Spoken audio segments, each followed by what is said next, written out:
Hello, everybody, and let me be the first to welcome y'all to the back half, the second half of the Fake Baseball Season 21 season. I really appreciate how invested everybody's getting into that intro video, by the way. Thank you for that. I love seeing just all of my VO lines just like regurgitated in chat every single time. It's pretty fun. Are you serious, Cola? 500 feet? Anyway, welcome, folks. It's really great to have you. I'm going to check if the stats thing is working. Oh my god, it's working. We're so lucky. I wonder why it stopped working that one time for no reason. Anyway, thanks everyone for being here and being excited about the second half of Fake Baseball. We are 40 games into the season. We have kind of a picture of who's hot and who's not.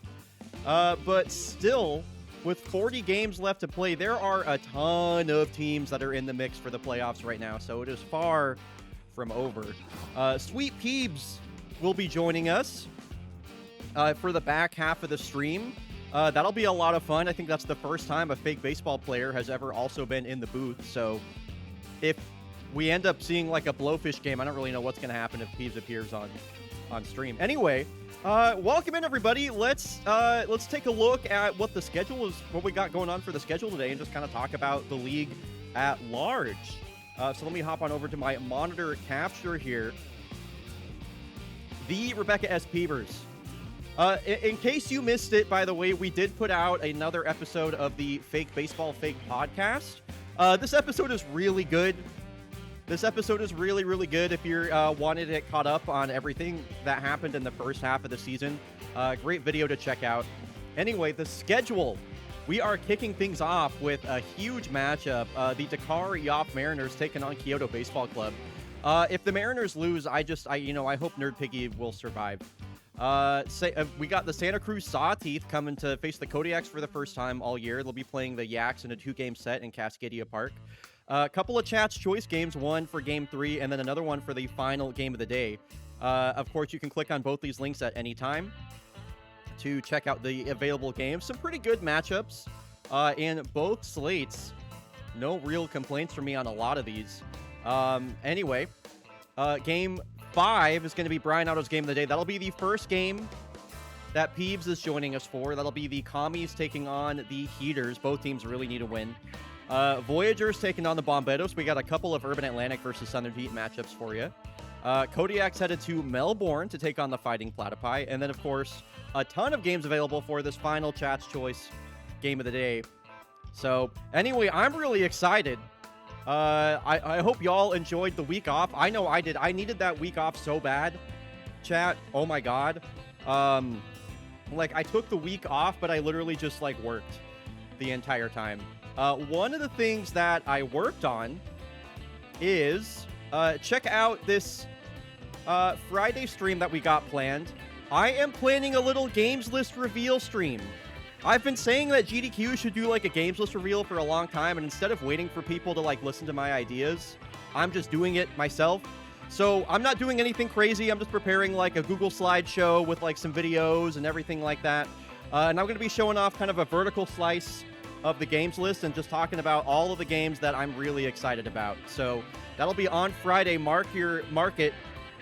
Starts at 11 a.m. We're going to spend maybe a couple hours talking about the list, maybe an hour. And then we'll be transitioning over to Friday Fake Baseball for that. So anyway, be sure to check that out. I think it's going to be a lot of fun. This is, I think, I try not to speak in hyperbole so often because it's really easy for me to do that.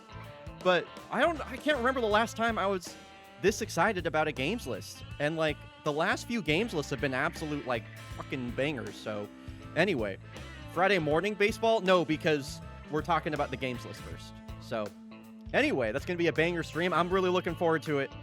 I cannot wait. So anyway, be sure to RSVP to that to get the notification for it.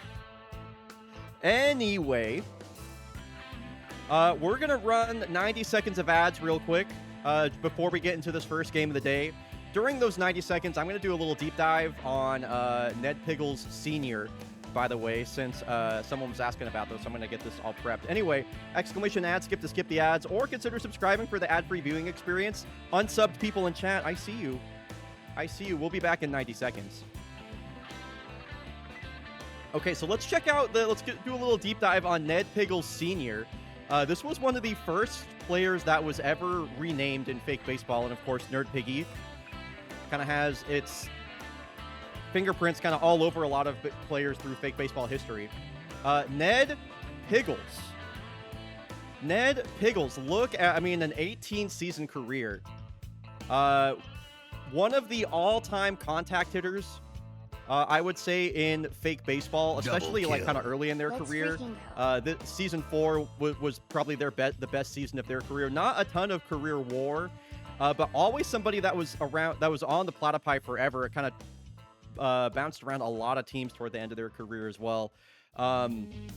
Switch hitter, and look at the low. I think what really gets me about Ned Piggles is like they played in fake baseball for 18 seasons and have what, 4, 6, 9, 11, 13, 16, 7, is that 18? They had 18 career home runs. So they had absolute noodle arms, but anyway, long-time fake baseball player. Yo, thank you for all of the resubs, by the way. I got a lot of resubs to thank. Helio, thank you for the 5 months. Hannah, thanks for the 2 months. Welcome back. I'm scrolling up. We had some folks do it during the... Awala Koala, we have a Twitch baby. Thanks for the 9 months. Nerd Piggy redeemed that Ned Piggles Sr. deep dive. Where is the rest of the resubs? I'm scrolling up. Nerd Piggy, thank you for the 47 months. Beam, thank you for the 8 months. Forgiven. 97 months. Baseball :3. Baseball emoji. That's a lot of months. Lady Applesauce, thanks for the prime sub. Thanks, y'all. I appreciate it. Anyway, thank you for subscribing for the ad-free viewing experience. There's your deep dive on Melbourne Fighting Platypi legend, Ned Piggles. His son now playing for the Boston Commodores. So, another thing I want to shout out really quick before we get started. This animation that Catchy posted for, like, I don't know, just a potential ghosts versus dogs matchup, I think it's just so awesome. I'm not sure if people saw, but people have been posting, like, a lot of really cool just fake baseball, like, fan art. Like, this is stuff that I only ever, like, dreamed would happen. We got ATD posting edits, and then I don't know if people saw this. I can't.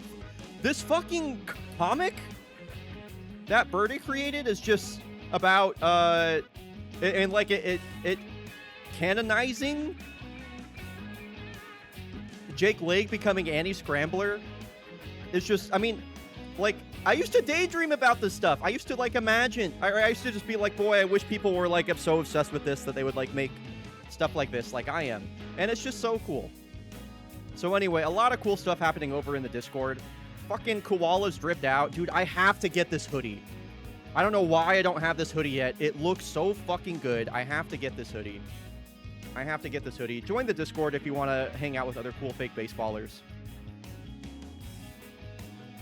Anyway, now with all that said, let's get this first prediction of the day going. We are back, and it is going to be the Dakar Yoff Mariners visiting the Kyoto Baseball Club. First prediction of the second half of the season is live. Let's get this one game simmed, and then we will be on our way. Commodores lose one late after Jumbo Sox bangs a go-ahead home run. Missoula Moose are a 500 record. And, okay, pitching matchup. Andrea Bishop, we've seen a lot of her, versus Carly J. So McTavish is on fire. Very interesting. Kaylani Love is locked in. L Dragon, thanks for the 3 months. Here we go, chat. It's been a long wait. It's been how many days? It's been like 9 days since we last watched fake baseball. Here we go. We're headed to beautiful Sagano Stadium.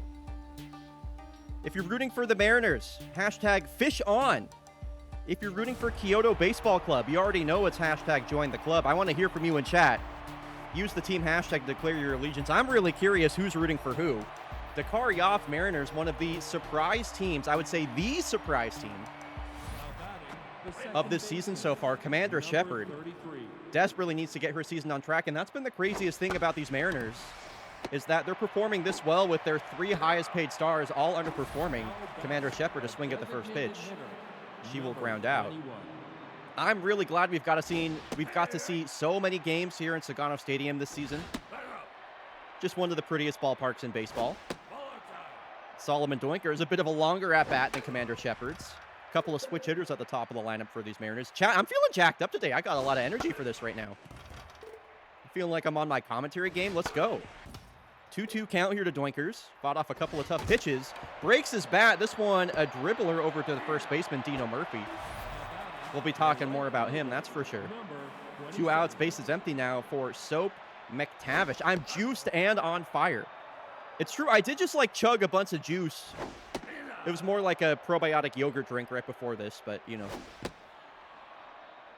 3-0 count here to Soap. Not a batter you want to walk. He will steal that base on you and turn it into a double. He sends one the other way. Kaylani Love is at the warning track and will make the catch. Soap gave that one a ride, but it's a 1-2-3 inning for Carly J. Enzo Valdez going to lead things off. Enzo Valdez, as we've talked about many times on this stream, the all-time stolen base leader, and he swings at the first pitch and sends that to Commander Shepard, who herself swung at the first pitch. So that's pretty fun. Slasher Hashlinking, all-star last season. Check swing and a foul ball make this quickly an 0-2 count. Probiotic yogurt drink is a bit too long for the HUD. A little bit too long. It's true. It's true. Ground ball up the middle. It crosses up Andrea Bishop. Jewel Romero. Throw is late and an infield. I'll call it an infield single for the Hashling slasher. Mojo up for him as well. That's important. Alejandro Thrustmaster, the DH today. 6 home runs on the year for the veteran Alejandro. In his first full season with Kyoto, was picked up midseason last year. Does have that power versus righty straight. Chasing a 2-seam away. Tough out activated here on 2 strikes. A bouncer. And Andrea Bishop with a long run off the mound to make that throw over to first. That was a nice play. But now, crucially, the runner gets into scoring position, which means that RBI man is activated for Kaylani Love. I can already hear Iwala Koala typing, "We love love" in chat. Hard hit ground ball over to Commander Shepard for the 3rd out of the inning. So 4, 5, and 6 coming up here for the Mariners. Fun lineup for them today. Veteran right-handed power bat Marge Lowbrow will lead off the inning. It was a clean 1-2-3 inning for Carly J.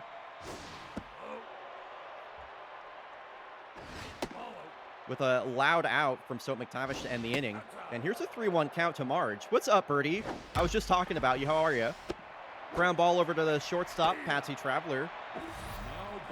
Appeared on the bench in the All-Star game. And here is the 3rd of those 3 big stars that are underperforming for the Mariners despite their success. Future Hall of Famer Dom Hudson. What's up, Cheeseburger? Is this similar to backyard baseball? I think this game is similar to backyard baseball for sure. Definitely in the way that it presents itself.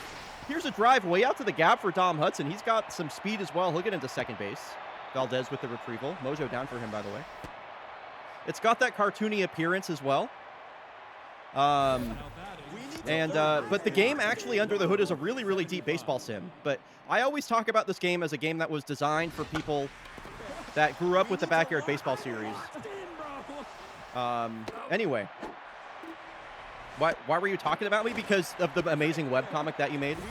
Dom Hudson advances to 3rd base on that fly ball from PT Bino.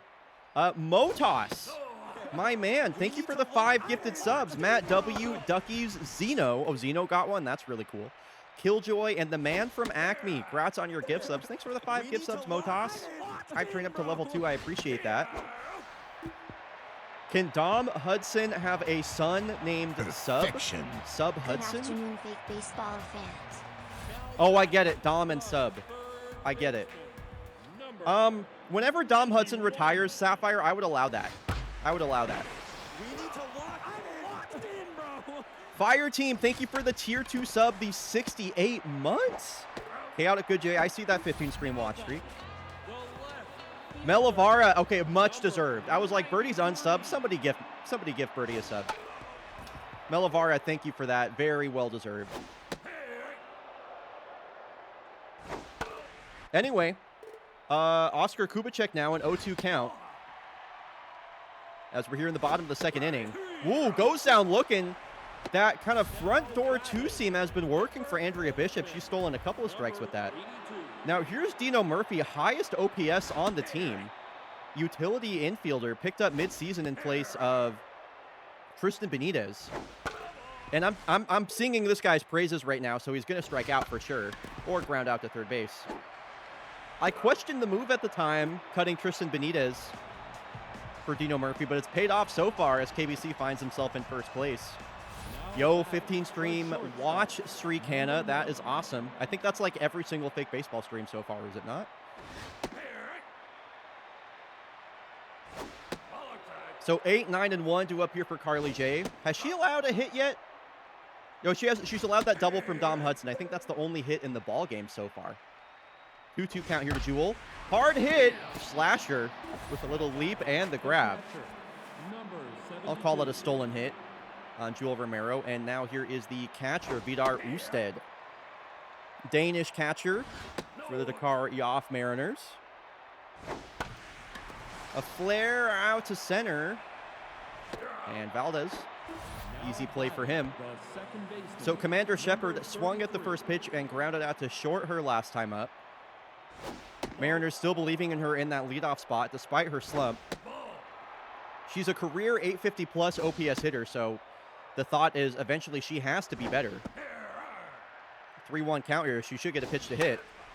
Fouls that one back. It was a hanging slider. Bit of a safety swing on a full count. And a long at-bat here for Commander Shepard. Checks her swing, kind of spits on a two-seam low and away. Nice at-bat. A two-out walk will bring up Solomon Doinkers.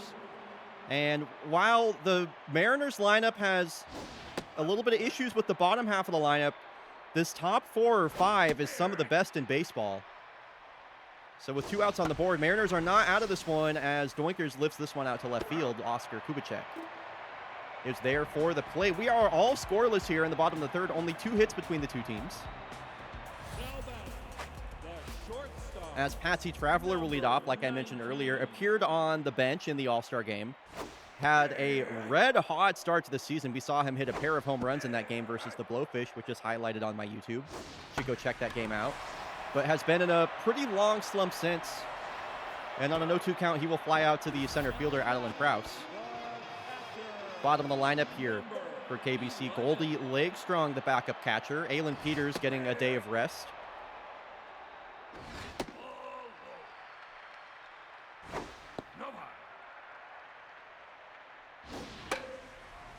Is this one going to stay in play?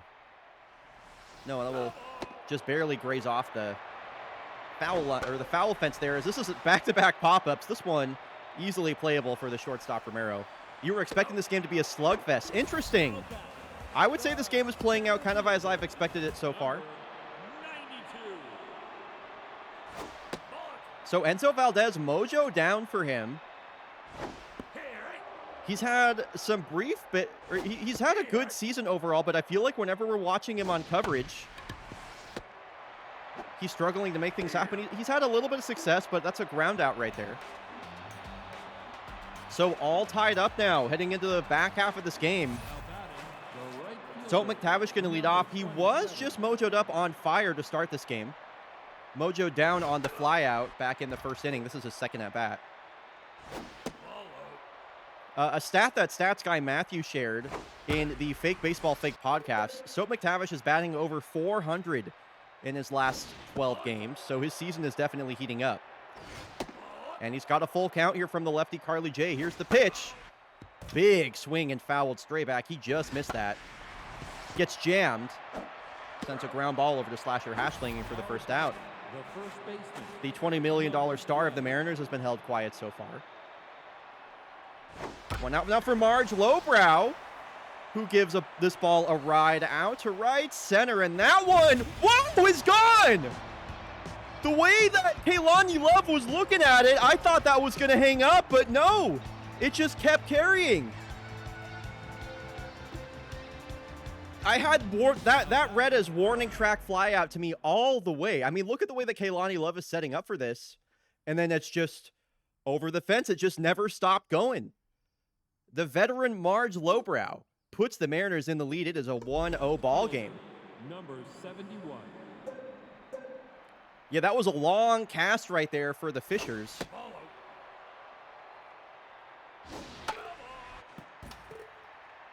And now Dom Hudson with one of the only hits of the ball game for the Mariners. That's an amazing stop from Sonny Udakome to throw out a speedy Dom Hudson at first. Number 75.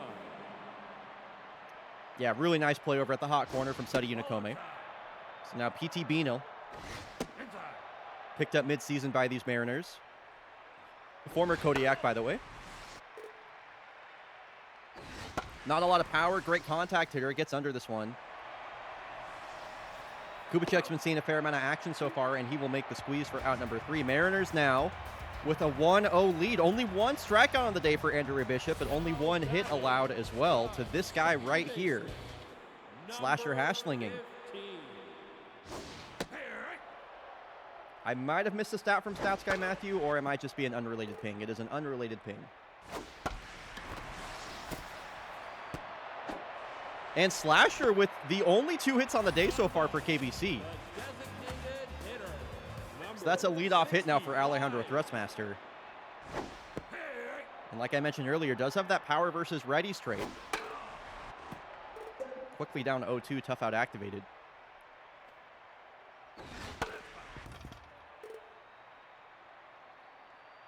Slasher a good amount of speed at first.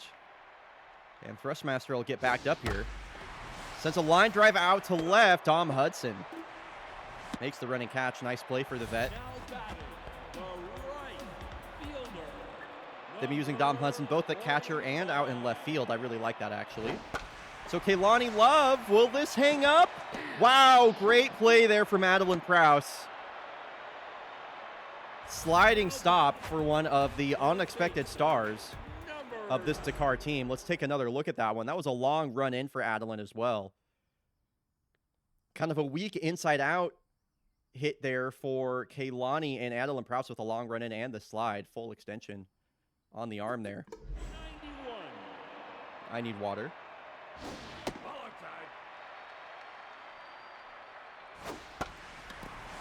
And Slasher Hashlinging will remain the only 2 hits of the day for KBC. It has been all Andrea Bishop so far. Catch probability 30%. You made that up. I know that's not a real stat. You can't fool me. So Adeline Prowse, one of the unexpected stars of this Mariners team so far this season, was an all-star nominee. Swings at ball 4, swinging 3-0 at a high fastball. Ball don't lie, though. She sends one the other way for another base hit, and again, now some speed on first. Bullpen getting warm here for KBC as Carly J approaches 70 pitches.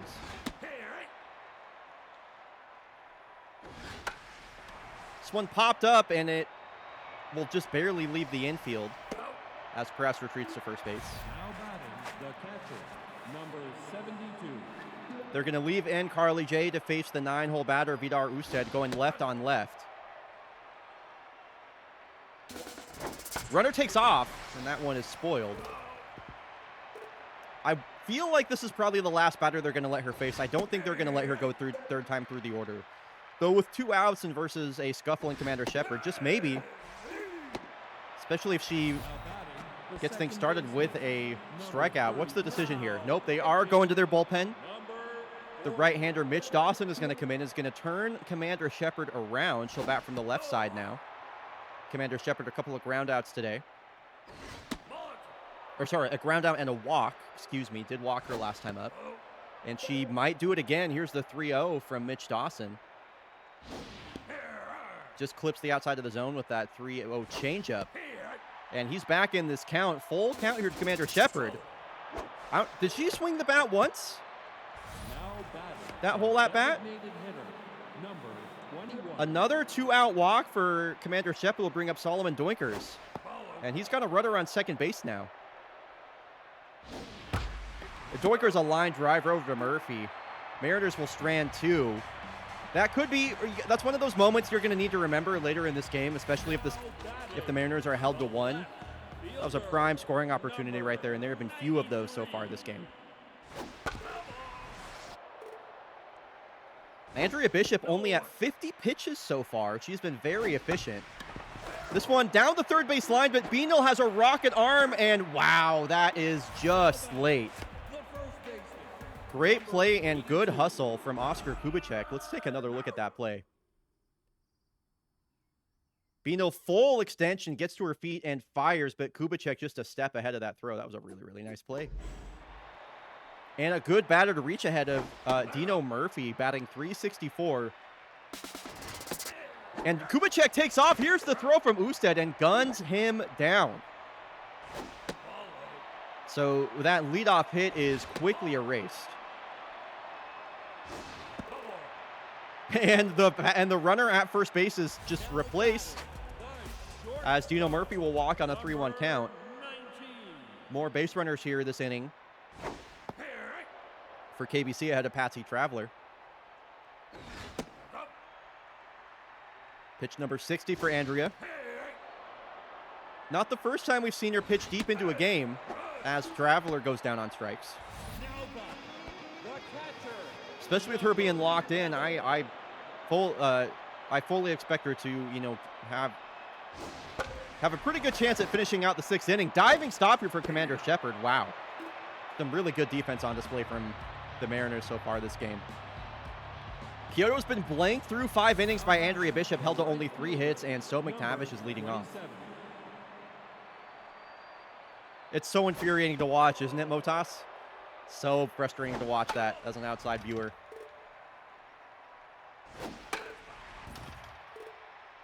So McTavish not able to get anything done on Carly J. Let's see if Mitch Dawson will change the tune. It will not. McTavish goes down looking. He's been held quiet. Coming into this game on fire. No hits through 3 appearances, including a strikeout. And Marge Lowbrow currently represents the difference in this game. Her solo home run, the only run scored by either team. Number 8 on the season for her. She gets jammed. And Oscar Kubicek is called upon once again. Now batting, the left fielder, number 71. So bases empty here for Dom Hudson. Probably the last time through the top of this lineup for the Mariners. As we're here in the top of the 6th.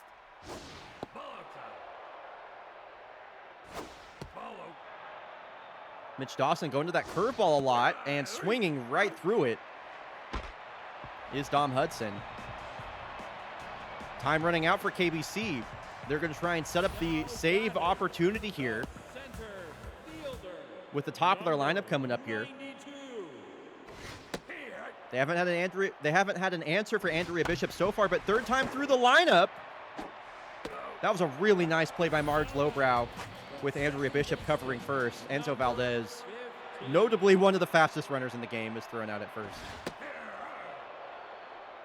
Slasher's got 2 of the 3 hits for KBC. This one a weak ground ball over to Jewel. And Andrea Bishop just pitching to contact every single at bat.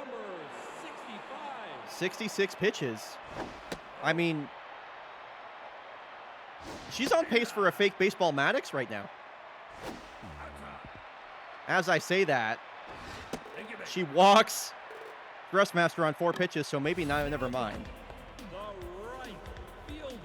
That'd be a complete game shutout in less than 80 pitches.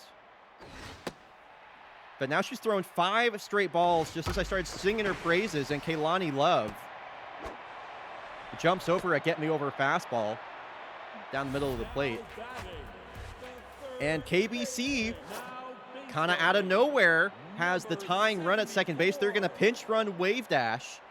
The 99 speed of Wave Dash now sits at second base.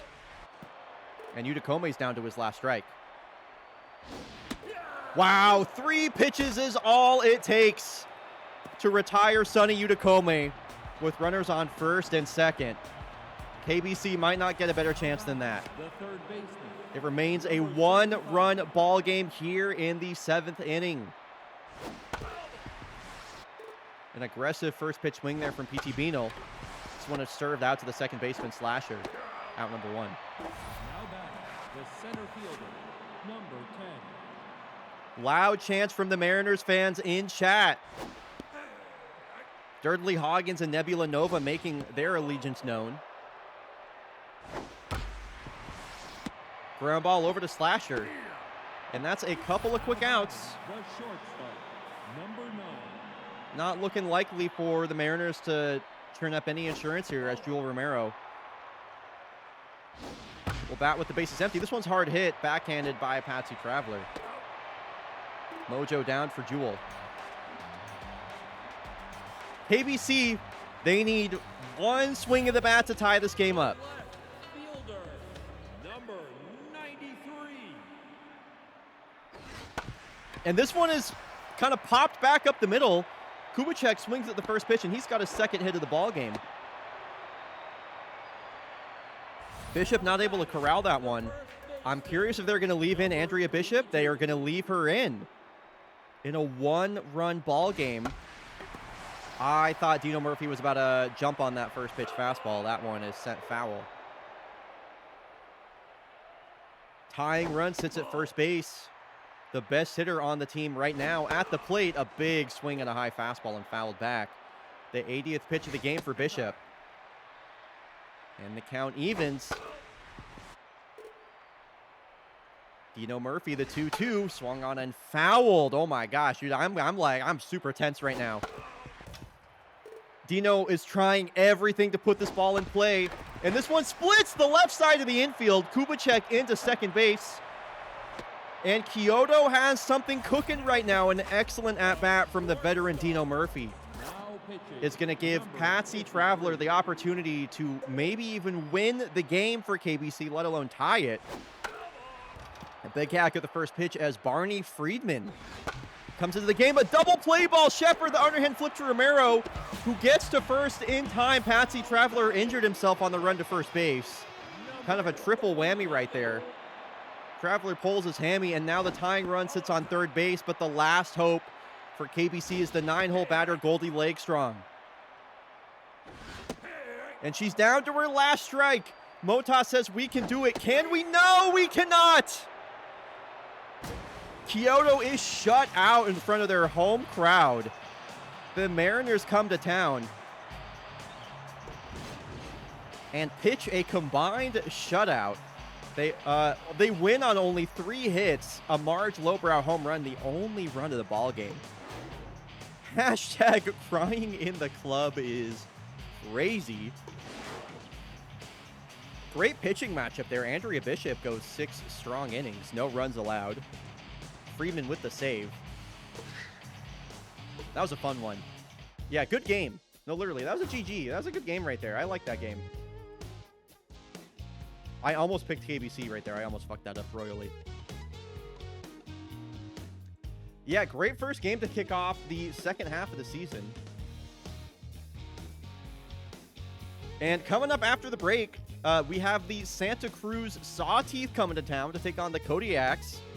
We're gonna get to see our first bit of the Kodiaks in action here in the second half. We're gonna run 90 seconds of ads, and when we're back,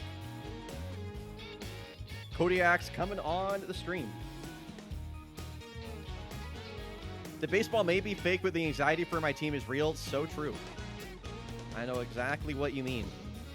So the fake Mariners win a game, and the real Mariners also won today.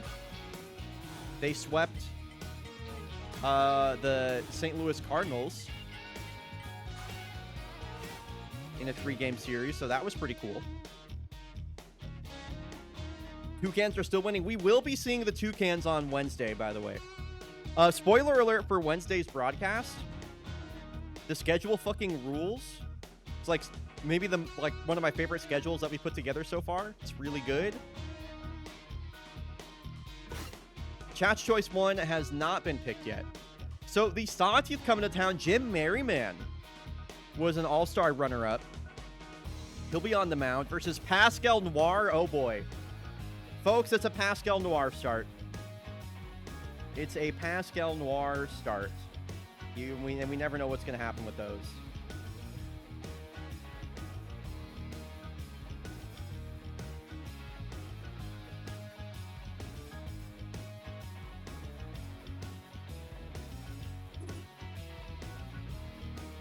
All right, I'm getting the prediction is live for Sawtooth versus Kodiaks. Let me get this lineup figured out here. So they're starting a lefty on the mound. Oh right, I already configured this lineup. I already configured the lineup like in the week that I was waiting for this waiting for everything to come back. So let's see. Is this how I want to run it? I'm actually gonna put Julie Mao over at third base. Is what I'm thinking. Or no. I guess never mind. No, I had that correct, actually. I had that set up exactly the way I wanted to. Okay. Yeah, prediction is live, folks. If you're just coming back from the ad break, prediction is live. It is a Pascal Noir start. And it looks like chat's choice number 1 is going to be Spectres versus Mallards. That's pretty fun. That should be a good matchup. We talked a lot about the Spectres in the Fake Baseball Fake podcast, if you missed that. So here we go. Headed back to Cascadia Park after they hosted the All-Star Game. If you're rooting for the Santa Cruz Sawtooth, hashtag get chomped. If you're rooting for the Cascadia Kodiaks, hashtag yak attack. Would love to hear from y'all in chat for who you're rooting for. Don't count out this Sawtooth team. Kodiak's definitely heavily favored, but they got the better pitcher in this matchup, and you just truly never know with a Pascal Noir start. These Sawtooth uniforms are looking so damn good. New uniforms for season 21. Amari Tropicus, one of their 2 big offseason signings, is going to lead things off. Goes down looking as Pascal Noir just pounding strikes into the zone. Here is All-Star nominee Uptown Mendoza, 305 batting average, 8 home runs. Is top 10 in baseball. Hard hit, this one right at the second baseman, Newt Gizmo. Different defensive alignment here for the Yaks. Takeda playing at third base. Takeda has now appeared at every single position except for shortstop so far this season. And catcher, of course. Every single field position except for shortstop, with the start now at third. So a quick 1-2-3 inning delivered by Pascal Noir will bring up Jim Merriman. Jim Merriman, one of the many players in Fake Baseball, named after some of the stars of my Out of the Park baseball sim that I put over 600 hours into in the summer of 2024. Multiple time Cy Young winner in that save. And a couple of ground balls over the shortstop, Rotha. Have Valdemiro Takeda batting with 2 outs and the base is empty, and Jim Merriman's only thrown 3 pitches. Takeda comes up to the plate locked in, 320 batting average for Valdo. He's been probably the hottest bat on the team. And he's got a 3-1 count here. This one is popped foul, and Mirai Dream, season 20 All-Star, will make the catch in foul territory. It's a very quick first inning. Blink and you missed it. Busy Tallboy going to lead things off. One of my favorite players on this Sawtooth team. Number 26. Now in his 3rd season. If the Sawtooth will find success in the future, it's going to be behind young guys like Busy Tallboy. Gets way underneath one. This is sent maybe up to any airplanes landing in the background are going to have to look out. So here is the switch hitting Stelina Serafina. Very efficient first inning for both pitchers. Pascal Noir under 10 pitches in the first. Couple of lefties going at it. Pascal Noir's last 3 starts. 9.2 innings pitched, or 9 2/3 innings pitched, 15 runs allowed. Jim Merriman has allowed 2 runs in his last 6 starts. So what a stark difference between the 2 starting pitchers here. Stats Guy Matthew. Thank you, Stats Guy Matthew. That is a dope stat. That is a very cool stat. TYSGM. Could not agree more, chat. Here's the full count here to JJ Frankie JJ. He goes down looking. And we are all scoreless here heading into the bottom of the second.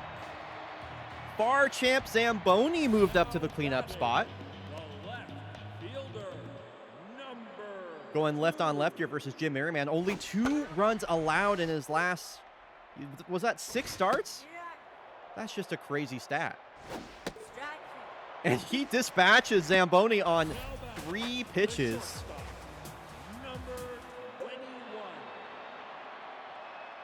Good morning, good afternoon, good night.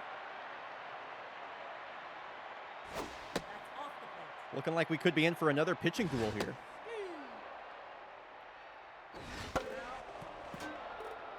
Count evens here to Cola Johansson. Her batting average now at 350. Looking for home run number 10 on the year. Full count. Checks her swing on a high breaking ball. Yo, what's up, Gormy Gorm? And a 1-out walk will bring up Julie Mao. She's been one of the best left-handed bats versus left-handed pitching, at least as far as the eye test goes. Couple of lefties that Merriman's facing this inning. Double play definitely a threat. Neither Cola or Julie Mao are fast runners. Takes a big swing at a looping curveball. And the changeup has her all tied up. Jim Merriman's breaking and off-speed stuff working really well for him right now. So now here's Chris Hanno. Off to the slowest start of his career here in season 21.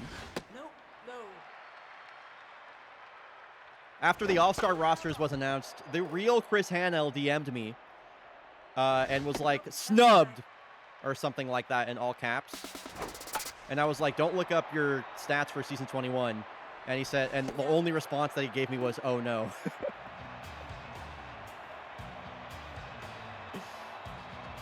All right, we're all tied up. The first baseman, number Pascal 26. Noir has faced the minimum so far. Only 20 pitches now here into the third. She's locked in, facing a locked-in Mariah Dream, was an all-star back in season 20. 2-2 pitch here to Mariah. And another strikeout for Pascal Noir. How many innings can this go? You can go up to 9 innings, Cheeseburger. I do 7 innings just because we watch a ton of games. 3 streams a week, 8 games per stream, 8 weeks. That's a lot of games. So in the interest of brevity, we keep them to 7. As far as a real baseball game, like how many innings can it go? Like theoretically infinite if neither team scored. That's one of the things I like about baseball. It's such a weird sport. It's one of the only games that could, you know, theoretically last forever. And Pascal Noir trying to make it perfect first time through the order. She is dealing today.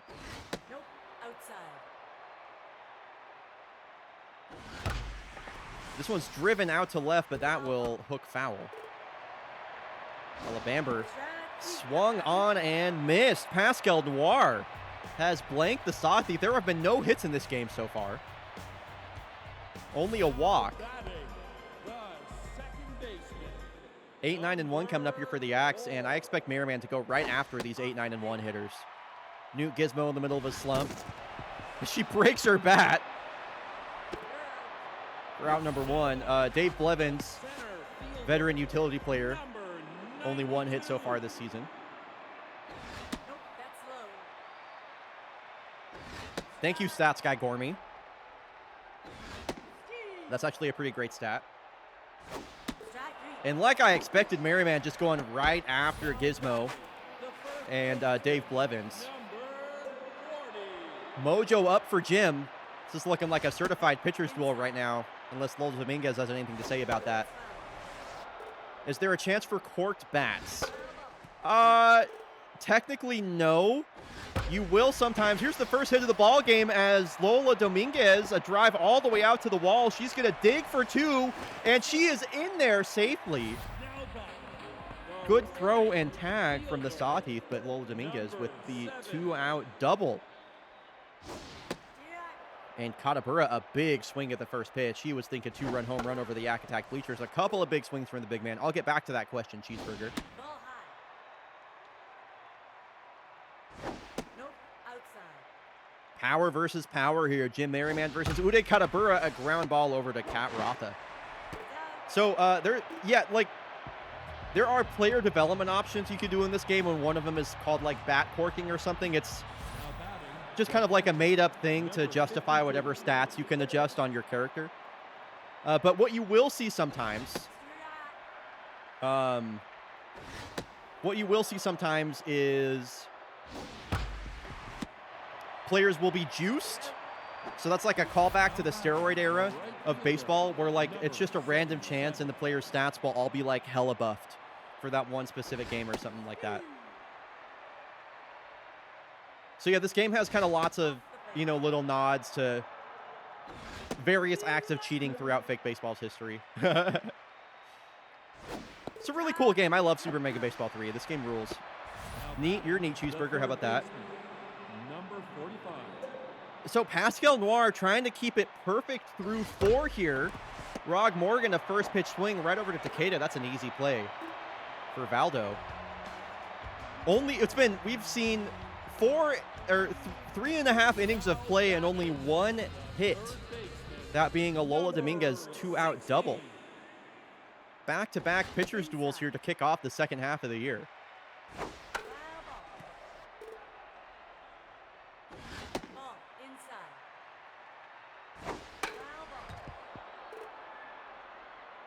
2-2 count here to Takeda, taking some aggressive swings as he always does. Wow. We got the barrel to that fastball late and swings right through an inside changeup that just ate him up. The left fielder. So here is Zamboni. Struck out on 3 pitches in his last at-bat. That changeup's been working really well for Jim Merriman all game long. Inside. Wow, that changeup looked like a fastball. That was crazy. He's tunneling that with his fastball really, really well. This one's off the end of his bat. Rog Morgan makes the play. With Ghost Runner and Universal DH, we may never see. True? Yes, I agree. Thank you for the sensible take that those are both good changes, by the way.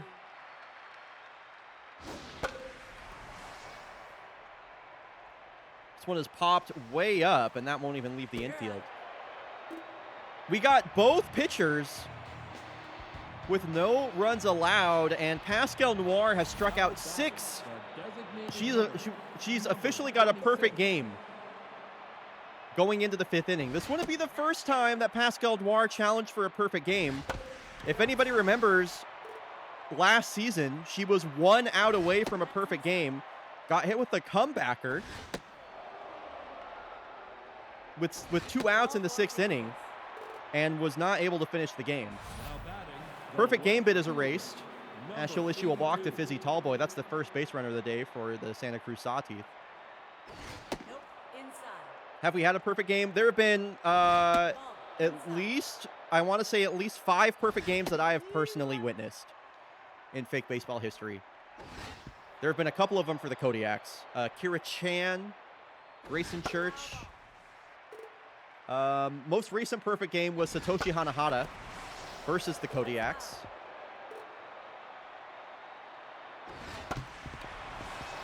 Right, but fortunately this is fake baseball. So, and that's another throwing error by the Kodiaks. Yeah, these are fake baseball rules, so it's a perfect game. Yeah, a throwing error by Newt Gizmo. Lola can't pick it. That's outside. That should have been a double play. And another chance at the double play ball here. Newt Gizmo, no issue that time. That wasn't counted as an error. Oh, how bizarre.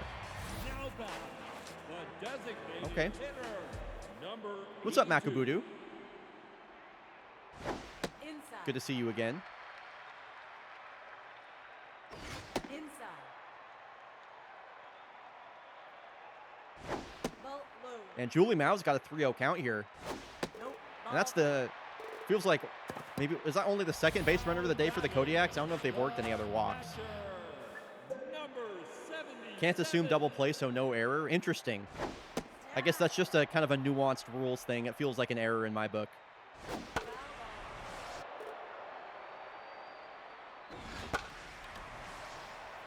Jam shot. Pop fly ball out to shallow right. Ella Bamper will make the catch.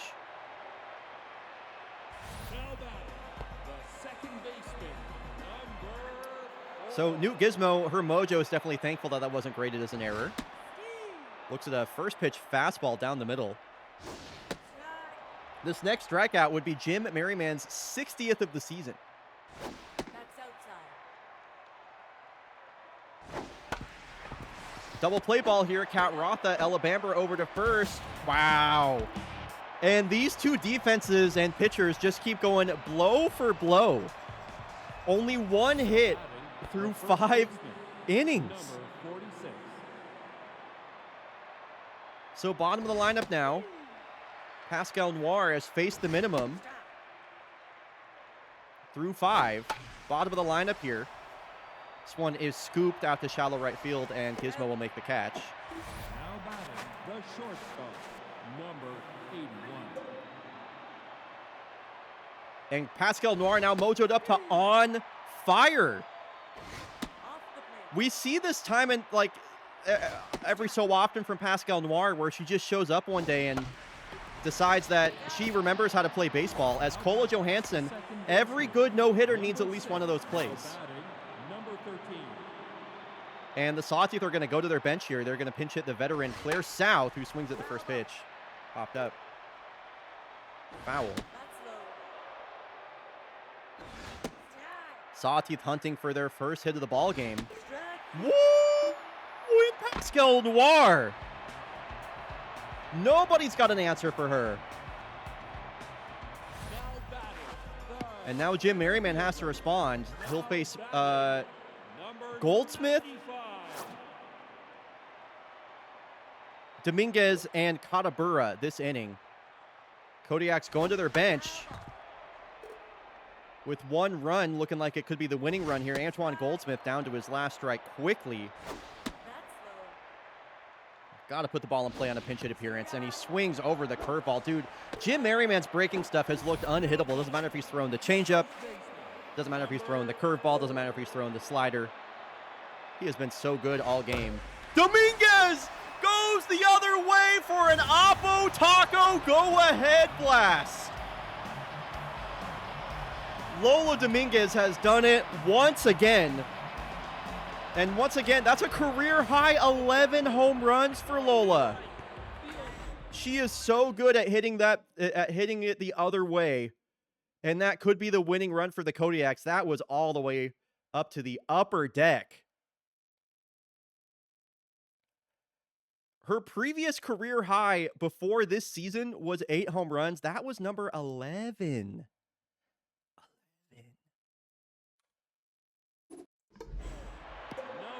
So the second hit of the ball game is a big one, and the Kodiaks lead by 1. Off the plate. That was in the stands, upper decker. This one's flicked off the end of Katabura's bat. Mendoza will make the catch after a long run. The center fielder, Excuse me. number 60. Nope.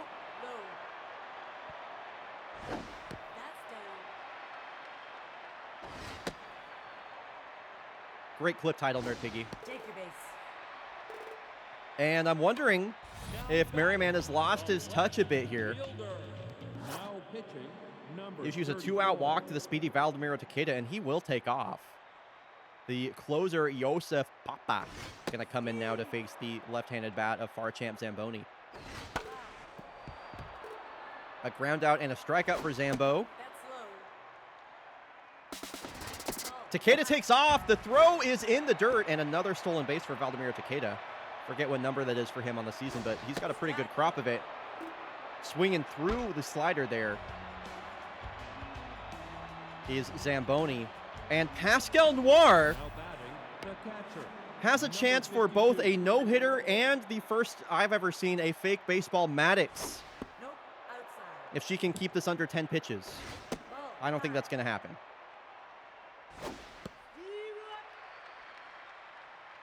Top of the lineup here. Has to get through 1, 2, and 3 for the no-hitter. Second time Pascal Noir has been in this position in her career, and the no-hitter bid is broken up just like that. Damn. I really wanted to see it. I was really excited. The right fielder, number 77. Still a complete game shutout in play, but the top of the lineup here. Third time through the order. I think I got to... Oh, is this going to carry? Or is this at the wall? Wow. That was close. Now batting, the third baseman, number 45. If he had an extra biscuit for breakfast, that was probably out of here. But alas, it just falls shy at the warning track. Tying run at first base. Sawteeth, 2 outs left to play with. 1 out left to play with. Now batting, the designated hitter. And it's going to be Fizzy number Tallboy. 26. Cannot believe they haven't put in a pinch runner over at first base. I guess they don't have a lot of speed off the bench now that I think about it.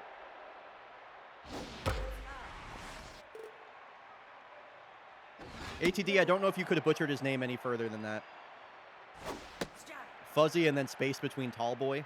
Come on now. Fizzy Tallboy back to the same spot that Lola hit. All bounces off the upper deck. And the Sawteeth have taken the lead. A monster shot for Fizzy Tallboy, his 4th of the year. And it's crazy how quickly baseball you can turn on its head. It was all Kodiaks, and just like that, the Kodiaks are going to have to figure out a way to get back in this game. Number 82. Now pitching. Cracked open a cold one after that. Pascal Noir, once again, is 1 out away from a shutout and is chased out of the game. Second time that's happened in her career. It's almost a spitting image as Milan Lee going to come in the game now versus the switch-hitting Stelina Serafina.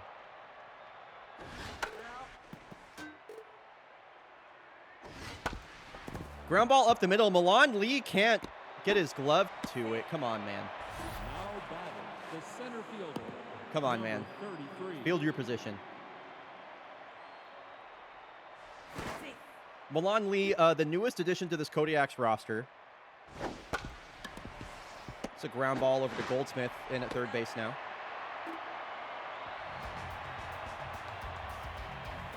Takeda moved out to center field. Okay, the Kodiaks can tie this game up with 1 swing of the bat. They're going to have to go after the closing pitcher, Josef Papa. Kola Johansson late on a middle fastball for strike number 1. And that was in her wheelhouse, but this one's popped up and it doesn't even leave the infield. Kat Rotha with the catch. A lot of home run power in this part of the lineup. Lola Dominguez, the lone run scored for the Kodiaks. Sawteeth took the lead on a Fizzy Tallboy 2-run blast in the top of the 7th. Hit it to almost the exact same spot that Lola did. Here's the 2-2 to Mao. Off the end of her bat, right over to Mariah Dream, who plays it well on a single bounce. And the last hope for the Kodiaks is Chris Hanno. I mean, he was one of the clutchest players on the Kodiaks back in Season 20. He's got a lot of late-game heroics. And there will be none to be had here. The Sawteeth absolutely steal a game away from the Kodiaks to issue them their 10th loss of the season. And oh my God, the 1 to 725 betting odds.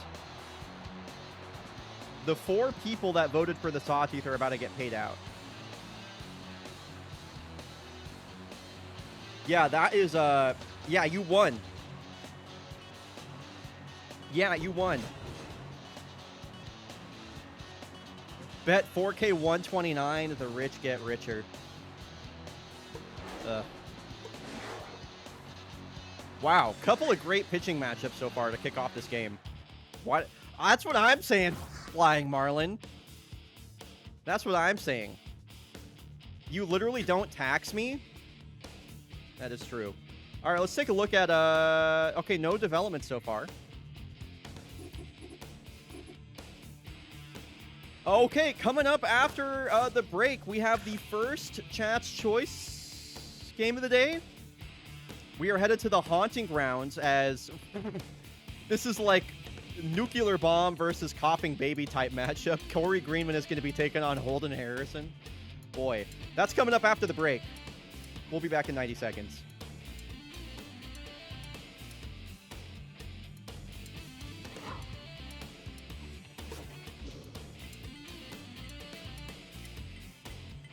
Wow, the Lesbians take down Valencia. Favorites a 7-2 dismantling of the Swifts.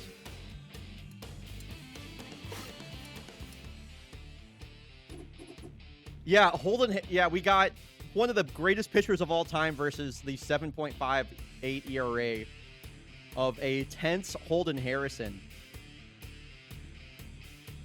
Last time we saw Holden Harrison, that was that game that got highlighted on my YouTube, by the way. That was a 10 double kill. The 12-10 victory for the Kodiaks versus the Spectres. With the Raleigh Forte walk-off 2-run home run. Jamal Almedi hit a grand slam in that game.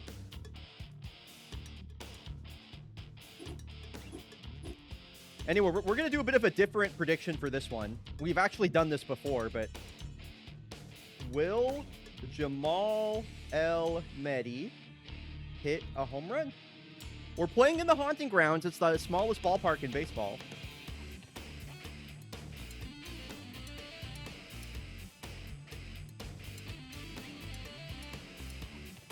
Prediction is live. Will Jamal Almedi hit a home run? He's got 7 on the season. He appeared in the All-Star game. If we take a look at his stats so far on the season,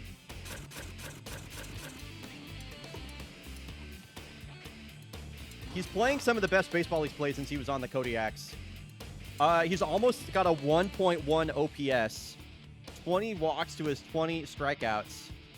Slugging .648, 7 homers, 28 RBI. Yeah, he's having a really good year.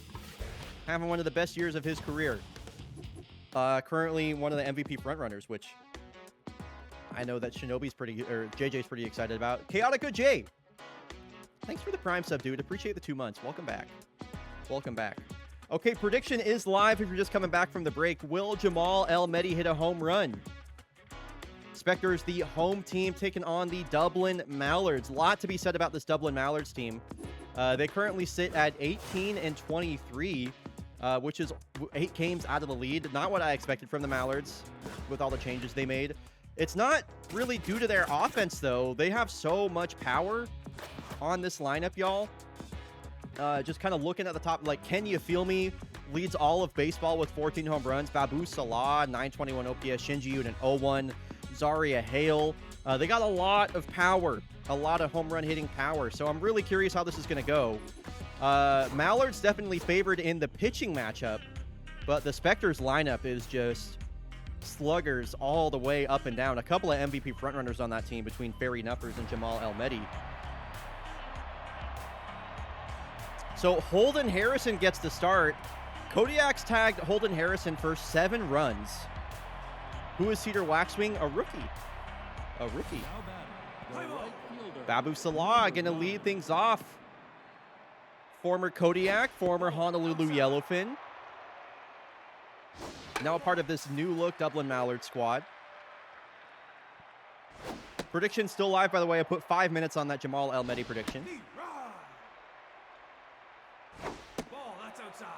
Full count here to a locked-in Babu Salah, who hits a screamer on the ground over to the third baseman, Ferry Nuffers. Grounding out on a full count is Babu Salah, and that will bring up Shinji Unit 01. Getting the start at third base today, usually a first baseman for the Mallards. Curious who they have over at first base. And back-to-back 3-ball counts here for Holden Harrison, who has the 0 accuracy rating. And I mention this every time we play in this ballpark. This has the smallest outfield dimensions of any ballpark. It's very easy to get a cheap home run. It's very common that we get just absolute slugfest of games anytime that we play here. So Shinji will work a walk to bring up Zaria Hale. She's got 7 home runs. Just so much home run power at the top of this lineup. Can you feel me? Currently waiting on deck, the home run leader in fake baseball right now with 14. We saw him in the All-Star game. Take your base. And back-to-back walks is going to activate RBI man for Can You Feel Me. Look at the hitting stats. They're jumping off the damn page. Oh, my gosh. Oh, and that one gets away from Can You Feel Me and goes out of play. Both runners advance. Dude, Can You Feel Me might hit one out of the damn stadium right now. No, that one is off the end of his bat. And Poppy Pips with the grab. That will... Oh, they're going to send the runner home. It's a short throw from Poppy, but she absolutely whiffs it. It bangs off the pitching mound, and a run scores. Mallards lead by 1. Terrible throw from center field by Poppy Pips. Ground ball over to Girl Base Nerd. And Holden Harrison lucky to only give up 1 run in that first inning. Poppy Pips going to lead off.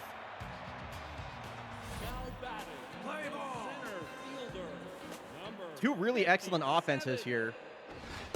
Going to be a tougher job in the batter's box for the Spectres today for sure, though, with Corey Greenman on the mound. Go check out her fake baseball reference page. She is one of the most decorated pitchers in fake baseball history. Also with a Magnifico award to her name. Poppy Pips going to ground out here. Boy, she was making that close over at first base as Can You Feel Me was taking his time. So this will bring up the All-Star, Barry Nuppers, one of the main MVP candidates in the East right now. Sends a line drive out to left field. She'll go the other way for a 1-out single. It's funny how that lines up that way. There are a few teams where we just kind of see the same pitchers over and over. Iwala, for sure. So here's Girl Base Nerd, fan favorite on the Spectre squad. Who redeemed this chat's choice, by the way? I forget who brought us this game. Barry Nuppers takes off and is in there for a stolen base, just adding to her counting stats. Yeah, this game brought to you by Helio HS. A green-on-green matchup. I kind of like this jersey matchup right here. No, that's inside. Full count here to Base Nerd. And sends this one out to the gap. This will easily score. Barry Nuppers from second base. That stolen base comes around quickly, and we got a tie ball game. Spectres waste no time. RBI single for Girl Base Nerd. And here is the topic of this game's prediction, Jamal El-Mehdi. He's trying to reward the believers. He takes a big swing at a first pitch slider. And he's down to his last strike. 100 taken inside. Good check swing there from the veteran El-Mehdi. Ground ball. This should be 2. Cedar Waxwing, the rookie, playing short. Will fire over to the first baseman, Funderburg. No lot of Dosh in the lineup today. And we're all tied up. I just realized, by the way, the Mallards have scored a run without getting a hit.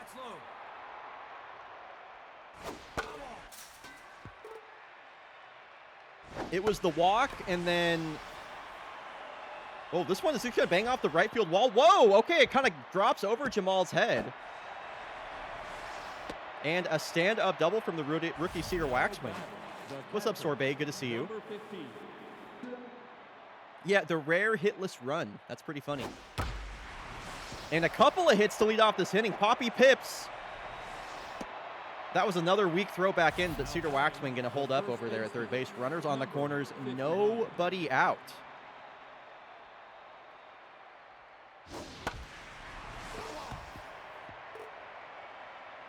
Holden Harrison approaching 30 pitches already here in the second inning. Runners take off. That one is sent over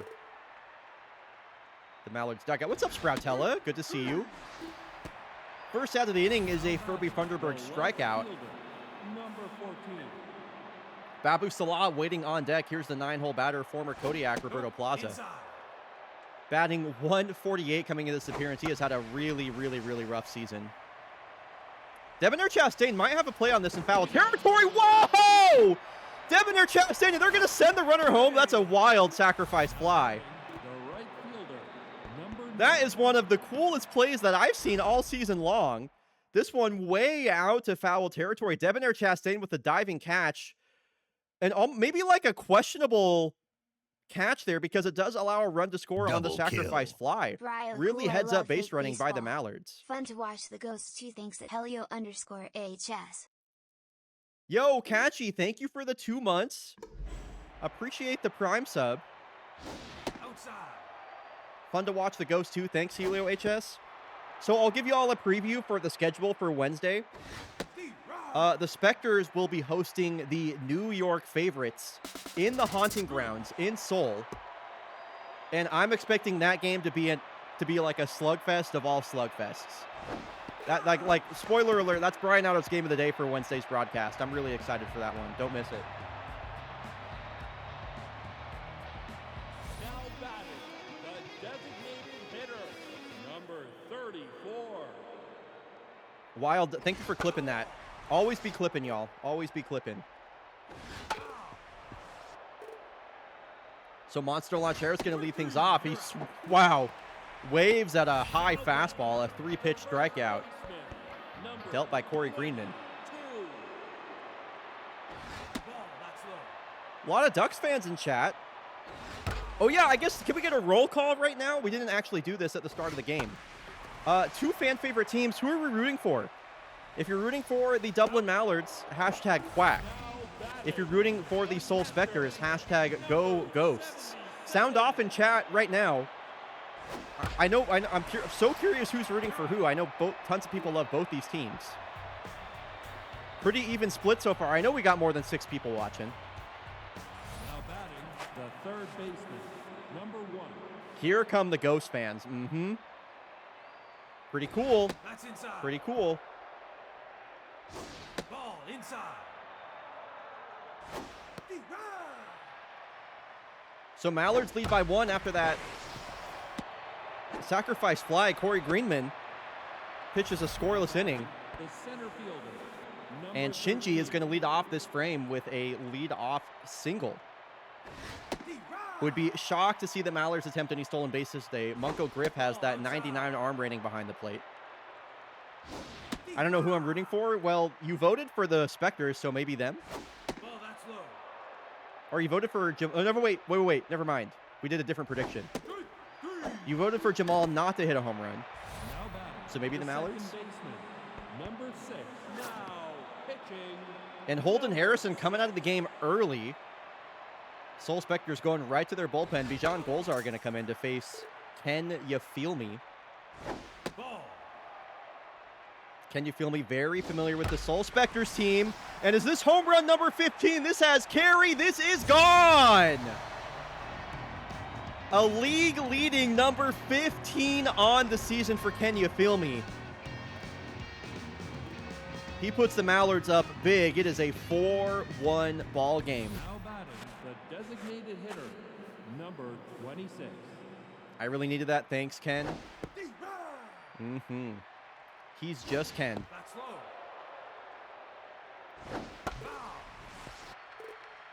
Water.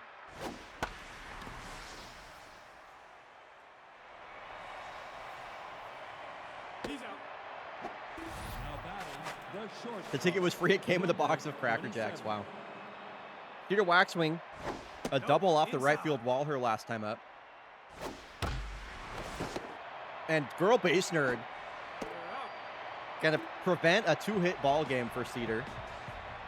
9-1-2 or 8-9-1 coming up here for the Spectres, as they're still going through the order for the first time. Left fielder Caden Miner's going to lead off.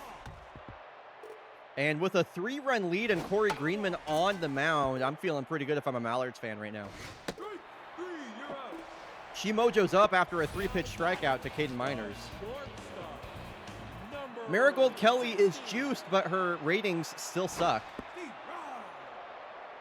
Curious what she can muster.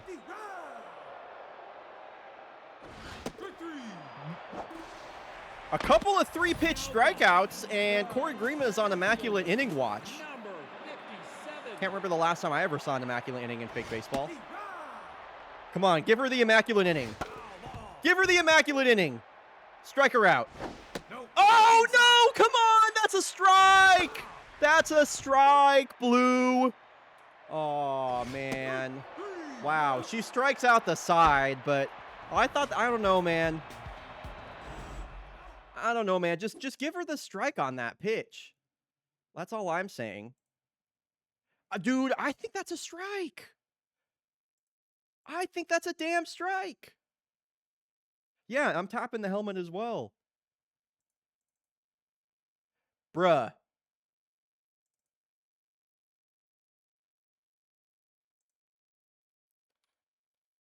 I will be personally executing this umpire after the game. Don't worry. We won't see them again. Now batting, the catcher, Commissioner says you're out, 15.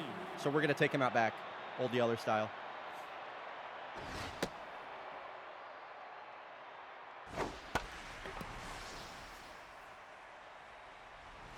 Out.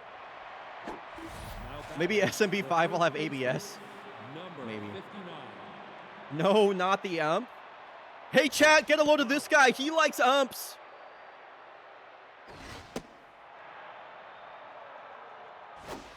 I bet you also just put your toothpaste on your toothbrush just completely dry. No water before or after. Now batting, the left fielder. Number Chopped an 15. ump? Oh my god. Chopped an ump? That's outside. That's potential comment of the day. Strike. Save. Yeah, I'm screenshotting that immediately. Chopped and ump is so good. Here's a weak flare out to center field. He's out. Sorry, guys. Was that too far? That's my bad. That's my bad. Now batting, the right fielder. Number 9. I'll think next time before I accuse somebody of brushing their teeth without adding water to the brush. Sorry. Babu Salah, a weak ground ball over to first base. And Soul Spectres, they'll be going second time through the lineup. Both Barry Nuffers and Jamal Elmedi will bat this inning. Now batting, the third baseman. Number 2. Corey Greenman will be put to the test here versus this part of the lineup. She's under 40 pitches here in the fourth inning. She struck out the last 3 batters that she's seen. Struck out the side in the previous frame. This one is a weak ground ball over to Shinji. He's out. And with 1 out and the bases empty, here is girl base nerd Jamal Elmedi waiting on deck. Hits have been pretty rare for the Spectres after they scored in the first inning. Off the girl base nerd RBI single, they trail by 3. And that's a couple of quick groundouts. Corey Greenman is looking like she's ready to go the distance. Ball outside. That's down. Woo, got a good pitch to hit on a 2-0 count. He's late on that, sent foul. Ball that's low. And now the 3-1, a couple of hitters counts here for Jamal. Strike. Takes another big hack, swings through it. He certainly had plenty of pitches to hit right there, Elmedi. He goes down looking, another strikeout for Corey Greenman. Looking rough for the Spectres right now. They've been held to 2 hits through 4 innings. I'm not going to lie. It's not looking good. It is not looking good. And girl base nerd, another diving stop. She's had a couple of those good plays. Now batting, the center fielder. Number 13.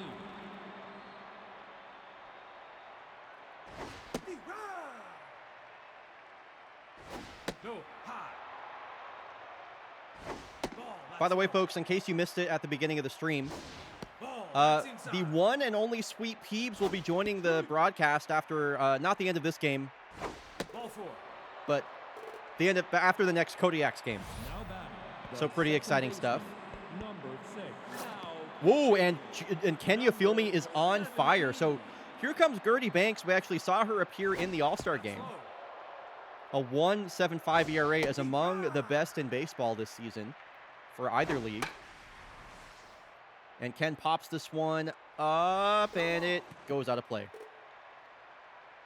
A 2-run home run for Ken his last time up for his league-leading 15th homer. And he gives this one a ride as well. It's a short outfield here, but I don't think that's enough. you're out. It's a loud out number 2 to Poppy Pips. Now batting, the designated hitter. Number 26. So runner on first, 2 outs here for stats guy Matthew. Gertie Banks, I would say Spectres are going to be looking for her to finish the game. She's a starter reliever, is able to go quite a few more innings than a usual reliever. And a foul out. Or that out caught in foul territory. I don't actually know what you call that. Well, in the inning. So Monster Lanchero struck out on 3 pitches his last time up. Corey Greenman has just looked absolutely dialed since that first inning, but Monster Lancheros jumps on the first pitch. An opposite field single for him to get things started. Number 22. Specters trail by 3, which isn't going to feel like much if they could get some runners on the bases. They've just failed to do that for the last few innings. Ball inside. Count evens for the left-handed first baseman, Debonair Chastain. Here's the 2-2. Spoils an outside slider. Stays alive. Another strikeout looking for Corey Greenman. And there are a couple of those for the Specters between Elmedi and now Chastain. Here is Munko Griff.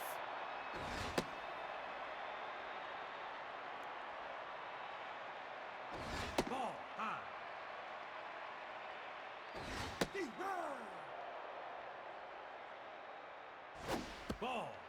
3-1 count here to Munko. He's yet to swing the bat this at-bat.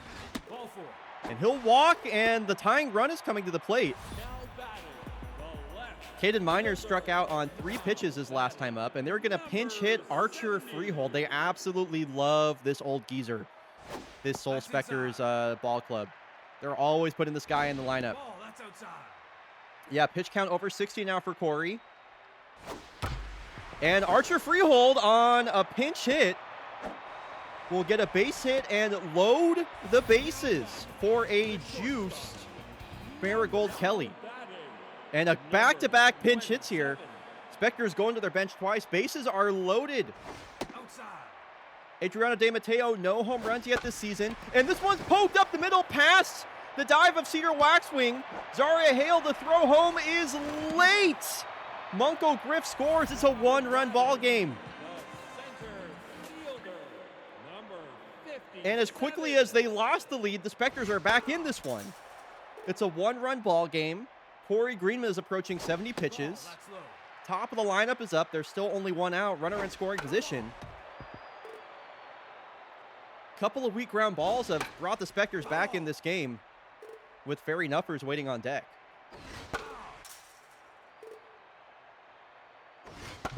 Poppy pips a ground ball up the middle. She's going to have to hustle and gets to first base in time. Out at second base is Adriana De Matteo. But now you got runners on the corners for one of the MVP frontrunners, Ferry Nuffers. Goes right after her first pitch strike, leaving Corey Greenman in the game. Outside. Trusting her to get through this bottom of the 5th inning here with 2 outs.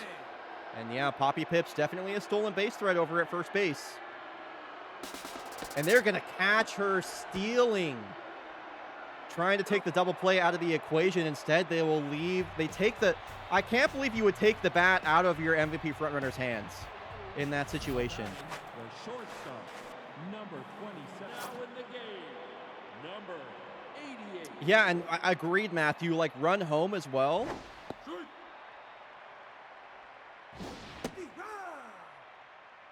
Definitely a tactical gaffe by the Specters. No doubt about that. They come back within 1. Brownie batter in the game now at short for Marigold Kelly.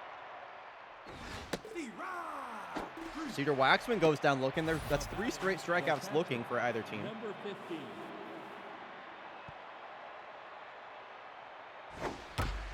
Boronsky.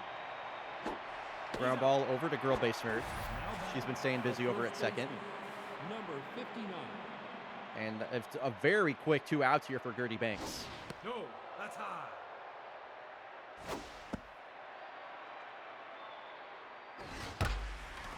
Funderburg gets underneath one You're out. and pips the catch out in center field. It'll be Nuffers, Base Nerd, and El Medi, probably the best 3 batters on this lineup due up here to face Corey Greenman. Are they going to leave her in? Ferry Nuffers had the bat taken out of her hand in the previous inning, and she's going to get another shot at Corey Greenman. Steals a strike with a low slider for strike 1. No, inside.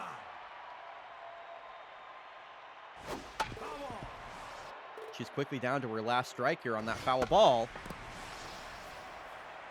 Foul ball.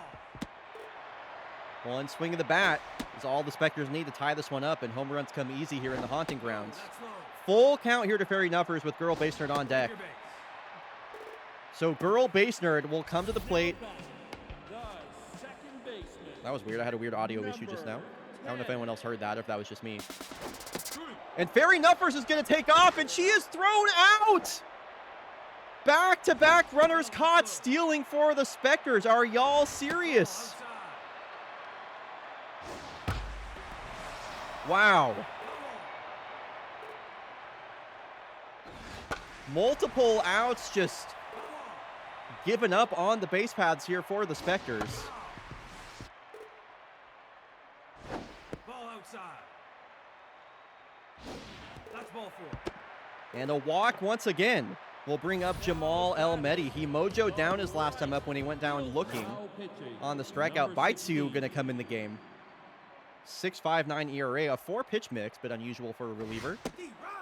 Goes right after Jamal, first pitch strike. That's low. Would have had RBI man activated with Poppy Pips on second base.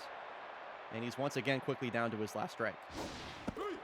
Back-to-back Ks. That was a really ugly at-bat from Jamal. Designated hitter, number 34. 2 outs now for Monster Lancheros, who had a opposite field base hit his last time up.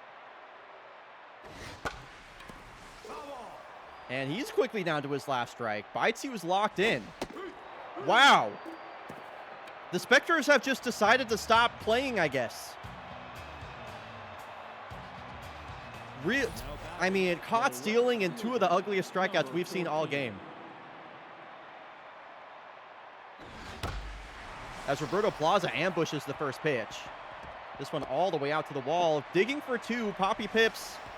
A weak throw back in and a late tag there from Brownie Batter. Lead off double for Roberto Plaza. Number 9. Trying to get some insurance here. The 9-hole batter reaches. D-Rod. No, inside. Foul ball.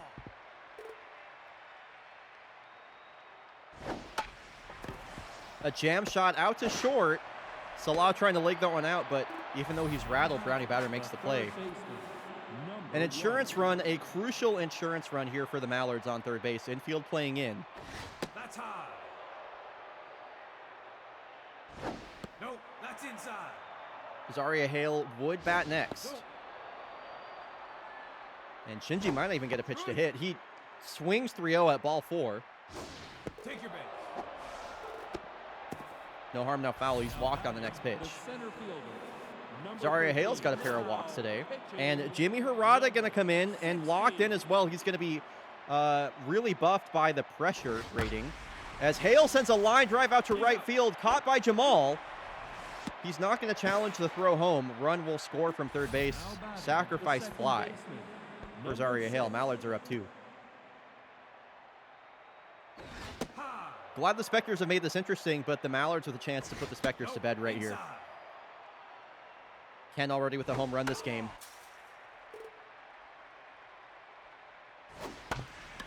Ground ball down the third base line. Fairy Nuffers, long throw across the diamond. And the Spectres will trail by 2. It'll be down to Debonair Chastain, Munko Griff, and Archer Freehold. The first baseman, number 22. Baitsu looked really efficient in that previous frame.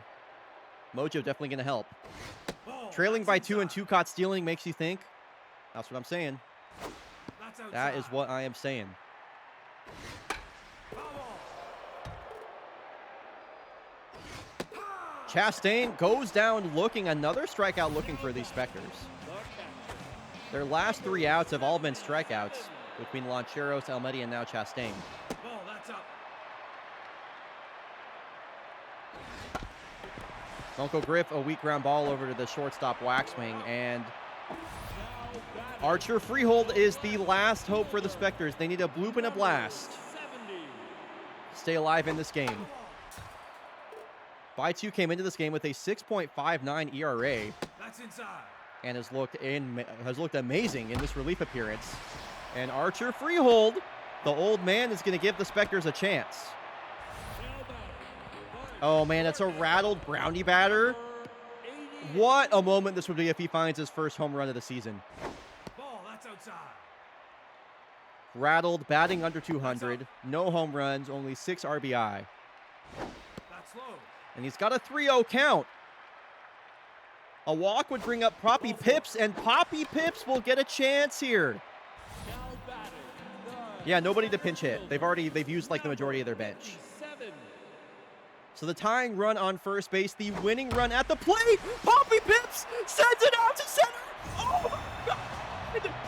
Oh my God! A walk-off winner from Poppy Pips. I can't believe it. I cannot believe Poppy Pips just did that. I cannot believe Poppy Pips just did that. What a rally for the Spectres at the death. That all came on 2 outs.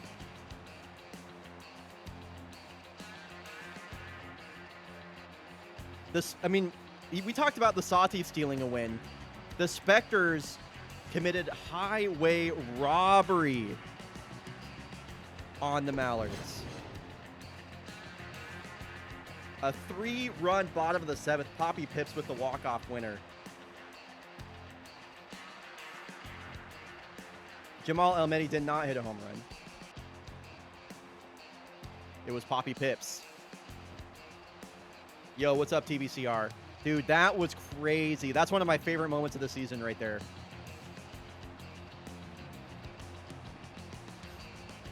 Wow. Dude, I need to watch that clip. Like, I just straight up need to watch the clip. Does this have the full at-bat, out of curiosity? It has the full at-bat. Okay. Did she swing at the first pitch? Like, what was... I don't even remember what the sequence was. She swung at the first pitch. Dude. Wow. I'm still coming down from that. Dude, I mean... A hanging breaking ball. Hanged and banged.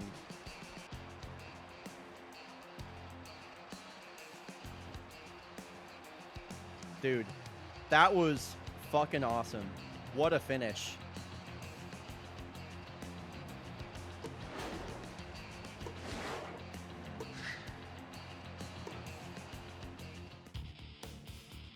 Sorry, I'm just kind of in shock. I don't even know what to say. Like...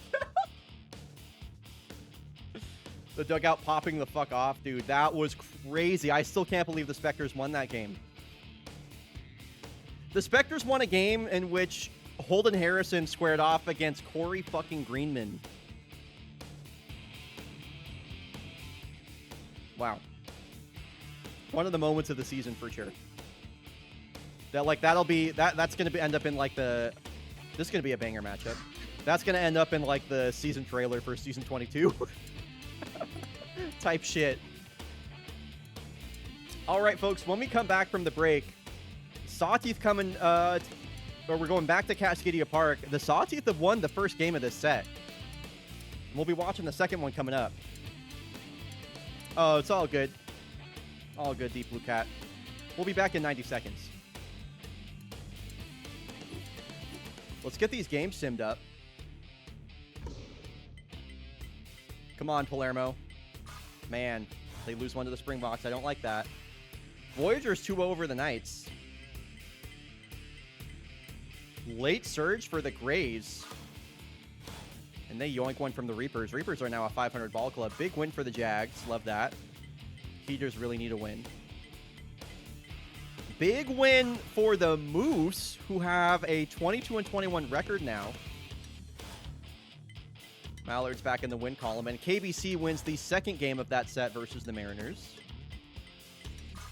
Dogs 4-3 over the Tukes. And the Engineers get one over the Yellowfins. They're keeping things close in Europe. The Nocturnals only have 16 wins. Yes. They have half the wins of the Kodiaks. I don't even want to talk about it. I don't want to think about it.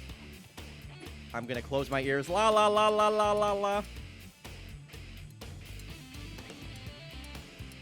Makes me really upset. Okay, so yes, O'Neal on the mound. Why is Tokojimin tense? I don't really understand that. Doesn't really make sense to me. Dude, I wish I could start Celeste LeBlanc. She's juiced and locked in. Like, come on. What?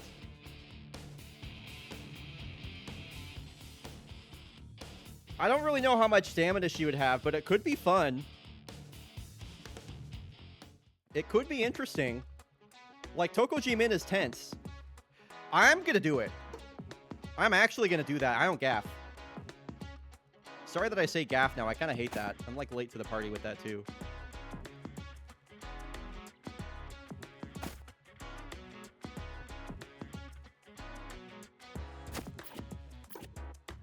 Bow, bow, now. Bow, bow, now. Juice is only good for one game. You are correct. Down, down.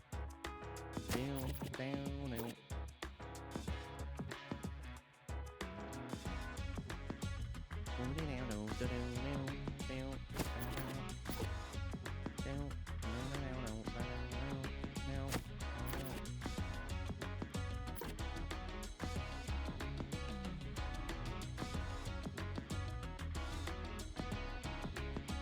Yeah, I don't really know what to expect from LeBlanc's stamina here. She threw 76 pitches only 2 games ago. She is locked in. She is juiced. So, yeah, I don't really know. We're going to find out. I'd love to give Tokojimin another day to get that mojo back up. I don't really know what's up with that. We have pretty much our entire bullpen available as well. So, if it doesn't work out, it doesn't work out. How was today's Ams game? Excellent. They swept the Cards. Cal hit another home run. Anyway. Oh, Ref Snyder hit another home run. He's got that dad strength. All right, let's get this prediction going. Sorry, I was a bit late on this. Prediction is live for Kodiaks versus Sawteeth. A bit of an interesting start here. Celeste LeBlanc getting the surprise start on short rest. I truly don't know what to expect. She's going to use less stamina while she's locked in. Her velocity rating is literally like, I mean, she's going to be throwing like 105 maybe. So I don't know how long she's going to last. Antoine Goldsmith and Zamboni on the bench here. Sawteeth won the first game of the set, and here we go for game 2.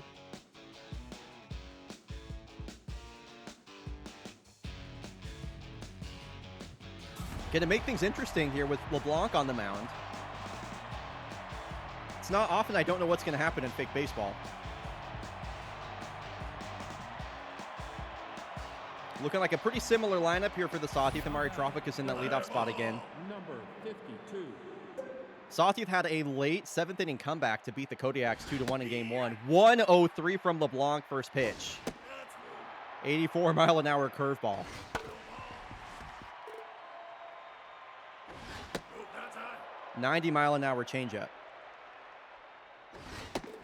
99 at the knees. Strikeout number 1 for LeBlanc. Now batting, the right fielder, number 77.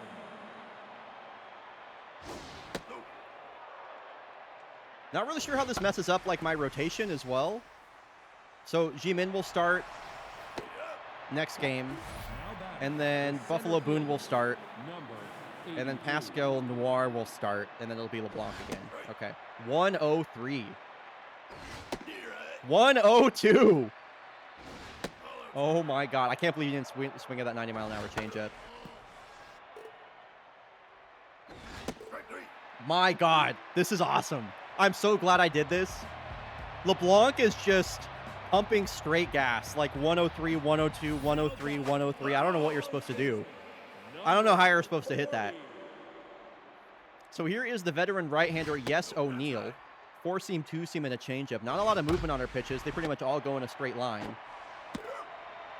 It's more about how she locates him. The right fielder, number 7. Off the plate. Get chomped. That's right. I'm switching sides. Hashtag fake fan. I don't blame you for rooting for the Sawteeth. They got cool uniforms. Can I see some get chomped in chat if people are rooting for the Sawteeth? I know people love the Yaks. Is anybody rooting for the Sawteeth right now? I know Catchy is. Nerd Piggy is. Getting swept by the Sawteeth would be crazy. Okay, so we got a few Sawteeth believers in chat. Takeda with the 2-strike, 2-out single.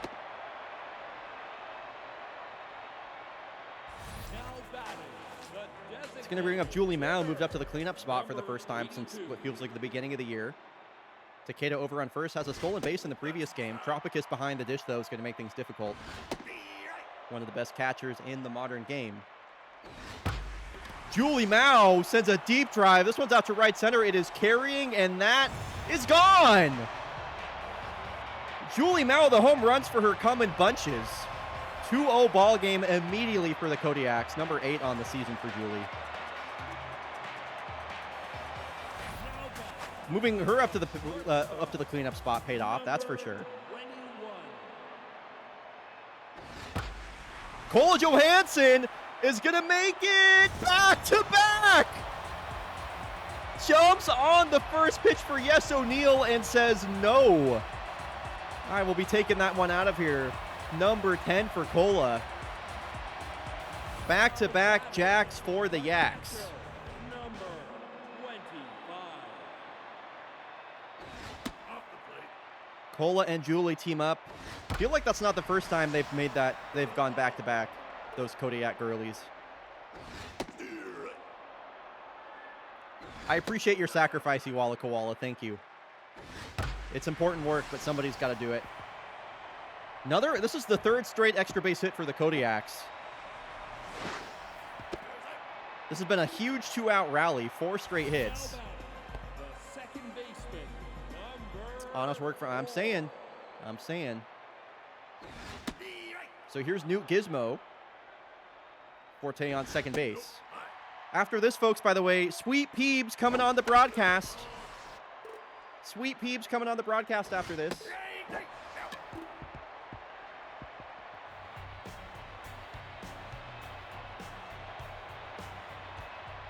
now batting, the designated hitter, number 26.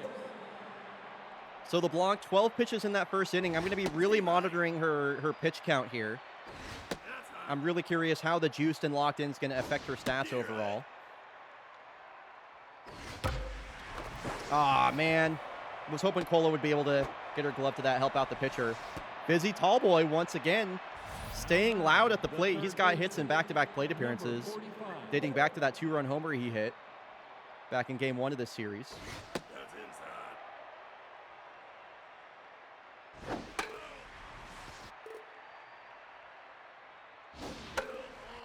Definitely worried about the Blanc's stamina. I really don't know how long she's going to be able to go. Strikeout number 70. That is leading all of baseball, by the way, for Celeste LeBlanc. Number 30.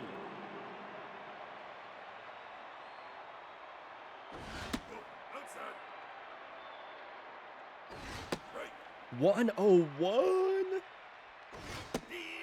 Boys, dude, just keep throwing those strikes in there. Woo! Strikeout number 71. Now batting, the first baseman, Tally it up. number 46. I think that's the 3rd strikeout of the game for Celeste, maybe the 4th. I'm really bad at counting. Come on, 72. 72. Oh my God. Busy Tallboy, the only guy with an answer right now. Kodiaks put up 3 on Yes O'Neal in that first inning. Number 44. And Lola Dominguez is going to get her 2nd at-bat already here in the 2nd this inning.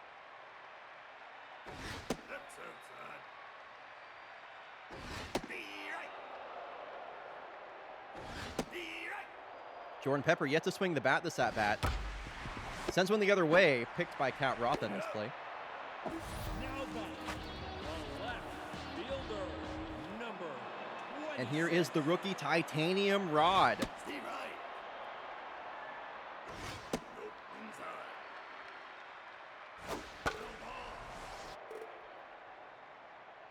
1 hit and 3 at-bats for Titanium Rod. He's had pretty limited appearances so far this season. Does have a pinch hit stolen base as well, I believe, and he'll send one back up the middle. A 1-out single on 2 strikes. Nice piece of hitting there from Titanium Rod. Kept his hands behind the ball there. I really like that. Served it back up the middle. And some speed at first base now for the Axe. And he takes off on the first pitch, and this one gets away from Amari Tropicus. And that's another stolen base for the young rookie, making his presence known here in this game. As Dominguez shoots this one down the left field line, and Titanium Rod is going to score. So the 9-hole batter reaches, steals a base, and scores on another opposite field single for Dominguez. It's probably my favorite thing about Lola's game. She can hit to all fields, which I really, really like.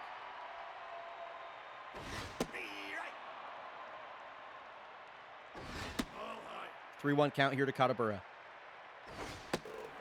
Checks his swing. Ball 4. Yes, O'Neal does not have it today.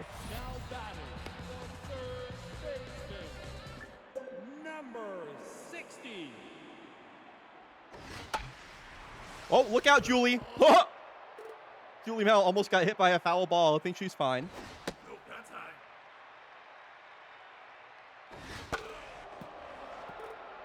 That one just missed her, it looks like. Ground ball up the middle, snared by Bamber. Gets the out over at first. But now you got 2 on for Julie Mao, who just clipped Yes O'Neal her last time up. Ball inside. Line drive right at Mirai Dream. Kodiak's tack on another. They have 6 hits and 4 runs through the first 2 innings. The shortstop, number Fake fun 81. fact, Titanium Rod was his nickname in college baseball, and he had his name legally changed to it. Wow.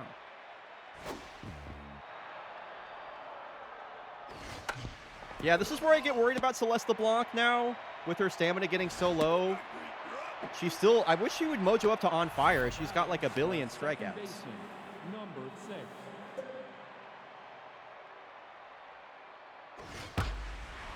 That'll help. I love if 1 pitch out. Second time through the order now for Celeste.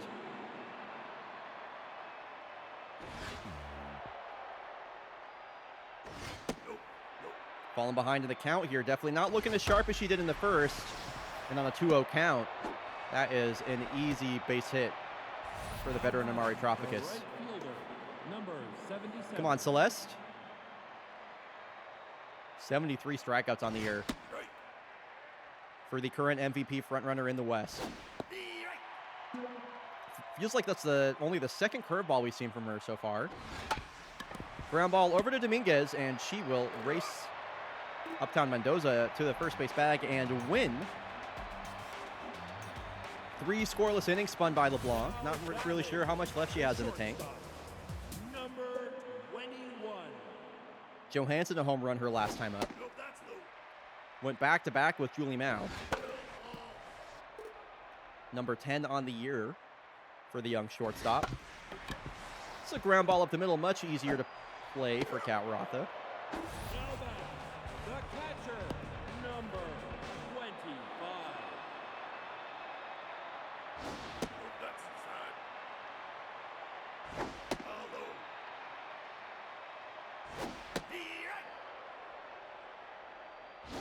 low. It happened 1 time. 3-1 count here. He rolls over on this one. Ella Bamber's been staying busy. What's up, Nito Burrito? How you doing? Now batting, Good to see you. the second baseman, number 4. Steve High. Base is empty here for Newt Gizmo. Mojo down for her once again. It's been on the struggle bus since that electric start to the season. Strike 3. No, it's all 90 feet, Nerd Piggy. Now batting, It's a perfect center diamond. fielder, number 82. All right, second time through the order here for LeBlanc. Definitely been falling behind in the count a bit more. Stamina really low, even with the juiced and the locked in. I don't think she's going to be realistically getting farther than the 4th. She is on fire. Now batting, the designated hitter, She is on fire now, though. Fizzy Tallboy got a hit his last time up. One of the 2 hits of the ball game for the Sawteeth. Wow, and in back-to-back games, Fizzy Tallboy has a home run versus the Kodiaks. He has been killing the Kodiaks in this series.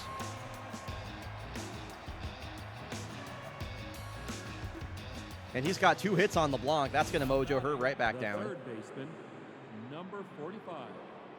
One of the few runs that LeBlanc has allowed all season as well. Dude, Fizzy's going crazy. I mean, hey, he's like my favorite player on this team. He's so cool.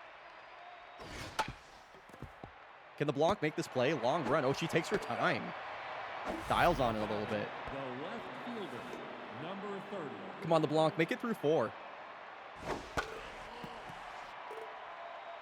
Yeah, she threw a fastball over to first base. That's for sure. Steer right. Kind of a bad route there from Uday. Feel like he could have had a play on that, maybe. Would have been a tough one. They might be taking LeBlanc out pretty soon. I'm not sure. She's definitely on her last legs here through 50 pitches. There you go. Nice play, Lola.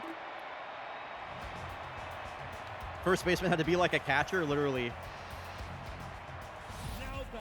So I have to say, I think 4 innings pitched is, I would say, probably about what I expected. I was hoping maybe she could go deeper, but I don't think she's going to.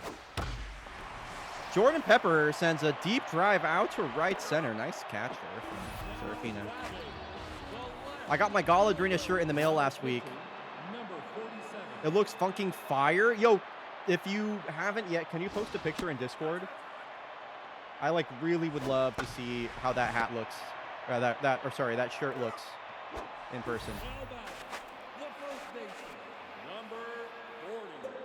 Lola Dominguez locked it again. I love that.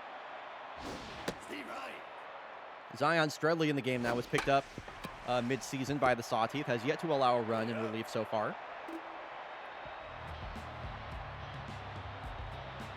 7 strikeouts for LeBlanc through 4 innings. And that is going to do it for LeBlanc's day. She pitches 4 innings of 1-run baseball, 7 Ks. Great start for her.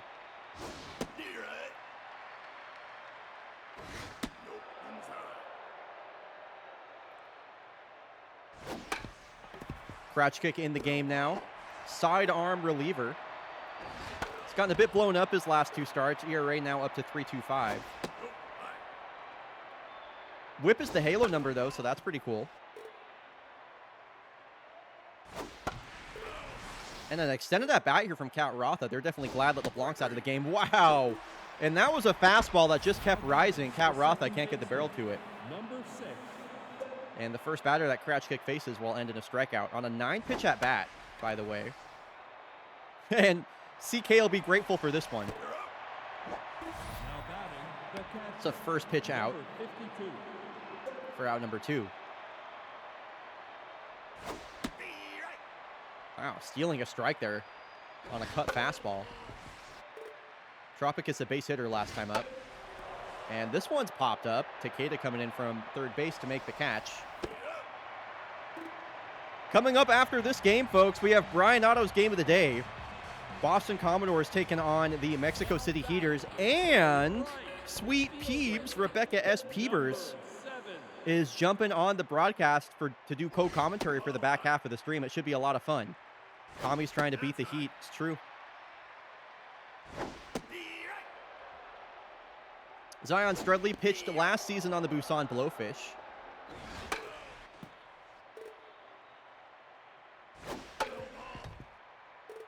Going right after Katabura, another 2-2 pitch. Chases a 2-seam away. This one's off the end of his bat and caught in foul territory by Rob Morgan. Third baseman, number 16. Valdo stings one up the middle, swings at the first pitch. And more speed on the bases now for the Yaks. The designated hitter. Julie Mao already with a home run today. Lined out to first her last time up. It's been all hard contact for her, though. Valdo takes off, and that is his second stolen base of the day. Or no, sorry, his first stolen base. The other stolen base was Titanium Rod. And Val, okay. If you, by the way, if you just got up to blink or either took a drink or something, Valdomiro Takeda's on third base now, by the way. Now batting, the shortstop. Turns that single into a triple in no time. Yeah, stand up to blink. I don't know what the fuck I was saying. These things happen.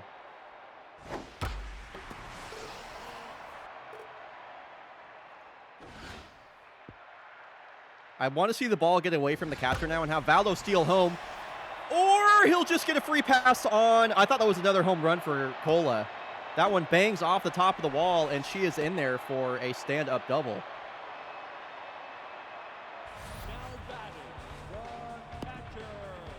Number. It feels like almost all the runs for the Axe coming on 2 outs this game. You're up.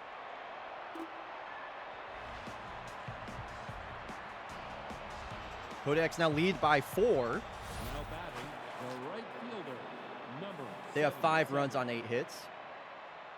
They have the hiccup suddenly, The right. and they're gone. Ball inside. Nope, that's low. Scratch kick doesn't walk a lot of guys. Here's the 3-1 to Mendoza. Just waiting for that fastball over the middle of the plate. Served right back up the middle for a leadoff hit. Now batting, the center fielder. Number. The Sawtooth 83. came back to win game 1 of this set. A 1-run difference is obviously a lot less than a 4-run difference. That's quick math right there. Now batting, the designated hitter. But Fizzy Tallboy's 2 for 2 on the day with the home run. He's got 2 home runs in this series so far. Nope, outside. Easily the most dangerous bat in this lineup right now. On a 2-0 count. Oh my gosh, Newt Gizmo. Oh! Now batting, the third baseman. Number. Out of curiosity, what are the odds of 2.2% things happening back to back? Like, what are the odds of that? That I've never seen that.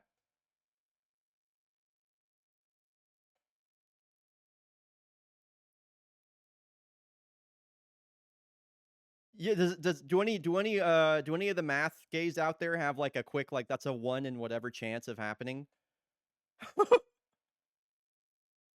I'm not sure if that error was on Lola or Gizmo. It's on Gizmo. Interesting. Chat, you just witnessed a 0.0004% play right there. Yeah, 1 in 2,500. Okay. Steve right. All right. Well, the Sawtooth have runners on first and second now, unless Jordan Pepper drops this ball.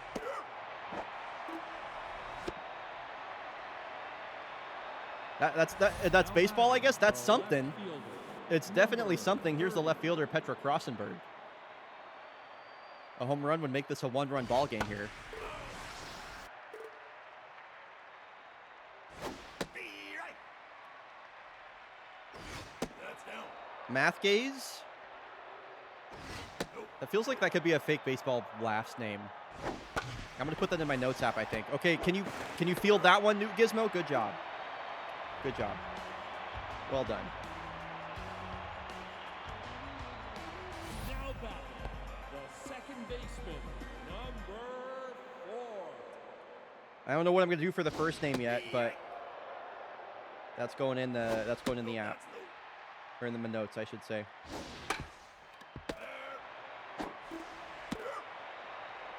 The stats guy math gaze. That's kind of fun. Number 44. I'll consider that. Steer right.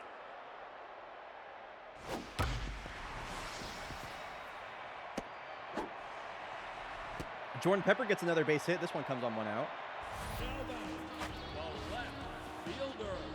Number. They'll bring up Titanium Ron, who's batting 400. Small sample size. But that is pretty cool. Worried about Jordan Pepper stealing. That's interesting.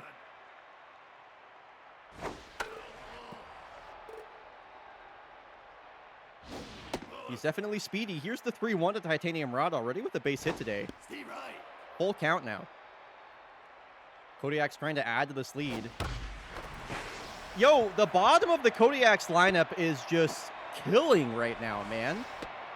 Jordan Pepper and Titanium Rod combining.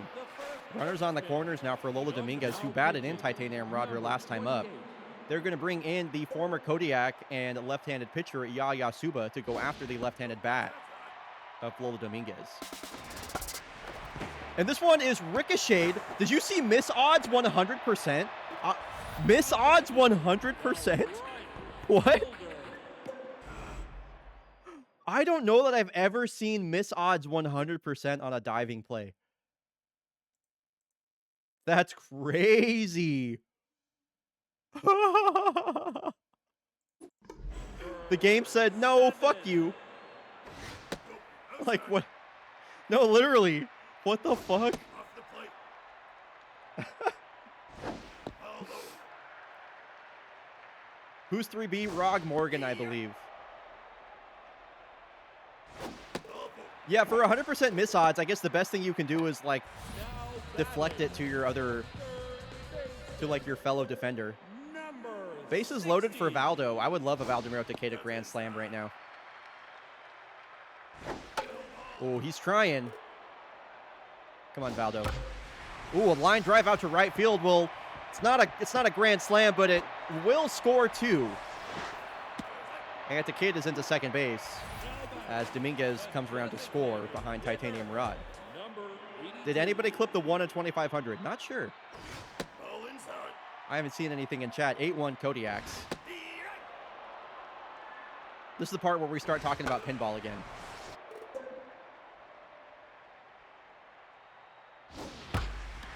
Another line drive. That's the second line drive to Mirai Dream that Julie Mouse hit today. Shortstop, number 21.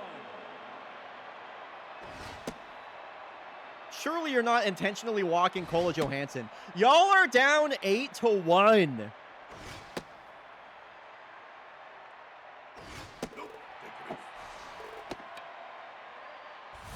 back. Sorry, that's loser behavior. Number 20. That is loser behavior. Off the plate. Walking Kola Johansson when you're down 8-1, like...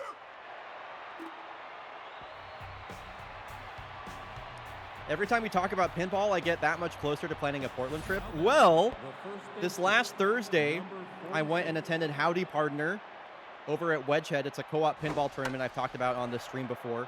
You get paired up with a team of 3 other pinballers, and then your combined score, you play like 5 different machines, and then your combined scores are paired against the other teams, and then a winner is picked based on, like, you know, who won the most machines.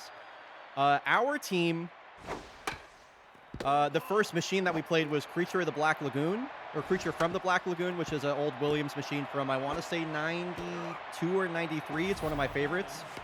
The Creature of the Black Lagoon machine at Wedgehead is, like, so fucking dialed in. That's, like, my favorite playing copy of, like, any pin. It's so fun to shoot. Anyway, I got a new high score on that machine for the first time when I was there, which was pretty cool. I got one of the guys on my team was, as described by the owner of Wedgehead, the best Creature player in Portland, so that was pretty cool.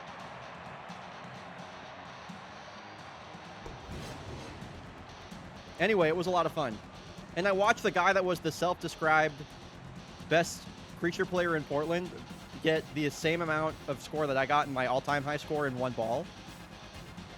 So that was pretty cool.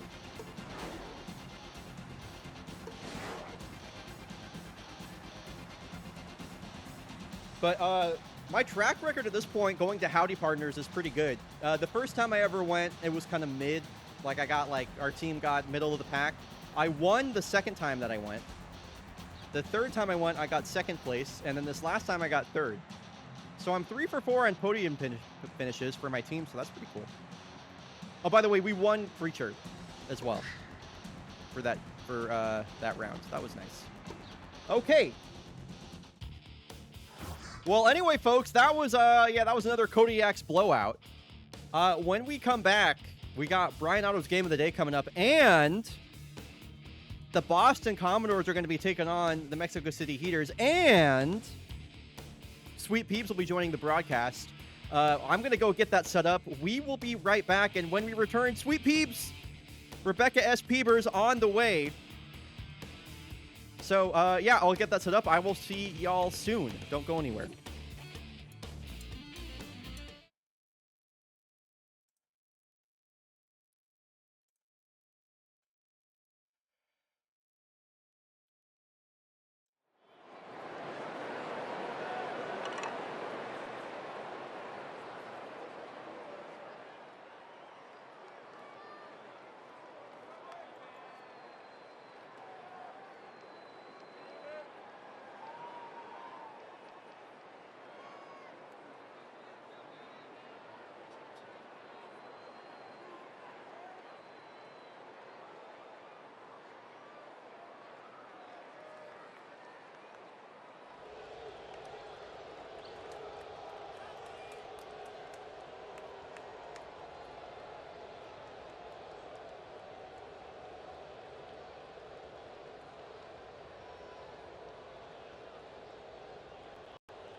Hello, everybody. Welcome back.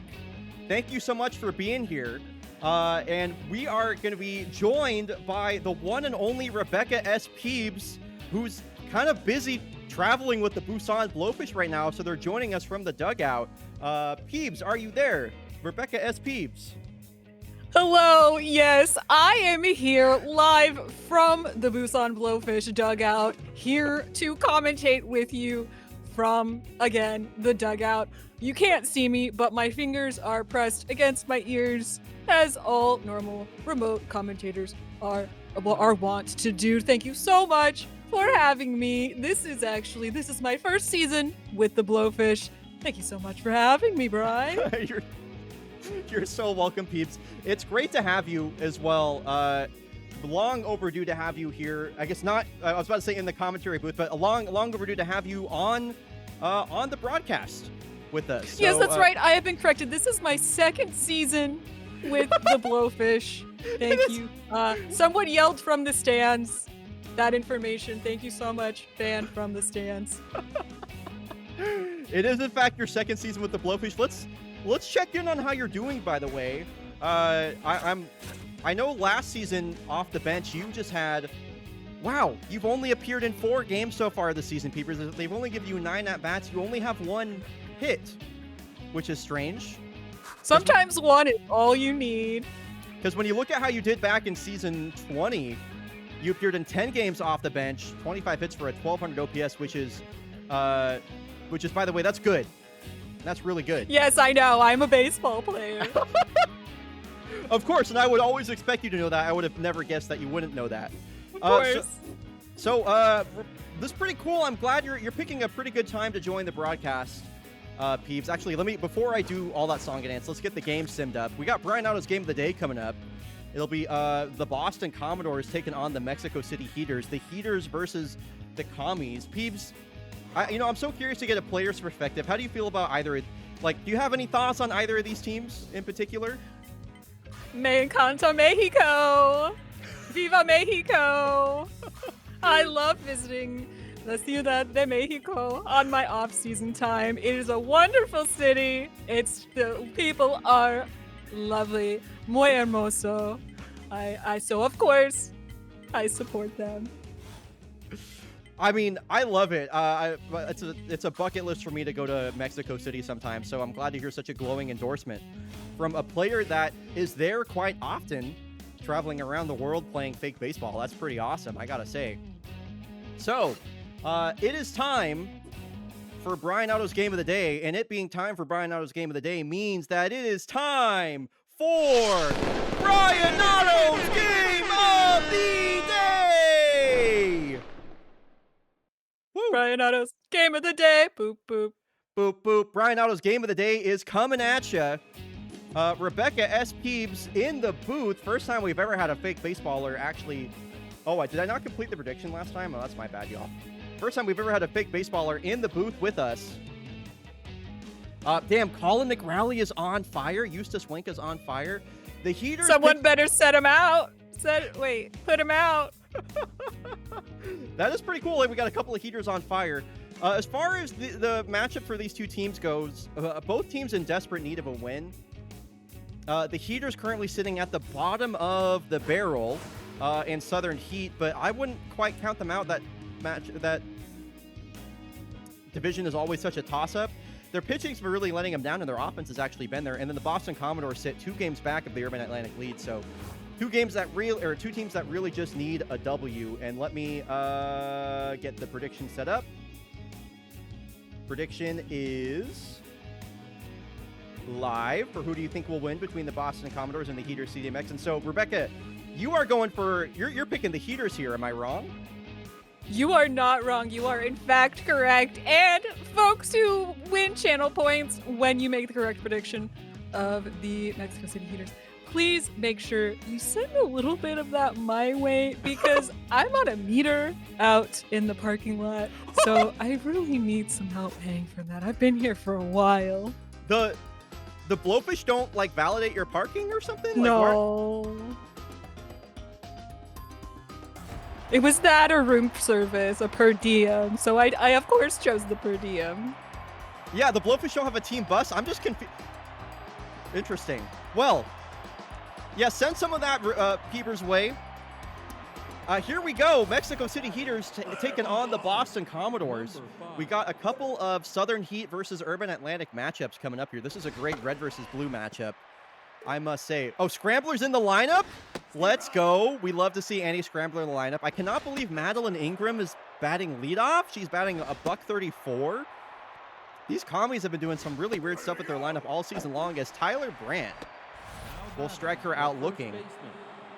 What's it like watching baseball, from a commentary perspective, Peevers? I guess considering that you've only started 4 games this season, you probably spend most of your time watching baseball from the dugout, but does the commentary aspect change anything for you? That's a 4-pitch walk to Slamtona Washington. Well, normally when I'm in the dugout on the bench, unable to play, they're unwilling to put me out there on the pitch or, whatever it's called. I usually just kind of browse the internet on my phone and I look up cute little stickers to put on my hat and cute little patches to put on my uniform. So I'm not actually watching much baseball. Do you ever wonder that the reason that you're not playing in a lot of games is because you're kind of distracted during game time? Or is that just... No. Okay. Yeah, fair enough. So Slamtona Washington with the 4-pitch walk has a lot of speed over on first. Whoa, and a strike him out, throw him out, double play. That is pretty cool. I actually can't believe they caught Slamtona Washington there. Bang, says Sindark Fates in the chat.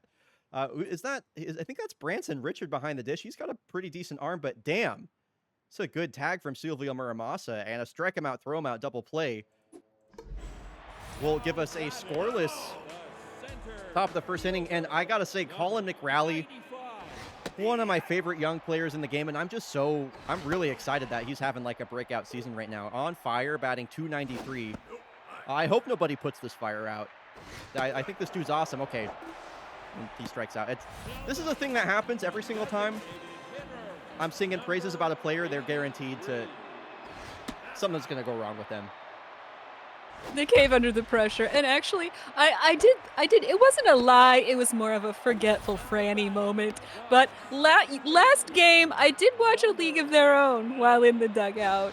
I learned everything I need to know about baseball from A League of Their Own. That's pretty cool. I'm going to be completely honest with you. A League of Their Own is on my watch list. I'm a huge baseball fan, and that was one of the few baseball movies I haven't seen.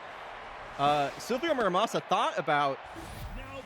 Yeah, I thought he was going to hold up at first base there. That was kind of crazy. Some kind of scared base running there from the Heater second baseman. And here is Eustace Wanka in his first season with a team not named the Santa Cruz Sawteeth. Looking for his 10th home run of the season, also on fire. Tony Felix DaCosta, I know Nerd Piggy is shaking in its boots right now with Felix DaCosta on the mound.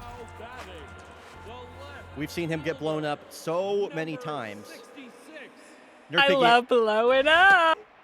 Blowing up. Oh my gosh, I can hear your ears perk up when I said blowing up. That's team true. Team hashtag for the Busan Blowfish. Here is Kyan Stout. Runners on first and second. 2 outs. Heaters threatening here in the first. Kyan Stout lifts one out to deep left. If it's fair, it's gone, and that is out of here. Whoa! Yippee! Oh, wow! Kyan Stout with a towering 3-run shot to give the Heaters a big lead here. And Viva Mexico! Viva Mexico! Nerd Picky cheering in chat, which is surprising to me considering that they're the biggest Commodores fan that I know. They do make fantastic music. Oh, Nerd Piggy does. It's true. That is true. I was trying really hard to connect the dot there, but they absolutely do. The Commodores. The Commodores?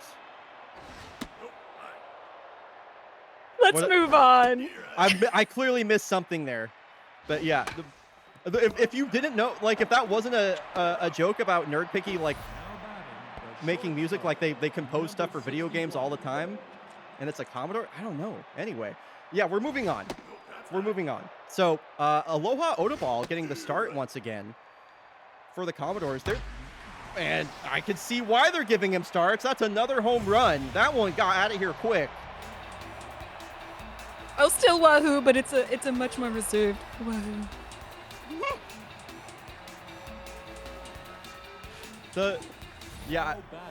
Oh, the Commodores was the name of Lionel Richie's band. Oh. Oh. Yeah, see, I definitely I'm not good on a lot of pop culture. I got to say, I mean, yeah, I'm not a no. Andy Scrambler. By the way, Andy Scrambler spotted one of the fan favorite rookies this season. Got an entire The Scrambler. The Scrambler got an entire webcomic made about her, which was pretty cool. Check that out, by the way. Birdie cooked that one up, and she'll hit a hard hit ground ball over to Sylvia Muramasa. And that will end the inning. Commodores get one back off of a, who hit that home run?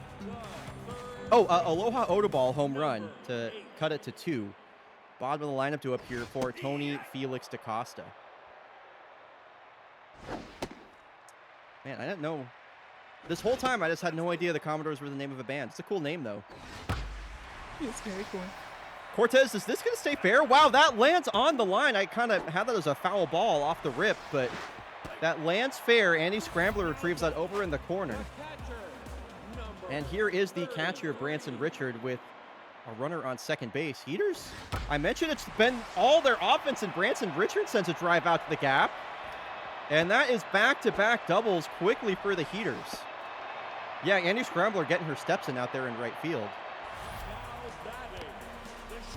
So an offensive explosion from the Heaters right now.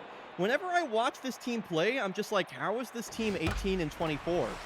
And they are just laying it on to Felix DaCosta right now. That is 3 straight hits to lead off the inning. That is once, twice, 3 times a hit. I do get that reference. I did get that one. Okay, that's the Commodores. That is the Commodores? Oh, cool. Yeah. Yes. That's, hey, shit. I've been sitting on that. Keep them coming. I'm so down for all of the I am so down for all of the pop culture references that I will not get. So thank you for picking that. That was really good. You might say these Heaters are too hot to trot. Is that also the Commodores? Yes. Nice. Damn. Yeah, keep them coming. Wow. I'm about to just look up every single Commodore song now. List of Commodore's songs. The discography of the American soul band, the Commodores, includes 15 studio albums and 39 singles through 3 decades. Oh my God. Well, with the third out of that inning, we are moving on to the top of the third. That's their 1975 album on the Motown label. Damn, okay, I'm about to have fun with this. There's a lot of really easy ones. Oh, Commodore's Christmas? Yo, we need to get Chris Christmas on the Commodores, actually. Now batting, the catcher, number 12. Now base runner, number 11. Oh, wow, Trevor Nichols pulled his hammy, so Pete Wheeler's coming in the game. Oh, there's Too Hot. Oh, Too Hot Touch Rot? That's cool. I didn't know it was not Too Trot. They're very creative like that. There's a lot of really easy words here to incorporate, I have to say.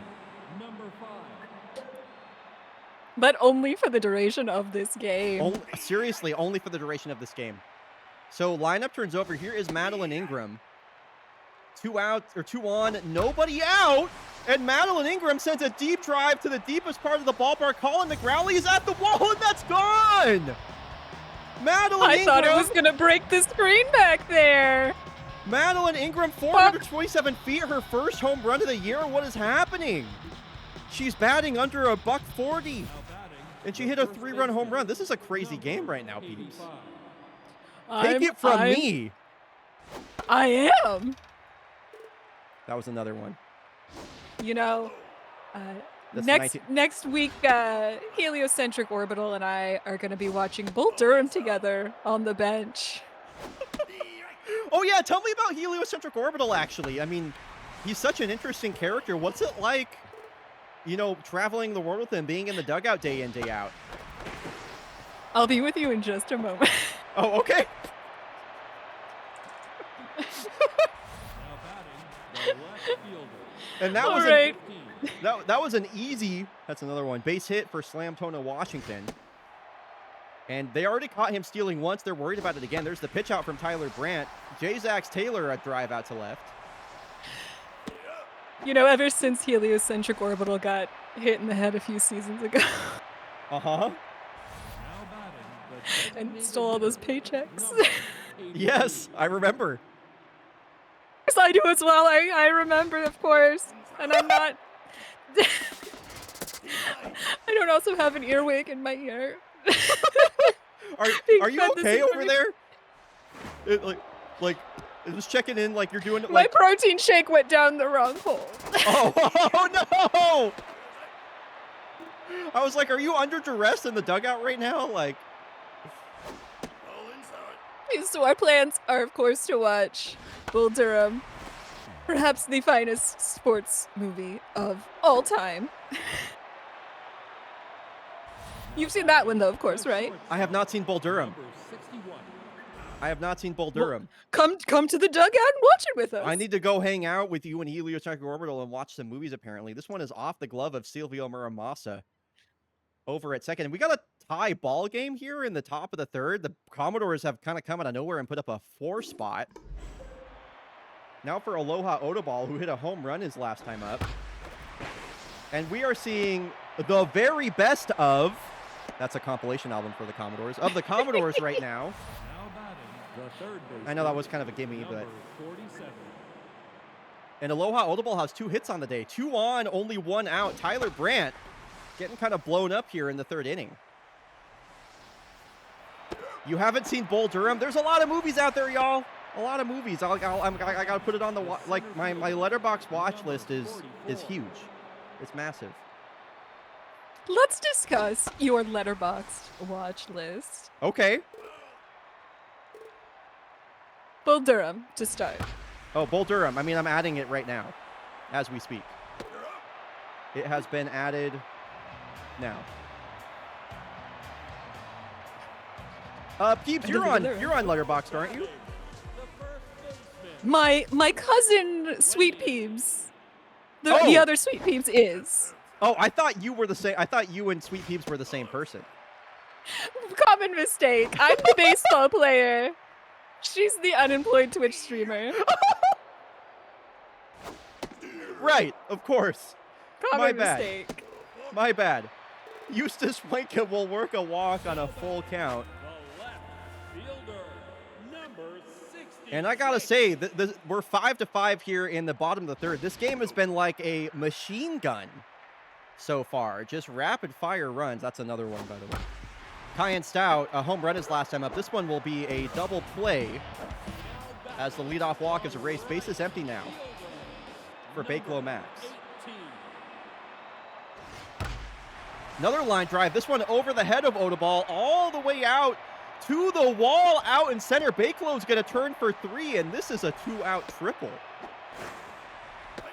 How about that? Now batting, third baseman. You know, you might say the stadium itself is a brick house. Is it? Nope, that's high.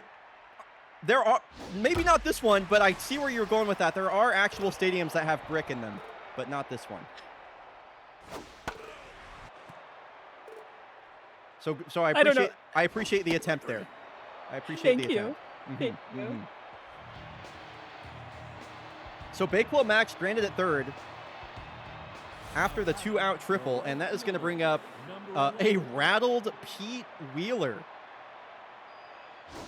Steve Ryan. to lead things off. It's been I expected a low-scoring kind of small ball like pitching-oriented game between these two teams. It's been all offense so far as Pete Wheeler keeps the hits going. Now batting, the catcher, number 12. And that's going to bring up the 9-hole batter, Sienna Barrera, the backup catcher. My face is literally glued to my other monitor just trying to come up with Commodore's jokes right now. I'm just scrolling up and down their Wikipedia page, looking at titles to all their albums. You know, a few weeks ago, Einhard Dampflock and I were watching The Natural, starring Robert Redford, the inimitables of Robert Redford, of course. And you know, there was a moment where, so the movie starts out with the young character, and he's in his 20s. And at the time, Robert Redford was in his 50s when they made that movie. So my question to you is, have you seen The Natural? Here's a base hit up the middle for the backup catcher, Sienna Barrera, which is going to bring up Madeline Ingram. Oh, well, that was Madeline Ingram. Just kidding. That was me looking at Wikipedia. That's going to bring up Slamtown in Washington. Tyler Brandt's day is done. They're going to go to their best reliever right now, Joestar Whimsy, for the switch hitting Slamtown in Washington. And after all that, to answer your question, here's a pop quiz for you. Can you guess which movie is about to go on my Letterboxd watch list? Just, you know, can you guess which movie is about to put on there? Just to, you know, take your best Field of Dreams. The left fielder, number 15. Not Field of Dreams. I have seen Field of But Dreams. if you build it, he will come. That is true. But but you were wrong. I'm adding The Natural to my Letterboxd watch list. So, anyway. When I said that was one of the few baseball movies I haven't seen, I am beginning to realize there are actually a fuck ton of baseball movies I haven't seen. So I'm going to walk that back. Bases loaded here for J. Zax Taylor. Here's the payoff pitch. It is fouled back. Amongst all of our banter and everything, this game has gone crazy, and Joestar Whimsy has walked in a run. What is happening in this game, Peeps? Did you just like... I don't understand. Like, you brought some of like the... They're playing baseball. I guess so. They're doing it for the love of the game. The 1999 film of the same name. Tough out activated here for Swamp Donkey. I thought that was about to be a grand slam. Joestar Whimsy, wow, really struggling here. Over almost 20 pitches. This is his 20th pitch, and he hasn't recorded an out. The bases are loaded. He just walked in a run. He might do it again. Oh my God, what is happening here? Full count to Swamp Donkey. He swings through it to bring up Aloha Odubal. 61. What are these pitches, dog? I don't know, Birdie. I don't know what's happening here. Between the Commodore's references and whatever's going on over in the whatever dugout. I don't even know what dugout Rebecca S. Peebs is in right now. Ball gets away from Branson Richard. Runners will retreat. And it's another 3-1 count here. This game, what the fuck is going on right now? Here's a 3-1. Moneyball. I love Moneyball. I have seen Moneyball. That was a Moneyball right there. Hit up the middle for a 2-run RBI single with the bases loaded. 47. There seems to be some angels in this outfield. That was the first baseball movie I ever watched. Wow. Is That that was where like- it all started for you? Maybe. I mean, I watched that movie so many times as a kid. That was my first exposure to Joseph Gordon-Levitt as Mauricio Atkinson with another deep drive. So for as long as Joseph Gordon-Levitt was like, you know, kind of popular, I know he's not really doing movies right lately, but he was like, he's always been the Angels in the outfield guy to me. Number 44. He was in Wake Up Dead Man. Was he? I haven't seen Wake Up Dead Man, so there you go. As a baseball announcer. So Annie The Scrambler. Sandlot. I have seen The Sandlot.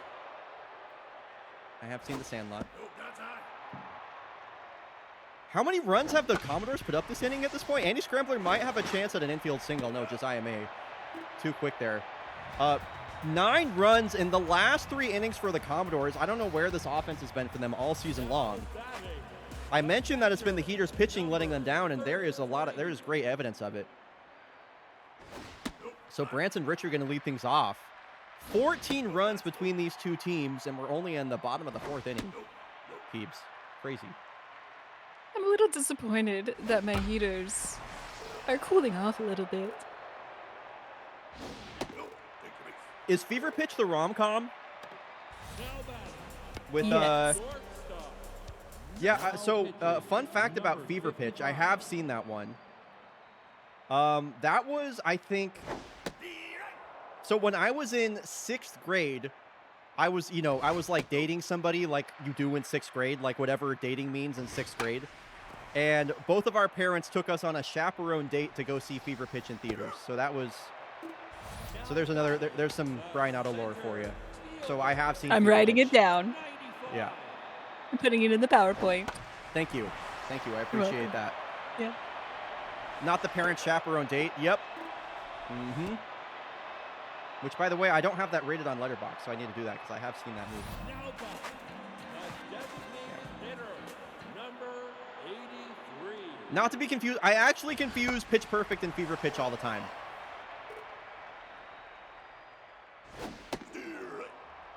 Drew Barrymore, Jimmy Fallon, wild. That's high. So anyway, whoa, they're going to send the runner to third and challenge the arm of Andy Scrambler. That was a little disrespectful to the Rook, but it works out for him anyway. Second baseman, number Runners on the corners now for Silvio Muramasa. Heaters, you get the feeling they need to claw something back in this game. Trailing by 4, especially with only 3 innings remaining after this. And Commodore's offense looks extremely hot. Here's the 2-2 to Muramasa. Swung on and missed. Breaks his You know, back. here's the thing that many people don't know about baseball is you have to hit the ball number 11. with the bat. Pitching, number 30. Many people don't know that? That's correct. Surprising. Pete Wheeler hits the Yeah. ball with the bat. And that is going to hang up for Silvio Muramasa for out number 1. Now batting, the catcher, number 12. Yeah, Jamelius Cremelius and I had a very long discussion together while we were watching Mr. Baseball starring Tom Selleck. I have not seen Mr. Baseball starring Tom Selleck. You just watch the Blowfish Dugout, are y'all just watching baseball movies all the time? Yes, we were told that's how we get better this season. Oh, see, the Blowfish being 17 and 24, like, it's all starting to make sense to me now. I'm starting to understand it. Steve right. It's So just here's- baseball, baby. That's just baseball, baby. Madeline Ingram with her first home run of the season. And a base hit her last time up. She will strike out this time. Shaybrook whippersnap. Able to finally hold the Commodore scoreless. And it'll be Wenka, Stout, and Max due up here. 2 walks on the day for Eustace Wenka. They might not even pitch to him again. Question from the chat for you, Rebecca S. Peebs. Has the Blowies dugout watched 42? That is actually 2 weeks from now. Oh, cool. Wow, so y'all have you have a schedule for the movies you We watch? do. Oh my god, that's so fun. I love that. The left fielder, number 6. We have watched the Jackie Robinson story, though. Hey, don't delegitimize vicarious experience, Commish. When did I ever delegitimize vicarious experience? When have I ever done that?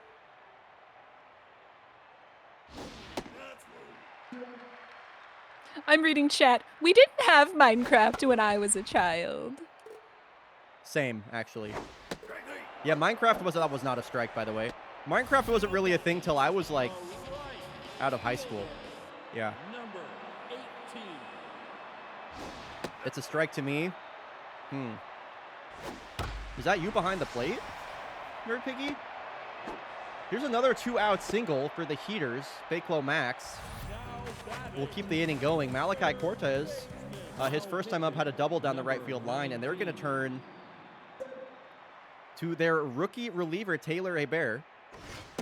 Rookie of the Year, 1993, starring Thomas Ian Nicholas and Gary Busey. Whoa. Have not seen it. Oh, and that one is knocked down by Mauricio Atkinson, and he might have just saved a run. That looked like it was going all the way down the left field line, but instead it's runners on the corners, 2 outs. For Branson Richard, he's reached twice today, does have an RBI as well.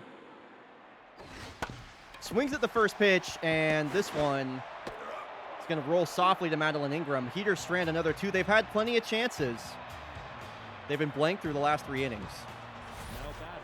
I do like that the score is 9-5, much like the famous film 9-5, which I, of course, enjoy very much, but we have not watched in the dugout because it is not a baseball movie. I do know, I mean, like, I don't know, I haven't seen the movie, but I do know of the movie. So I appreciate that reference regardless. So J-Zax Taylor, 1 out, bases empty. Commodores with a commanding 4-run lead. Shaybrook Whippersnap has looked pretty good since coming in on relief. Has been kind of the only Heaters pitcher that can do much of anything. That's a nice. Oh! Whoa! Big Pull Max just took her eye off the ball. That looked like a routine catch. Instead, it falls right by her, and that's a double for J-Zax Taylor. Double damn. Damn. So Swamp Donkey now with a chance to drive in another run. They're going to have... What is going on this game? Branson Richard, I mean, why even throw the ball at that point? That ball was straight up just like sailed. And that wasn't even close to the third baseman, by the way. Like, Peebs, I have to say, like, you come on the broadcast and this is one of the weirdest games we've watched all season. So I don't know if you have anything to do with that or it's just like kind of like your aura. I don't really know there, but it's the cinema of it. It's the cinema of it. Hey, fair enough. List of sports films. That was an O'Neal Cruz play. Damn, Gormy. That's evil. Heaters high-key fumbling right now. Agreed. It's like... That's the 4th hit of the day for Aloha Odubel, by the way. And that guy's old. That guy's not young. How old is Aloha Odubel? Number 40 now. Pitching number 40. I don't know. He's been in the league since season 7. Steve Wright. He's 38 years old. That guy's old. Steve Wright. He's got 4 hits today. Dude, the Heaters cannot buy an out. That was the 15th hit of the game for the Commies? Now batting, the center Damn. fielder, number 44. Okay, I mean, I guess this is like a Commodore's Christmas. That's the name of the Commodore's Christmas album.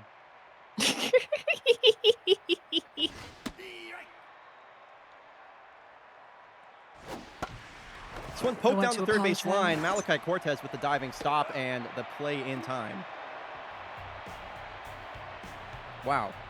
9-1-2 coming up here for the Mexico City Heaters. Feels like the game that'll never end either, by the way. I feel like we've been in this first matchup forever, especially after how fast the first half of the stream was.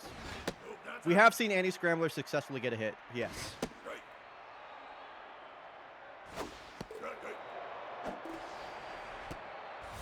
Man. The center fielder, number 95. So lineup turns over now. Colin McRally came into this game on fire. It's been held quiet so far. I'd love to see him get a hit right here. This one, a line drive that is caught by Madeline Ingram. The designated hitter, number 83. Apparently there was a single released by the Commodores called Jesus is Love, which surprised me when I was reading this. Amen. Amen. There's also one called Homeless. Interesting.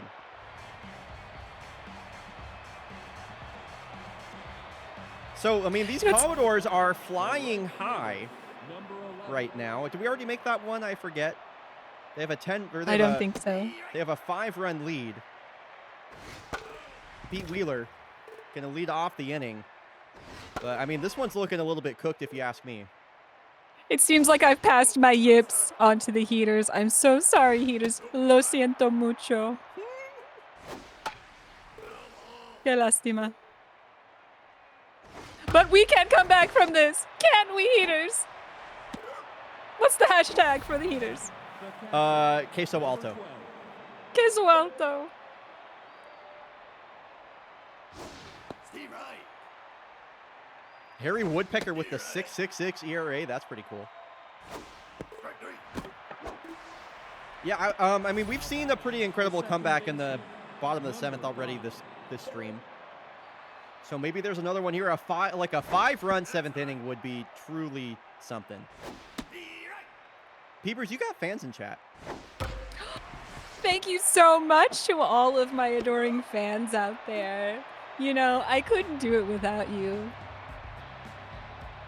So, okay, last hope here for the Heaters. Muramasa, Wenka, and Stout. Maybe aside from Muramasa, a good pair of batters here to get things started. Bell Bottoms in at catcher, a defensive replacement. Muramasa swinging at the first pitch. That is strike one. And by, damn, I feel like you just rude, Piggy. Best Blowies, bench warmer, and cinema buff. And Webb Townsend coming in the game right now. He leads all of fake baseball in saves. And he's looking to slam the door shut on the Heaters here. This is looking real tough, I gotta say. It's okay. It's okay. Try again. Try again. It's okay. It's okay. Try again. Try again. Eustace Wanka gives one a ride. This is hit out to right center. Pete Wheeler is at the wall, and that just kept going. Woohoo! Wanka cuts the lead to 4. A bit of a garbage time home run, if you want to call it that. His 10th of the season. Good for you, Eustace. We are Yes, so I back. love I regret to inform you, you still have 4 runs left to get there, Catchy. You're just one grand slam away. That's all you need. It's just one grand slam. Oh, I love ordering Grand Slams. They're so delicious. You go to Denny's often? Yes. That's where I practice my fighting moves, my judo. At Denny's? Yes, in the parking lot. What are the Denny's like in Busan? Any different? The food's a lot better. That makes sense. That tracks. There's a lot of cheese. Here's how we can still win. It'd need to be the 2-out rally of all time. You need like a 2-out grand slam. This one's a flare, and Madeline Ingram has that one sized up. What a bizarre game this was between the Boston Commodores and the Mexico City Heaters. Commodores will take this one. Truly one of the weirdest games of fake baseball I've watched in a minute. A combined 26 hits between the two teams, 16 runs. What the balls? Nerd Piggy, can I please have some of that so I can go pay the meter? Thank you so much. I appreciate it. Yeah, glad I missed the prediction. Seriously, Marduk, that was a bizarre game. Folks, we're going to run 90 seconds of ads, and when we're back, we are going to have Los Bomberos de Santo Domingo taking on the Montreal Voyagers. That should be a pretty fun game. We'll be back in 90 seconds. Scrambler sweep. She didn't get a single base, but she was on the winning team. And that's what matters. Yeah, I mean, Rebecca Peevers only played in 10 games last season and went to the Eastern League Championship Series. So, you know. It's true. I was there. You just got to be on the winning team. Hello, subscribers. Welcome. Hello to everyone using AdSkit. Welcome. Reapers have a losing record for the first time in a while as they lose to the Lesbians, who are up to 21-23. Look out. Bushrangers are 3rd place in SoCo. All right, so what's the pitching matchup? Cape Disappointment versus Sonia Petrovich. Okay. Montreal facts. Montreal facts on the way. Let's go. 115 interesting facts about Montreal. I can't wait to hear some of these. I'll give you a little teaser. Yeah. Montreal is the 2nd largest city in Canada and the largest city in the primarily French-speaking province, Quebec. It is not the provincial capital, though. That would be Quebec City. Fun. Okay, I like that. That was a fun fact. At first, I was like, "No, I knew that," and then you said the other thing, and I was like, "Oh, I didn't know that." Yeah, I have to say the Montreal Voyagers being good has made me a fan. I usually didn't really care about the Canadians before, the Montreal Canadiens. Sorry, let me be clear. I love you, Canadians. I didn't care about the Canadians before, but yeah, now after rooting for the Voyagers, I'm rooting for the Canadians in the Stanley Cup playoffs. So funny how fake baseball has that effect. Wait a minute. My cousin, the other Rebecca, sweetpeebs, thinks you Right. should be supporting the Carolina Hurricanes. Oh, no. That's always my team. The Hurricanes are always my team. Like, I pick multiple teams. Oh, okay. If they were Just checking. if they were playing each other, I'd root for the Hurricanes. So Just checking. yeah. All right, folks. Prediction is live for the Voyagers versus the Bomberos Sandom. We already got a bunch of fire with fires in the chat. Yeah, Kane swept 4-0 in that first round versus the stinky Ottawa Senators, which we love to see.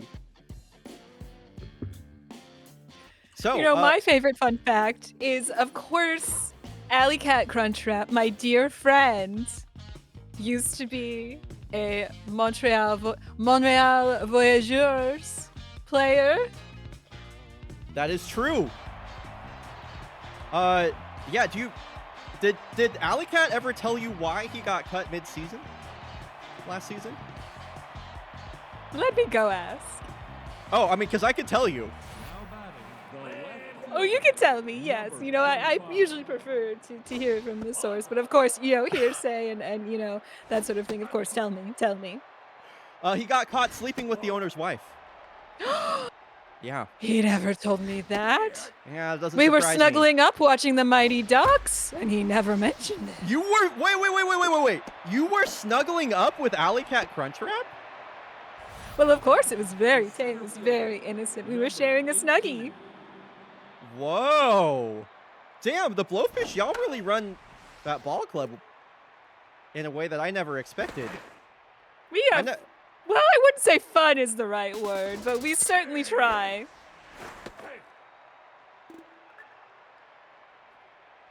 I'm not gonna lie, I don't know what to make of that. Nebula Nova, write this down. Write this down. Yeah, chat, prediction is live. You got 20 seconds left on that. I didn't announce it, but it is live. Manny Man gets hit. And Cape Disappointment has... I mean, that was a bit of a disappointment right there. I don't really know what's happening in these games. 2-1, nobody out now for Masahito Hu in his second season.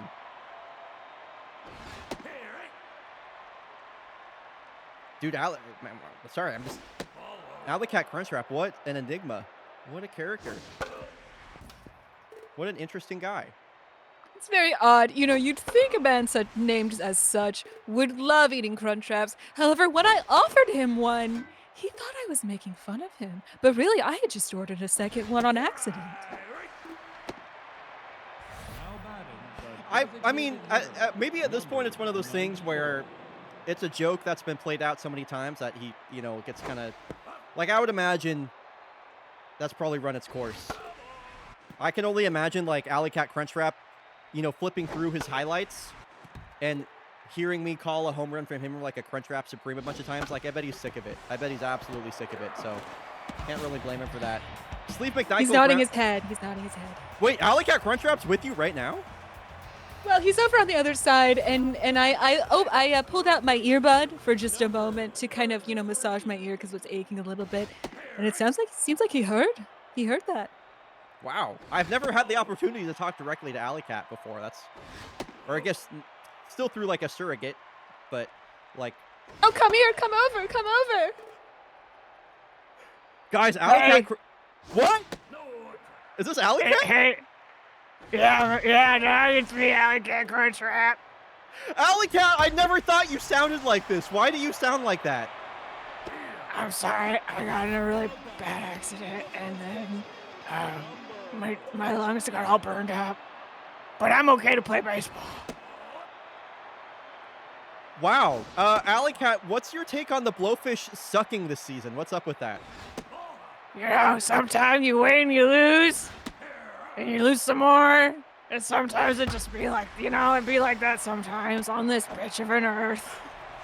It do be like that sometimes on this bitch of an earth. I've said that many times myself. I have to agree. Alley Cat Crunchwrap, who do you like in this game between the Voyagers and the Bomberos? Have you heard from owner's wife of the Voys? anytime recently? You know what? My attorney says Oh, that yeah, I can't talk. right. My bad. My bad. I gotta use my inhaler now. Bye. Alley Cat, I'm not going to lie. The craziest play just happened in this Bombetos game, and I didn't hear a single thing you said. He had to go use his inhaler. Damn. And he said bye. Oh, okay. Bye. Nerd Piggy did not like that, by the way. Just wanted to just throw on that, just making that known. The shortstop, number We have multiple people crying in chat. Oh my god, I don't know what's. So anyway, in this game, Aliyah Novak reached first base, tried to steal second. There was a throwing error by the pitcher. She advanced to third, and then scored on a fielder's choice. So Bombetos up 1-0, and I mean, number 31. it's been a weird couple of games so far. Really? I thought they seemed normal to me. I can't believe Novak didn't get a ball or a glove to that one. Baja swings the ball in the dirt for strike 3 and out number 1. The right fielder, And I'll bring up 51. Miles Brotson. Starting out in right field today, 327 batting average. Coming into this game, this one has popped up, and Novak should be able to get her glove to that one. Do we have a place for lore? Not really. We have the fake baseball discussion channel, but that's kind of it. I mean, a lot of the lore outside of the stats just kind of exists in our collective consciousness. You know, it's definitely not really written down anywhere yet. So here's the rookie. Did you know Montreal is only 45 kilometers from the U.S. border? I knew it was, close. I didn't know it was that close. The shortstop, I'm number always 10. surprised by how close to the border a lot of those like Eastern Canadian cities are. Like, I believe that Seattle is like further north than Toronto, which is always really strange for me to think about. So. Now batting, the designated All right, here is the All-Star Ahmed Fedahani. 54. Actually batted in the 5th position in that All-Star lineup as the DH, so kind of picking up where we last saw him. 3-0 count here from Petrovic, and he'll walk on 4 pitches and more speed on the base paths here for the Bombetos. Fake baseball wiki, man. I mean, that's I have one of my next long-term projects for fake baseball, aside from creating the minor leagues, is actually transferring everything to a website. So, whenever we actually had a website, we might also incorporate like a wiki into that somehow. Who knows? Rogue Huxley way out in front of a fastball. Would love to see Rogue Huxley get a hit right here. One of my favorite rookies. This one's popped up to the infield, and Fedahani will retreat back to second base. Now batting, the right fielder. So that will bring up their offseason acquisition, Bimto Smack. Over 30 pitches now for Petrovic. And Fedahani's going to take off for third, and he's in there. Picked a really good pitch to run on. A slow-moving, looping curveball. Sacrifice fly in play now. It would be the second run scored on a productive out here for the Bombetos. And this one's not going to leave the infield. Fedahani will stay posted up at third. Now batting, the catcher. And here is Sammy Delara. Got a big shout out in the Fake Baseball Fake podcast from Nerd Piggy and Sapphire and Pink. If anybody didn't listen to the Fake Baseball Fake podcast, I asked both Nerd Piggy and Saf to pick one player that's been just like a standout performance for them for the first half of the season. And without talking to each other, they both picked Sammy Delara, which I think is just adorable. Now batting, Wow, taste.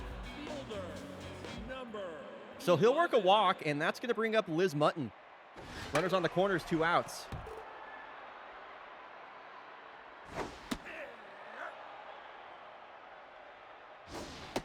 Montreal has the largest Haitian community in Canada.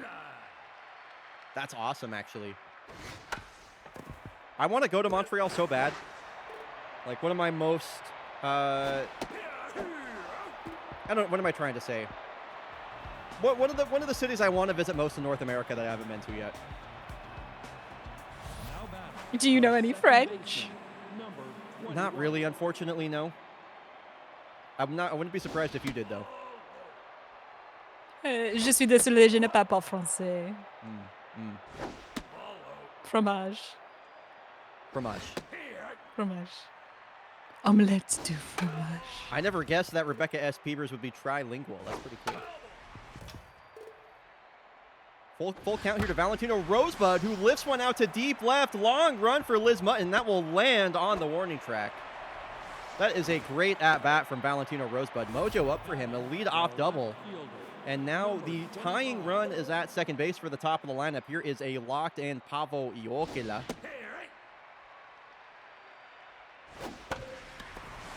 I mean, I feel like you would probably like Pavo Iokela. He's Finnish. You seem to like Finnish things. Yeah. Yeah. That's my cousin actually. She loves Finland. Number 18. Right. Sorry, I just It's keep my getting cou- you it's and Sweet my cousin. Peebs mixed up. We both 안녕하세요. 저는 이름은 Rebecca S. Peebs입니다. Rebecca Peebers입니다. Rebecca S. Peebs, I'm not going to lie, I have no idea what the fuck you're saying right now. I said, hello, my name is Rebecca Peebers in Korean. Oh, that's pretty cool. Whoa. So trilingual? Would it be quadlingual? Quadlingual, that's right. Wow. I mean, I guess it makes sense that you'd pick up a lot of languages when you're literally traveling all over the world to play baseball. Pretty neat. Manny Man takes off, and another stolen base here for the Voyagers. They have 2 runners in scoring position now. For Masahiro, who pokes one into right field. That will score the tying run. Rosebud coasts home. The designated hitter. And we got a brand new ball game. Runners on the corners, 1 out. Cape Disappointment coming out of the game after only 2 1/3 innings pitched. Hub Sogi in the game now to face the all-star Sleeve McDykel, who sends a deep drive out to right. Long run for Bimto Smack, and it's over his glove. He can't come up with it. Into third base goes Masahiro Hu, and they tag him out. That's a crazy play. Third baseman, number 31. Whoa, so a run scores, but that's also a hell of a throw from Bimto Smack, and kind of a strange decision to go for third there from Masahiro. They tag him out at third base. What is happening in these games? My goodness. I'm All right, telling you, I bring the cinema. Apparently. Now batting, the right fielder. So Ryland Baja keeps the hit parade going. He works a 2-out single.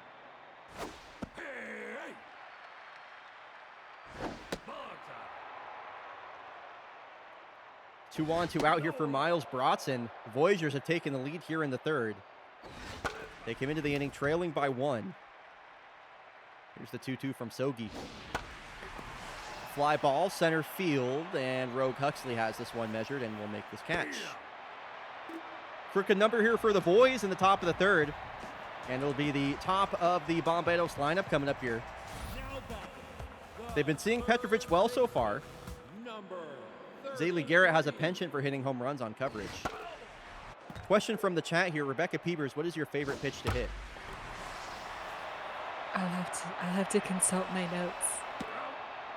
Not that you get many opportunities to hit pitches, because you've only played 4 games That's this right. season. Not that I get many opportunities anymore. I think Yeah. they value my my cinema time more than my hitting time. But I types of pitches. Ain't no way we got a baseball player Googling types of pitches right now. I like the 2-seam fastball / sinker. Well, there's your answer, Nerd Piggy. Alaya Novak works a walk, number 13. and that will bring up Yoba Palomito.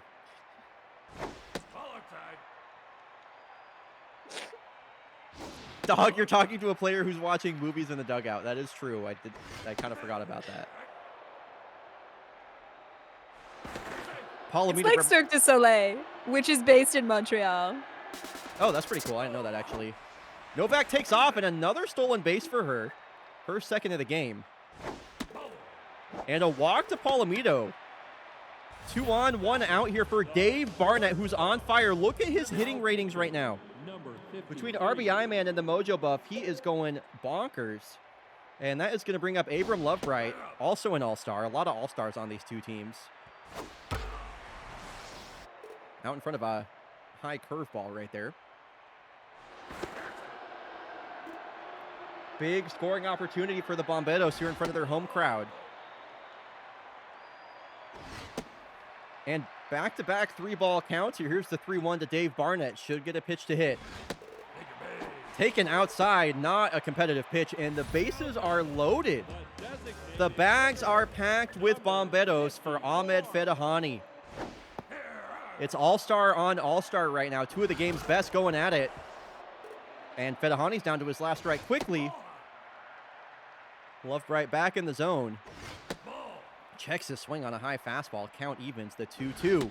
Ooh, taken outside on the edge. Fedahani can't believe it. I honestly can't either. Number 91. Voyager's gotta cash in on this opportunity right now. Bases loaded, only 1 out. Rogue Huxley, what do you got? That is a crazy call for strike 2. And she strikes out on 3 pitches. That's tough. I changed my answer. It's slider because that's also my favorite type of sandwich. Now batting. Good answer. Number 12. Good answer. Good answer. Thank you. The Port of Montreal is the largest inland port in the world. Thanks. Waterloo Strawberry gets hit. Shortstop. And that's going to bring up Heiko Raikkonen. Oh, he's got a sore hip. He got hit so hard. He's showing up on the injury report with a sore hip. Hub Sogi is now rattled. The What do you think- Ouchler. What do you think Hub Sogi's favorite sandwich is? Grilled I hit- cheese. A hit batter and now a walked batter. Number 21. 2 on, nobody out. And the Voyagers are in prime opportunity once again as Sammy Delara did an excellent job to block that ball. He likes Double- heroes. Whoa, double steal called and it blows up in their face right there. Now batting. Blow it Dave- up. Left fielder. Blowing up. Dave Barnett was moving over to cover second base on the stolen base attempt and just happened to be positioned perfectly for this ball. This is like a base hit all the way. But because the steal is called, that is an easy double play for the shortstop, Dave Barnett. And that, wow, how quickly things turned.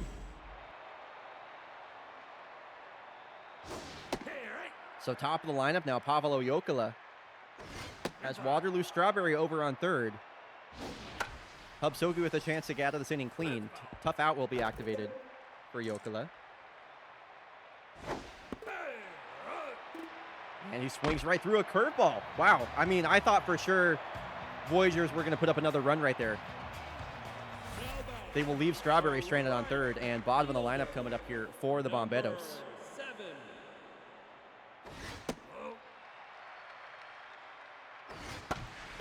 Pinto Smack serves one into right field. A soft line drive. Miles Brodson retrieves that. A leadoff hit will bring the go-ahead run to the plate. Bomberos staying active at the plate. Number Only 1 run to show for it, but they've been seeing Voyagers pitching pretty well so far. Delara, a walk his last time up. He looks at strike 1. I would be shocked if they stole with Pinto Smack. That guy is not very fast. Do you know Yuppie? Do I know Yuppie? Yuppie? I mean, that sounds familiar to me. I'm not going to say I know it, though, but I've definitely heard that. What is Yuppie? Yuppie is the mascot for the Montreal Canadiens. Oh, okay, yeah. batting. Number 8. Oh, wow, look at Yuppie. Was the first ever mascot to be thrown out of an MLB game? That's right. Oh my gosh. Chat, look at this fella. I'm going to block the screen for a sec after this pitch. Look at this fella. What a He's nice so chap. handsome. What a nice chap. I like him. Now batting. What did he do? I have no idea. Somehow uglier than Gritty? Really? I don't know. I think Gritty's uglier than that guy. Zaylee Garrett will ground out to the shortstop. And the Voyagers maintain a 1-run lead. Only 2 hits on the day for the Bomberos. I feel like they've had so much more offense than that. Eternity Gutierrez in the game now at left field after the pinch hit from Carlett Johansson. Hub Sogi back on the mound.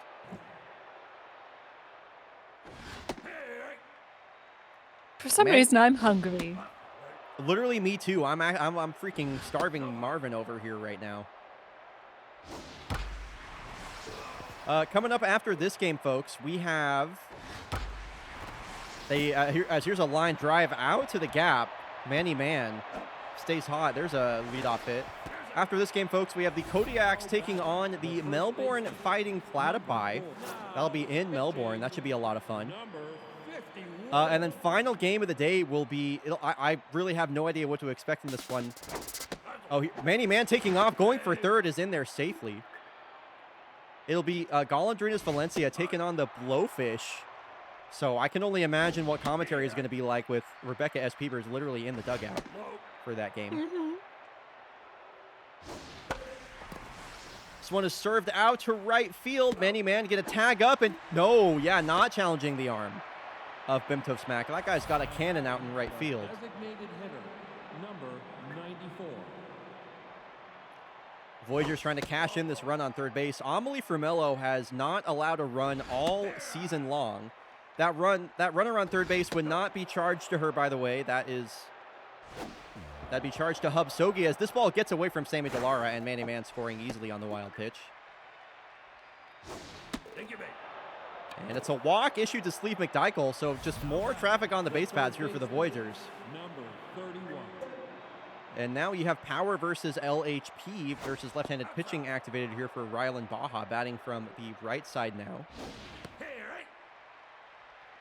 Amelie Frumello, another player that appears in the All-Star game. There were a lot of All-Stars on the Bomberos and the Knights in that game as Baja goes down on strikes. The right fielder, number 51. They'll bring up Miles Brodson. Question from chat, Rebecca Peebers, what is your favorite baseball position? If I hear you typing list of baseball positions right now, we're going to have a problem. Well, of course, I love hitting the ball. I don't get a lot of chances anymore So, on like, account of so my movie I'll responsibilities. I'll help you out here. You like being the designated hitter? Of course. Great. The more designated, the better. The more designated, the better. That's what they always say about the designated hitter. So UP was thrown out of a game in 1989. Oh, I've seen this clip, actually. Yes. Tommy Lasorda complained when UP took a running leap onto the visitors' dugout. I remember that. Yes, it is the Dodgers' fault. Yes. As if there weren't enough reasons to hate the Dodgers. That is a walk here for Yoba Palomito on here with one out. And Dave Barnett now at the plate representing the tying run. Again, a lot of traffic on the bases for the Bomberos, mostly due to working counts, working walks. They've only got 2 hits. And make that 3 hits as Dave Barnett stings one up the middle. Benched pinch hitter watching movies in the dugout. That's Rebecca Peebers, baby. You know, I know I play second base, but, you know, sometimes it's aspirational. Ahmed Fedahani struck out with the bases loaded his last time up, now facing Dae-Ho Sung. With runners on first and second, another opportunity here for the Bomberos. This one is off the glove of Rylan Baja. And once again, the bases are loaded for Rogue Huxley. She struck out in this exact position last time up. And once again looks at a strike on the outer edge of the zone for strike 1. Here's the 0-2 offering. Not striking out on 3 pitches this time, so that's nice. 4 pitches this time, but we're slowly improving. A 4-pitch strikeout versus a 3-pitch strikeout. That's still bad, but somehow a little bit better. And now the bases are loaded for Bimto Smack. I mean, holy cow, the Bomberos got to get a freaking run across the plate. They'd stranded so many runners on the bases. They can't leave the bases loaded for 2 innings in a row and expect to win this game. And this one is popped up, and Manny Man will make that grab. And for the 2nd inning in a row, the Bomberos have stranded the bases loaded. They have only 1 run. As Amelie Formello, who again has yet to allow a run this season, will get back to work. Amelie is another film that I've watched in the dugout. Oh, that's a classic right there. That's a classic right there. Would my cousin Rebecca S. Peebs, would she consider Hook a baseball movie? Neither of us have seen Hook. Who's seen more movies, So I you don't or know. your cousin? My cousin. Okay, that Though I makes do sense. have more time on my hands in, in the dugout on account of not being allowed to play much anymore. Right. Do you feel like that's kind of like a cycle where the less time you spend paying attention to baseball, the less time you get on the playing field? No. Okay, I just figured I would No. ask. Like, I just wanted to check in on that. It's an excellent question. And, it is something that seems obvious, but no, it's actually not the case. Okay. I was starting to do dog shit before I started watching all those movies. Oh, okay. Yeah. Gosh. Valentino Rosebud with his 2nd hit of the ball game. An opposite field single here on 2 outs to bring up Pavo Jokela. Voyagers continuing to see Bomberos pitching well. Feels like they've just been getting traffic in every single inning. Now for Pavo Jokela. Tough out activated here on 2 strikes. And full count here to Pavo up against Gonk Chum.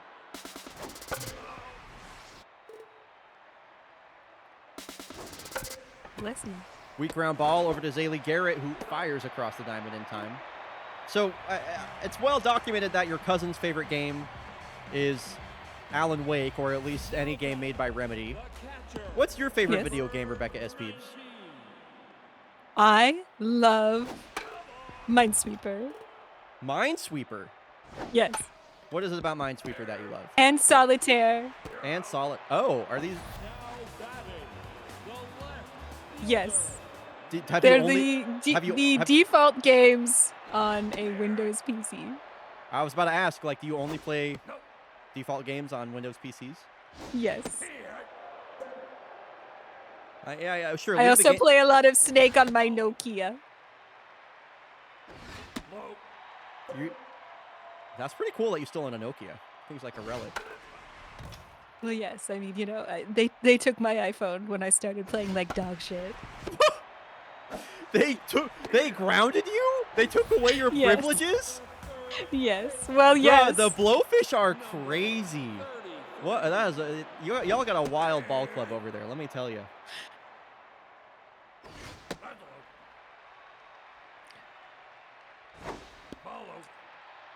Oddly enough, a movie we've never watched in the dugout. Train to Busan. Really? They don't want us to get scared. That's a pretty. Have you seen Train to Busan? No, but my cousin says it's pretty scary. Yeah, I was gonna say it's a pretty good movie. Zaylee Garrett takes off. That ball's in the dirt. Reckon it can't come up with that one.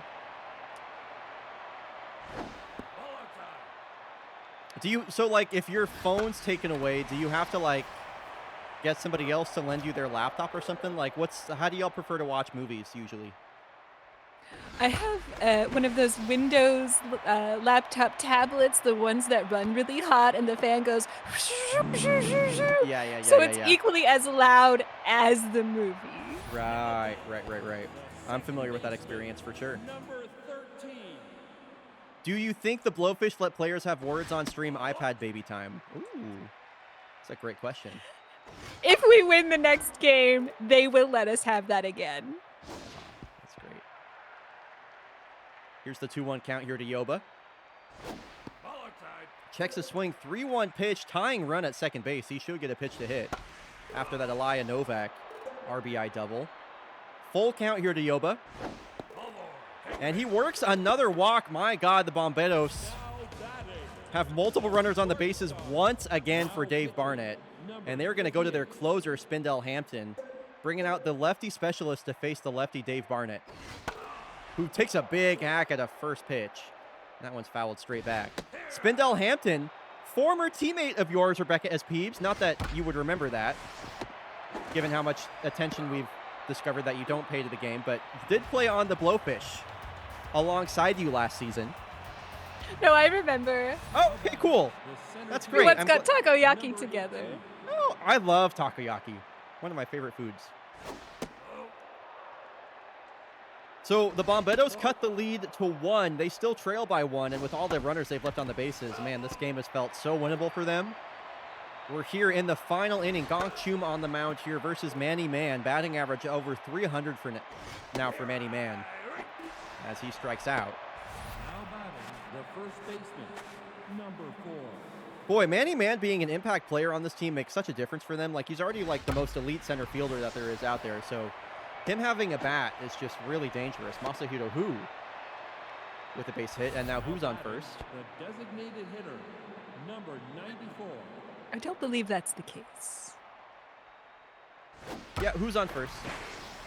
And back-to-back hits here for Sleep McDykel and Masahiro Hu. Now who's on third? Now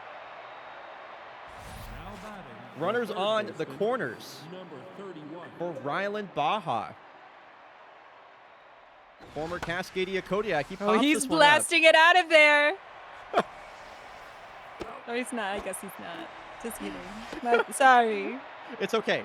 It's okay. It's okay. The right fielder, number 50. No harm, no foul. Voyager's looking for an insurance run here. Runners on the corners, 2 outs. Miles Brodson stepping in to face Gong Chum, down to his last strike. Ooh, gets tied up on an inside curveball. Breaks his bat again. And it'll be down to Fedahani, Huxley, and Smack. One swing of the bat would tie this game up. They're going to have to do it versus your former teammate, Spindell Hampton. 2.84 ERA, 12 strikeouts on the year. And this one hit right back to her, an easy play for out number 1. Now batting, the center fielder, number. What a moment this would be for the rookie Rogue Huxley to tie this game up. Had a good pitch to hit right there. That is the 3rd straight at bat, which she's looked at a breaking ball on the lower outside corner for strike 1. And she struck out on, that's 3 strikeouts on the day for Huxley. 2 of them on 3 pitches. My God, girl. Figure it out. 7. I think Rebecca S. Peebs is doing a great job keeping her cover as a Busan baseball player, in quotes, to protect her identity as a triangle agent. Yes, my cousin Rebecca S. Peebs did a phenomenal job presenting that TTRPG for charity. Yes, yes. So wait, I thought your cousin was Sweet Peebs, because you're Rebecca Wait a minute. Peebs. I thought I'm Rebecca Peebers. Oh, you're Rebecca Peebers. Right, there's no S in there. Bimto Smack, Right. a drive out to right field, and that one will hang up at the warning track. The Voyagers win this one, and again, I have to say it, what a bizarre game. Bombettos had every opportunity, and the Voyagers hang on. They extend their lead in the Urban Atlantic. Santo Domingo will lose ground in Southern Heat. And that was a weird fucking game. That was a weird fucking game. Whew. Okay, folks, when we come back from the break, the Kodiaks are headed to Melbourne to take on the fan favorite Melbourne Fighting Platypi. That'll be coming up in 90 seconds once we are back from this ad break. Stay tuned. Nerd Piggy gave me 4K more dots. Yay! Yippee! Should I do platypus facts or Melbourne facts? Sorry, what'd you say, Peebers? Should I do platypus facts or Melbourne facts? I like platypus facts, actually. Yeah, I think platypus facts would be fun. Yo, the Toucans are 23 and 21 and 2.5 games out of the lead in Southern Heat. That's weird. That's quite bizarre. We have 2 juiced players on the Platypi? Come on, man. What the hell is that? What the hell's going on there? New Gizmo is rattled? Girl. Alrighty then. How do I want to configure this lineup? Let's see. I think we'll put Takeda at second base. We will put Julie Mao over at third. We will DH Goldsmith. Jordan Pepper will stay at center, and Zamboni will go back out to left. I'm happy with this. I think we're going to put Goldie in the 8th slot? Or Forte? Forte. Yeah. Okay. All right. Got the lineup set, and let's get this prediction going. We have the Cascadia Kodiaks visiting the fan favorite Melbourne Fighting Platypi. And we got a lot of, I think we got some Platypi facts coming our way, which is pretty fun. Prediction is live for Kodiaks versus Melbourne Fighting Platypi. And I already got my lineup set, so we're all good to go. Pitching matchup for anybody curious. It is Toko Jimin taking on William Warren. The Platypi have two different juice players between Fruskar Bravado and Josef Lundegard. That's crazy. Here we go. Toko Jimin finally getting the start once again after she took a day off. For Celeste LeBlanc to make a juice start. If you're rooting for the Cascadia Kodiaks, hashtag Yak Attack. Gormy's all in on the Yaks. If you're rooting for the Melbourne Fighting Platypi, hashtag Platy Power. Peepers, who are you rooting for in this game? I'm of course rooting for the Fighting Platypi because my dear friends, Greta and Kyle, are on this team. That's true. Greta Ice Vixen and Kyle Thomas on this team. Wow, thank you to the 2 people that typed the team hashtag. Appreciate that, y'all. There we go. 4 people. Okay. Thank you, folks. I appreciate that. Lolo Dominguez, a quick ground out. And a quick base hit here for Uday Katabura. Who's your favorite Kodiak player? The second baseman. Peebers. I know that Heliocentric Orbital probably talks a lot of shit about the Kodiaks, but, you know, I hope you're able to see through that, and I'm wondering who your favorite player is on this team. My favorite player on the Kodiaks team is Lola. Lola Dominguez? Lola Dominguez. Yeah, good choice. She's a fan favorite. Nothing to read into there with you saying that's so slow, I'm sure. Not at all. Good cover. And Fruskar Bravado, I think that's rated as an error. Yeah, an error. Allows Takeda to reach first base safely. So 2 on now for Julie Mao. A home run in her last game. A couple of home runs in her last, I think, 4 games.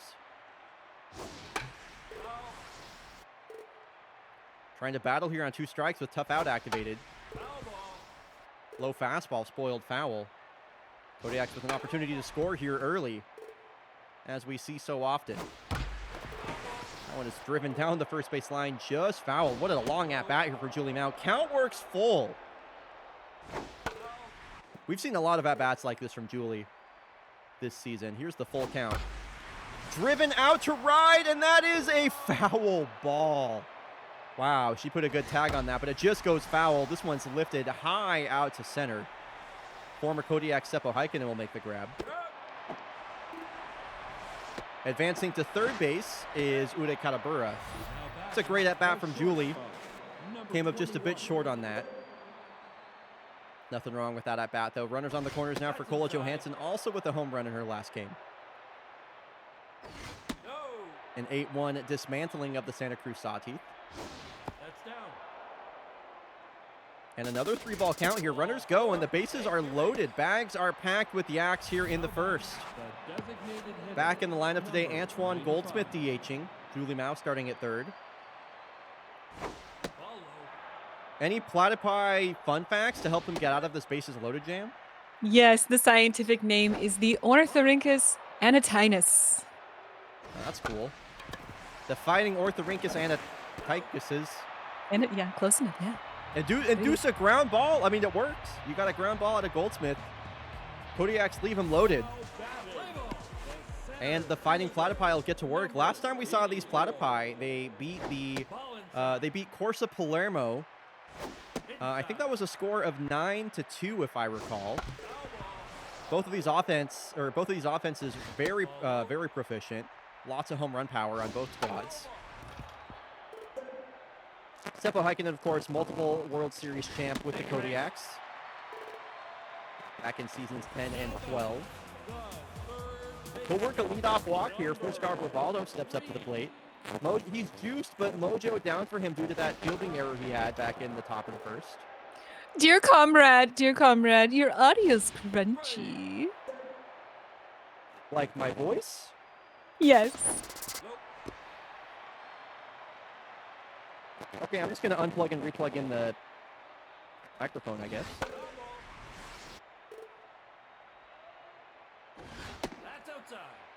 Like other monotremes, the platypus has a sense of electrolocation, which it uses to detect prey in water while its eyes, ears, and nostrils are closed. How do I sound now? Am I still buzzy? You're a little buzzy. I'm still buzzy? Yes. Okay, I'm just going to power cycle the whole thing, I guess. Our monotremes are mammals that lay eggs.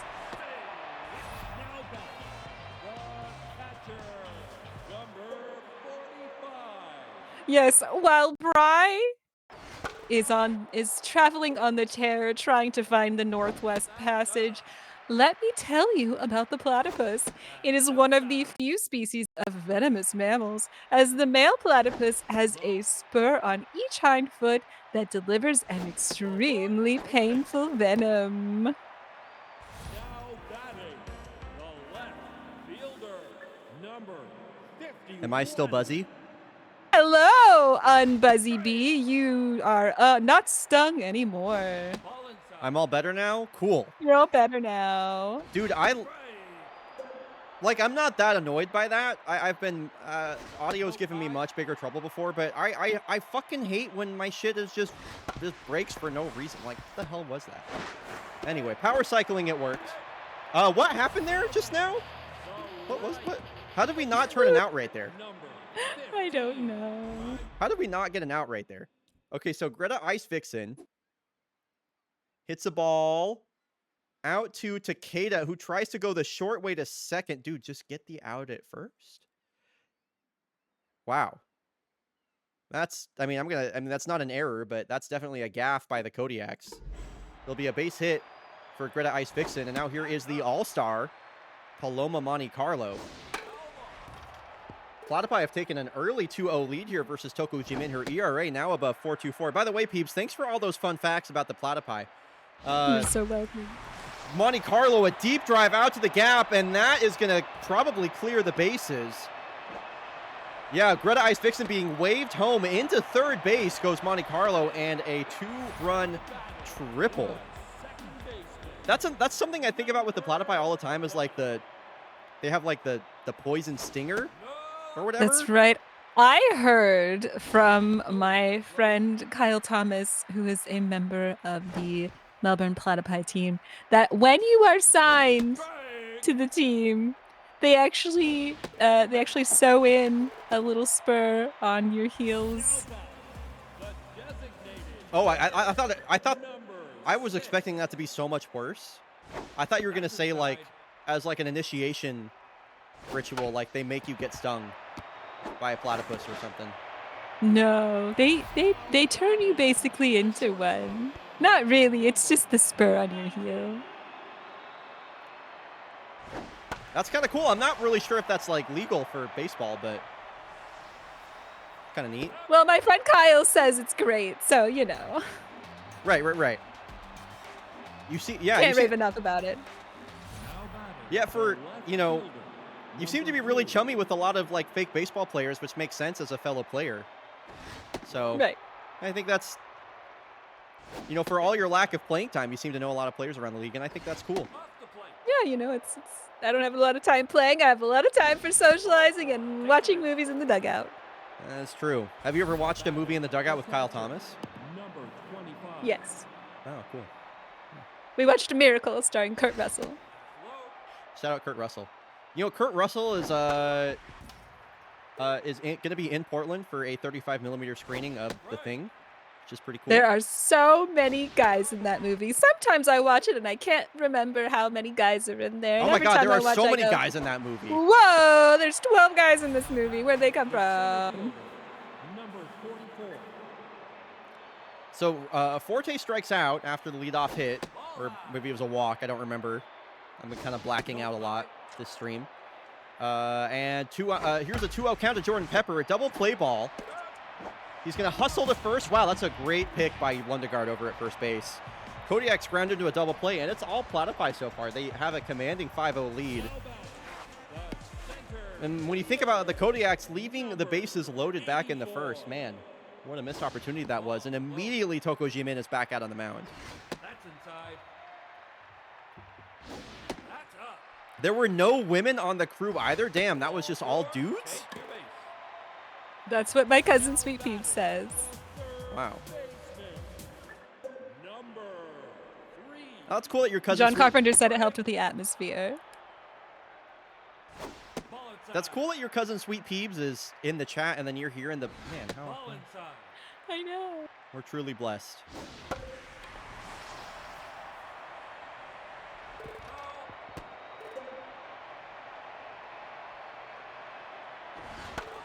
Fruscar Bravado, a 2-2 count here. Still mojo down for him after that error, batting from the right side. He's a switch hitter. Kind of mojo down on, or it's tense on tense mojo here. Break 3. I mean, this isn't... Yeah, no, they're two different people. Two different people. Two different people. 31. They're the only mammal to have cylindrical hollow hairs. The only other animals that have that are birds. That's cool. Foul ball. Josef Lundegaard, Nope. one of the two juice players on this lineup, him and Fruscar Bravado. No. He's had a pretty good game so far. Got the scoring started for the Platypi. Here's the 3-1 pitch to him, and he walks. Boy, Toko Jimin has, like, absorbed all the suck from Pascal Noir, it seems. They've, like, traded places 45. as bad left-handed pitchers. Over 50 pitches for Toko. And there's only one out recorded here in the second inning. Runners take off. Here's a throw from Forte over to third. Wow, I cannot believe he didn't throw out Seppo Heikkinen there. Two runners in scoring position now for Desmond Richard. Whiffer and K-Man activated, and this one is shot into right field. Infield was playing in. And now 6 runs allowed by Toko Jimin in this start. Fielder. Number Kodiak's going to leave her in versus Greta Ice Vixen. We got a base hitter last time up. This one hit over to Dominguez, and this should be a 3-6-3 double play, and it is. Fighting Platypi get another run across the plate, and the top of the lineup is coming up here. now batting. The first William Warren, not a pitcher I tend to rate pretty highly. I am not counting the Kodiaks out of this game yet. No, seriously though, Piggy. Here is your favorite player that you know so much about, Lola Dominguez, flying out for out number 1. batting. The right fielder. Number 7. 420 batting average for Ude Katabura. That's pretty cool. Nice. That's pretty nice. Base hit his last time up. Second time through the order now for the Yaks. And that base hit looked almost exactly like the first one. Katabura on for the second time this game. The second baseman. Number 60. Now here is Takeda playing second base. Nope. High. He's seen quite a bit of action at second base this season with all of Newt Gizmo's struggles. This one a ground ball over to Mackenzie Sacred. Takeda able to prevent the double play. Nice hustle. The third baseman. Number 82. Julie Mao, 2 outs. Takeda on first. Would not be surprised to see him take off. Desmond Richard, not a super strong arm behind the dish. Bizarro World, potential fake baseball name right there. Ball inside. Strike. Count evens here to Mao as she looks at an outside changeup. Here's the 2-2. Swung on and missed. Kodiaks have been blanked through 3 innings, only 2 hits. Now batting. The right I fielder. I feel like when you delivered, Number so my suspicion right now with this game is, in the first inning when the bases were loaded, you delivered us a fun platypi fact. Immediately after that platypi fact, the platypi got out of that bases loaded jam, and then somebody sabotaged my microphone, which led to me having to troubleshoot it, and you just rapid firing platypi facts. And then by the time it was all said and done, the platypi were up 5-0. So my question to you is, what's up with that? Well, as in all true mammals, the platypus has 3 middle ear bones, though the cochlea lacks spirals, but is described as well organized. Within the cochlea, there are rows of inner and outer hair cells. I see what you're trying to do now. You're reading off platypi facts, and the platypi are grounding out, so you're trying to make it appear that I didn't just figure it out. But I just want you to know that, like, I'm onto it. Like, I'm I have no idea what you're talking about. right. That's what I would say, too. Kodiak still looking for their first run of the ball game. Only 2 hits so far against William Warren. This one hard hit and off the glove of Adina Gallagher over there at short. Cole Johansson a leadoff hit. the designated hitter. Feels like Kodiaks have had traffic on the bases all 4 innings so far.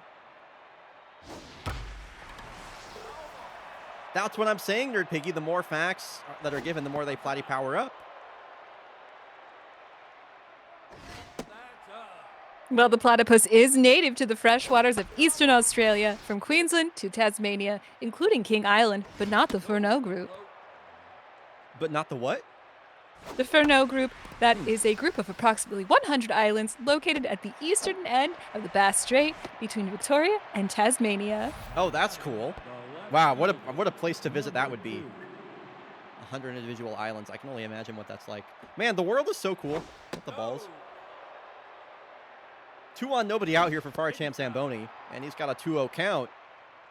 Kodiak's threatening here in the 4th, and a walk would load the bases. Nobody out for the big thumper. And none of those pitches competitive. Zamboni with the patented bat flip on a walk. He loves doing that. Bases are juiced for Raleigh Forte. Best opportunity the Kodiaks have had all game to get a score here. And this one is popped straight up. Infield fly is called. Runners all retreat. And Noble Tiger Watch is in full effect right now.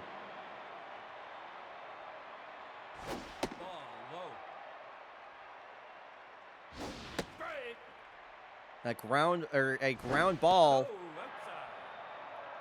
could induce one right here. Jordan Pepper with a fly ball out to left. And it's going to come down to your favorite player, Lola Dominguez, to try and prevent a no-outs bases loaded team ending in team and pig incapable of getting an easy run. Fuck, I fucked that up. Also known as the Noble Tiger. Dominguez, a drive out to dead center, and that one is a grand slam. Get out the rye bread and mustard, Grandma. It is grand salami time. Lola Dominguez drags the Kodiaks back into this game, kicking and screaming as they cut the lead to 2. Your platypi facts won't work anymore. Well, speaking of platypi facts, the platypus is semi-aquatic and requires permanent freshwater habitat. Its swimming style is unique among mammals, propelling itself by alternating strokes of each front foot, while the webbed hind feet and tail are used for steering. I love when a tail is used as a rudder. I just think that's really cool. Mojo down there for Ude Katabura as he grounds out, but not before the Kodiaks put up a 4 spot. As Lola Dominguez continues to have the best power hitting season of her career, now with a career high 12 home runs on the year. Milan Lee back to work after Jimin was taken out of the game in the 3rd. Long run there for Cole Johansson.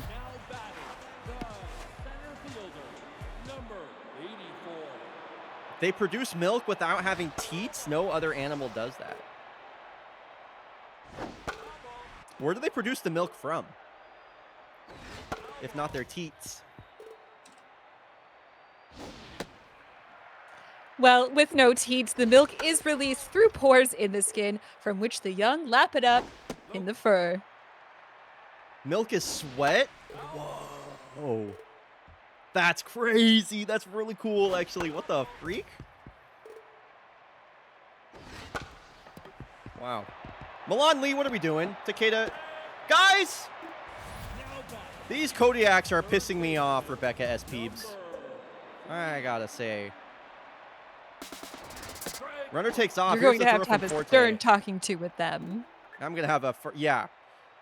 Though I don't think I'll be, taking away any of their iPad privileges or something. I run this ball club quite a bit different than the Blowfish. Whoa.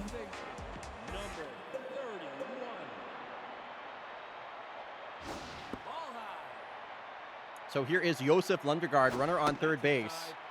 Blocked and juiced in and RBI activated. Dude, this guy has, his freaking hitting traits are about to pop off the screen. Here's the 3-1 pitch from Milan Lee. Walked him. I signed Milan Lee because he didn't walk people, and he keeps walking people. Walkler. What movie would the Kodiaks watch in the dugout?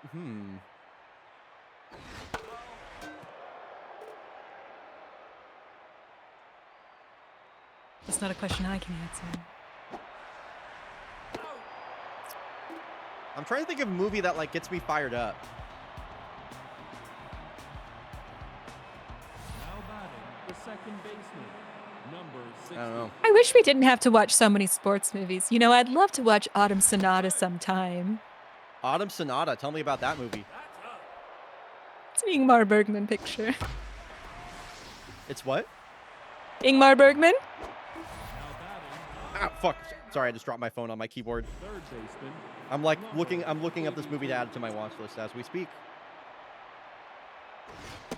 Clan of the Caper. Oh, I'd probably have him watch The Revenant ball inside. for that bear scene, actually. That makes sense. The only time I saw that movie was in theaters. I haven't seen it since then. What about the Bad News Bears? Now batting, I've not seen The Bad News Bears. number 21.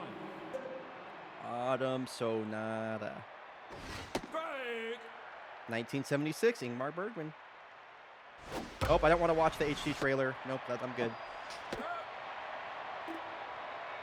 Damn, 4.5 star or 4.5 average rating on Letterboxd. My cousin, her roommate bought the complete Ingmar Bergman collection during the Criterion sale. So I'm gonna take a trip out there, and you should come with. That sounds like a lot of fun. I have a couple of Ingmar Bergman movies on my watch list.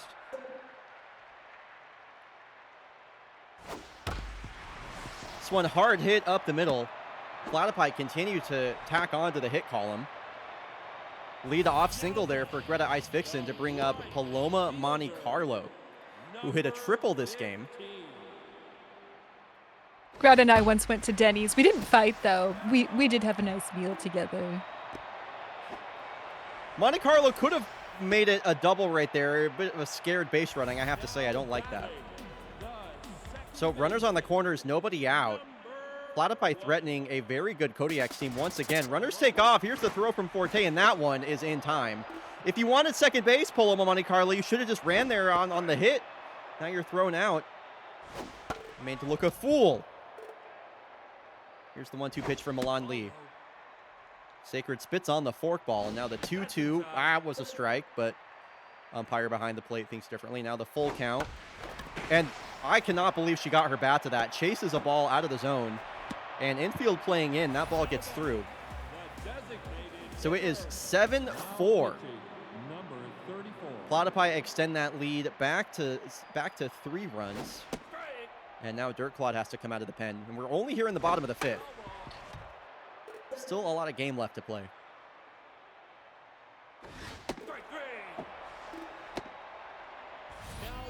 What do y'all think? Should I pitch? You've been pretty shaky coming out of the bullpen so far this year, Kyle Thomas. So I don't know. I'd like to see you pitch. I don't know. Should you pitch though? I'm not sure. If it were up to me, of course. It's not up to me though. No, I think we should leave the baseball decisions up to people that don't have to look up pitches. Designated hitter, number 95. No disrespect or whatever. Rebecca S. No, Peeps. none taken. You know, my phone privileges, my iPad baby privileges were rescinded for a reason. Ball high. So Roger Hatter staying in the game. And probably will through at least the 7th inning, especially if he keeps pitching like this. Now batting, the left fielder, Zamboni, 2 number walks 2. on the day for the kid. Now in his 3rd season with the Kodiaks. 100 low and away. That's a tough pitch from Roger Hatter. Hard throwing sidearm pitcher. That's inside. Zamboni trying to make it 3 walks and 3 at-bats. Here's the 3-1. Strike. I was taken all the way there as well. Here's the full count. Ball 4. And the 3rd walk of the game for Farcham Zamboni. Dude, I love that guy. He's so awesome. Catcher, number 25. That'll bring up the switch hitting Raleigh Forte, the big thumper. More traffic for the Kodiaks. Inside. And Roger Hatter seems to have lost his touch. Here's a 2-0 pitch. Strike. Finds the zone with the changeup. Strike. And just as I was talking ill of him, he's back in the count. Strike. 3. And 3 straight strikes taken looking from Raleigh Forte. Center fielder, number 4. Gonna bring up Jordan Pepper. And they have 3 juiced players on this team? Bro, their entire damn team is juicing. Ball inside. Like apple juice? No, like steroids. Strike. Oh, that's bad. Yeah. Strike. They got 3 of them. That's crazy. How are we supposed to win? Strike 3. I just remembered there's a baseball scene in The Bells of St. Mary with Ingrid Bergman. She hits the ball through a window of a high-rise. That's a fun fact. Center fielder, No relation, by the way. 84. Strike. So stranded on first is Farcham Zamboni. And I gotta say, things looking pretty good for the Platypi to win this game right now. Now batting, Platypuses are seasonal breeders. number 3. What season? Well, I mean, wait, seasonal breed? Oh, I don't really know what question I was gonna ask there. What season do they? Well, they're breed in? animal species that successfully mate only during certain times of the year. Strike. You know, like those fish that swim upstream Right. and then die. Right. Makes sense to me. Those in New South Wales mate during fall and winter, which is our spring and summer here in the northern hemisphere. That was a sick play from Kola Johansson, by the way. I just want to say that ruled. So 2 outs, bases empty here for Josef Lundegaard, one of the 3 juiced players on this team. He's also on fire now. And Kodiaks, their last chance to make something happen here. They've been held to only 5 hits. Lola Dominguez with the grand slam represents all 4 runs First baseman, number for the Axe 40. today. And they'll have the top of their lineup going up against a juiced Isabella Quintero. Does not look like you'll be appearing in this game, Kyle.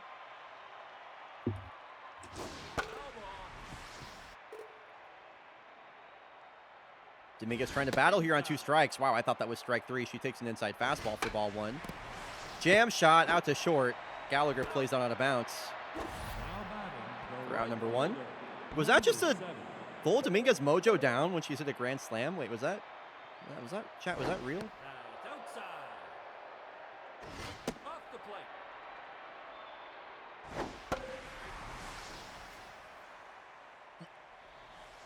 Yeah, it's a callback to like the steroid era of baseball. Now Deep Blue batting, Cat. the second baseman, number I mean, it could. That's what the game developers meant by that. But you know, it doesn't have to mean that. ball low. It could mean something else if we wanted to. Any word could mean anything as long as we all agree. Strike 3. Exactly. That was not a strike. Boy, the Kodiaks just had nothing going their way that game. The Melbourne Fighting Platypi with a. Hang on, I've got a zinger. 'Kay. Real platypuses may be near threatened, but the fighting platypi sure aren't. They're at the top of their game. Seriously, especially with a big win over the Kodiaks. 2 losses on stream day for the Axe. Second time that's happened. Dude, the people have been voting against the Kodiaks have been getting hella paid out. All right, folks, our final game of the day coming up after the break. It'll be Rebecca S. Peebers coming to us live from the Busan Blowfish dugout as they take on Golondrinas Valencia And hopefully the field. in a rematch of last season's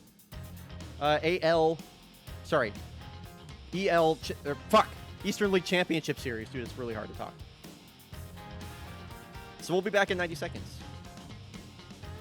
Rebecca S. Peeps, how are you feeling about this game?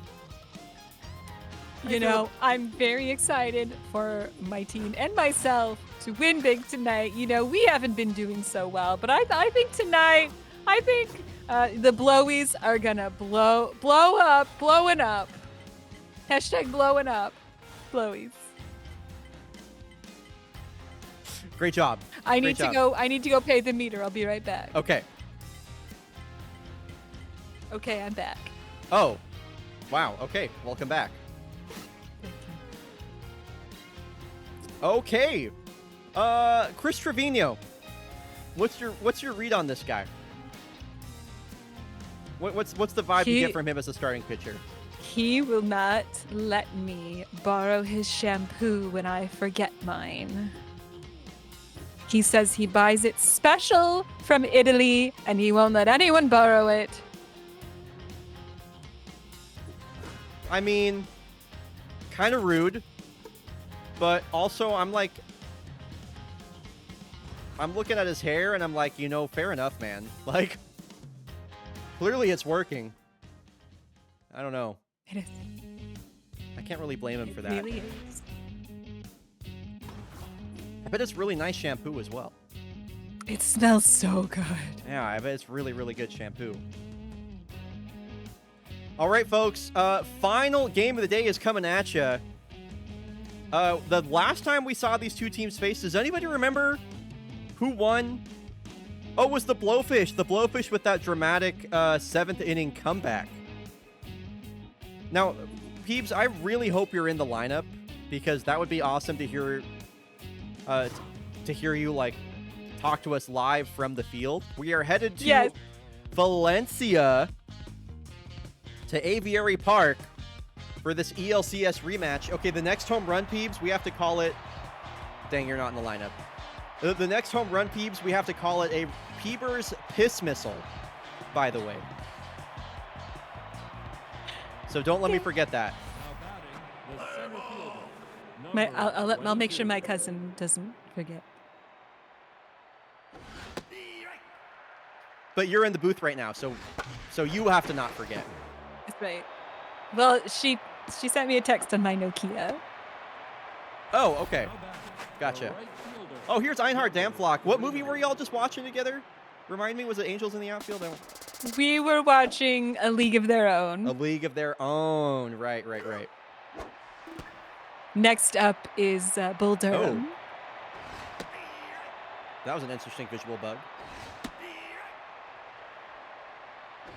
So that means we're watching Bull Durham right now. Right now? Well, yes, of course. Why, that's Susan Sarandon. She sure is electric. Yeah, I think it was distracted. Wait, oh, I saw you. Did you see you in the dugout right there? I'm waving. I'm waving. Look, hold on. I'm gonna pause the replay at the exact moment. We're waiting. Wait. Right there. There you are. There I am. Hello. Chat. Wait, where's my? There we go. Right there. In the dugout. They're talking to us from right It's there. me. Isn't that so cool? Hi. Wow. Hi. Wave. Wow. Amazing. So cool. So base is empty here for Jeremy Nash, veteran third baseman. Oh, sorry. My bad. He sends one down the first base line and wow. Plucked out of the air by Cheddar Casti. Hell of a play from him as we get a view from the Busan dugout. That's a great spot to watch the game. No Microsoft tablet or phone in sight. Yeah. So Chris Trevino with that special Italian shampoo really poking out the back of that afro right there. I can smell it from here. I bet you can. Slap Dappy leading things off. And according to stats guy Matthew, Gollandrinas Valencia, the best offense in the Eastern League right now. Whether that's in OPS or in average or hits, this team has been extremely consistent at the plate this season. Almost everybody on their roster has an OPS over 800. Can my Bloweats fans please sound off in the chat? Can the Blowfish fans sound off in the chat? That is a request from an actual player on the Blowfish.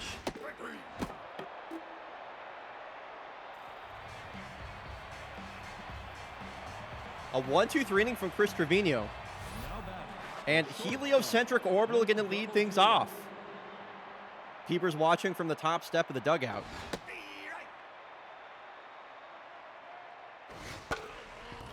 How did you feel about heliocentric coming into this game? Like, he's such an enigma of a player. Like, what was the vibe you got coming into? He's a firecracker. He's like fired up today. He's a firecracker. He's fired up. Crackle, crackle, crackle. Number 57. Now, Sludge Grimer. Do you know? I'm just gonna ask you a bunch of questions about Busan players. Like, is that cool? That's fine, yeah. Sludge Grimer's favorite movie. Do you know it? Sludge Grimer's favorite movie is, unfortunately, it's Suicide Squad. Really? Yeah. Ooh. Maybe that's where he got some of the inspo from his face paint from. Now that I think about it. Oh, big sneeze. From Bless you! Here's the payoff on the snot ball. Driven out to left, but right at Ileana Alejo. Now back, the second baseman, number 53. And that is going to bring up Destin Agassi playing second base today. Was pretty much exclusively a DH for the Blowfish last season. Now seeing a lot more play out in the field. I need water. Destin Agassi loves North by Northwest. He loves rewinding the final, 20 seconds of North by Northwest. It's really weird. That's a classy choice. So y'all don't just watch sports movies. Just like right now, it's like a sports movie thing. When we're in the dugout, it has to be a sports movie. Fair enough. Damn, Shark Burgess is up to 11 home runs on the season. That's wild. Boy, this lineup has a lot of home run power, because now here's Billie Jean Black with a DH today. Came over after being an MVP runner-up last season on the Jakarta Jaguars. And the 2-2 pitch. You know, there are thought to be over 150 species of blowfish, most of which inhabit tropical marine waters. Although there are a few species that can tolerate brackish or even freshwater environments. Number 52. I had no idea there were so many different kinds of blowfish.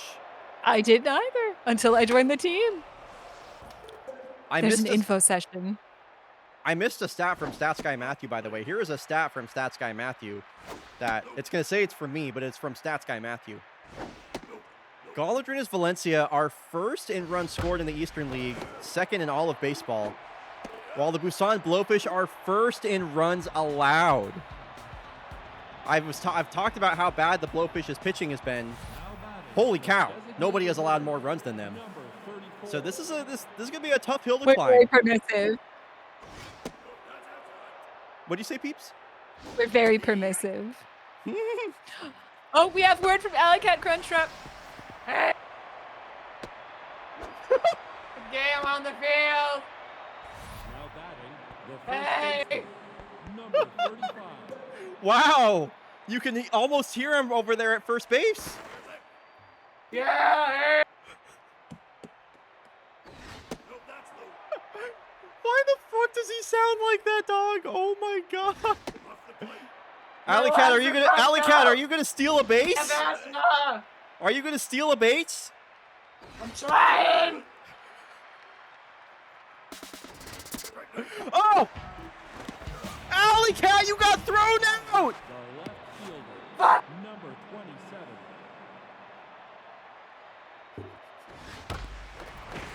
Wow. Wow. I think maybe, so what we learned is maybe it's not the best idea to yell The center your fielder, intention of trying to number steal a base, because 24. the other team might be privy to it, is what we just learned. Well, I mean, I'm already out. Like, that's the point. Like, stealing base, that's the point. Oh, Alley Cat's still here. I thought they were gone. No, I'm back in the dugout. Damn, Alley Cat, a comment from Shinobi J in my Twitch chat. This is directed at you. Dumbass. What's your response to that? Fuck yeah! I need my inhaler. Now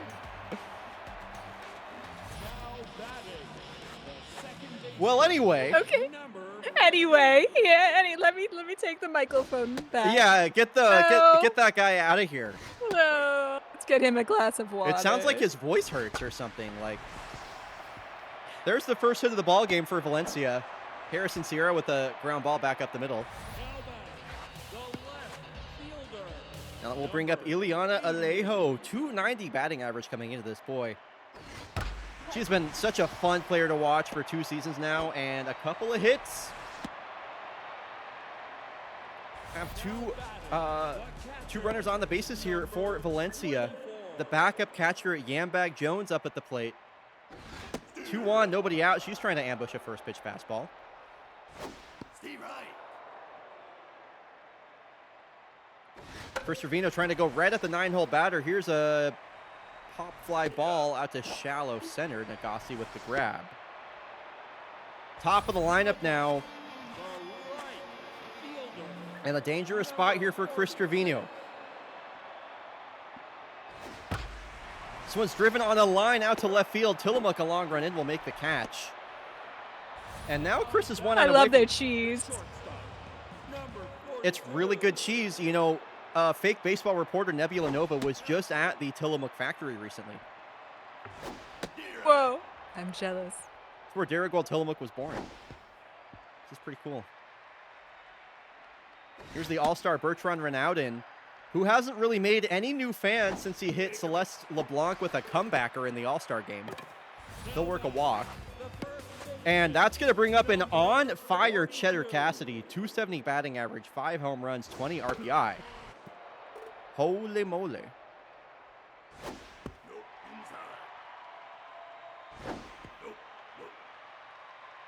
Bases loaded opportunity here. RBI man activated for Cheddar. And the 3-1 pitch from Chris. A changeup that's fouled away. Big spot here for Valencia. All the runners go, and we will do it all again. Couple of foul balls here. On 2 strikes. Line drive out to right field. 1 run will score. 2 runs score. Alejo trots across home plate. And a 2-out, 2-strike, 2 RBI single for Cheddar Cassidy, as Valencia is on the board first here in the bottom of the 3rd. Ground ball out to Helio. And that will end the Valencia threat. I think if the Blowies let Peepers play more often, they'd win more. Now batting, the right fielder. I mean, I think they should, just on the basis that, like, clearly what they're doing right now isn't working. Wouldn't you agree, Rebecca Peepers? Blowfish have many alternative names depending on where you are in the world. Pufferfish, puffers, bubblefish, honey toads, hyacinthfish, lizardfish, globfish, sugar toads, balloonfish, toadfish, toadies, sea squab, and sugar toads.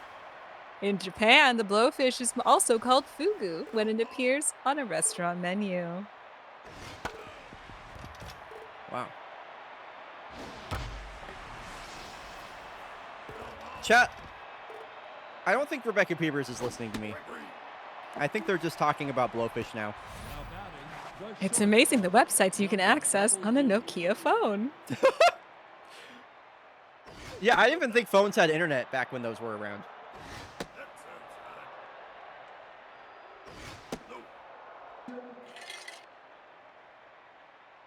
All right, heliocentric orbital on a swings on a 3-0 count. And that'll bring the tying run to the plate. catcher. Oh, we got bird facts in chat now. Okay, so the bird looks like you got some competition for the facts right now, Rebecca.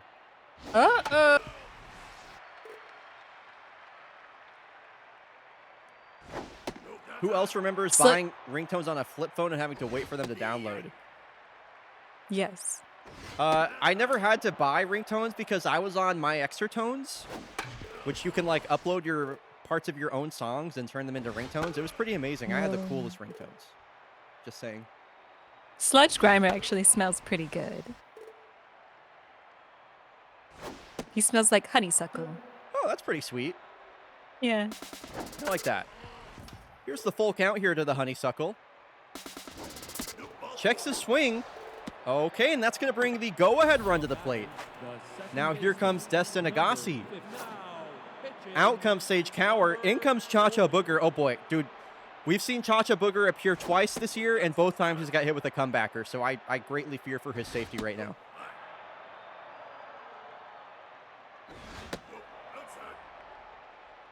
Here's a 3-0 to Desta. And on 2 outs, the Blowfish have put together a bit of a rally here for Alley Cat Crunchwrap, and now the bases are loaded. What a time this would be for a Crunchwrap Supreme. He swings at the first pitch. Hits it right over to Ronalden, and the Blowies have stranded them loaded. Rebecca, what was the vibe from the players as they came back into the dugout after leaving the bases loaded? Were they mad at Alley Cat? Like, what were they saying there? Someone stole his inhaler. That's just cruel. It's cruel. Yeah. That's really mean. It's how we prank. It's how we love each other. You know, there's a lot of love. There's a lot of laughter. There's a lot of medical malpractice. You know. I'm kind of concerned for his safety if people are out there stealing his inhaler. No, he's fine. He likes it. He does start coughing when he laughs, though. You know, but it's fine. I'm sure it's fine. Nothing that you need to worry about there. Love, laughter, and medical malpractice. True. That'll be the season 22 Blowfish shirt. A walk here to Harrison Sierra would load the bases. More traffic on the base paths here for Chris Trevino. And as I say that, the bases are loaded for Ileana Alejo. RBI man activated. No, seriously, Gormy, the more that I learn about this clubhouse culture for the Blowfish, the more I'm like, dude, no wonder why this team is fucking cheeks this season. I don't know what's going on over there in Busan. Sorry to call your team cheeks right in front of you, Rebecca. That's my bad. It's okay. We deserve it. Desi Jakobsen coming to the game now for Chris Trevino. A strikeout to Ileana Alejo has given the Blowfish a Noble Tiger opportunity, but a soft line drive hit back up the middle will score another 2 runs. All of the runs for Valencia coming on bases loaded opportunities here. 4-0 now for the defending champs.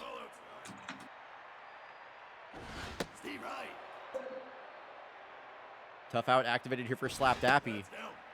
Any beef between these two teams? By the way, after that Eastern League Championship Series last year? You know, we met at the Golden Corral and we shared a meal. We shook hands. We hugged it out. We're fine. So, I have to ask. I ate a lot of mashed potatoes. I have to ask.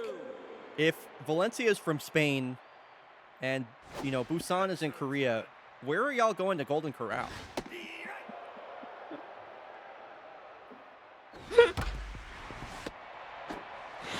Kentucky. There aren't any fake baseball teams in Kentucky.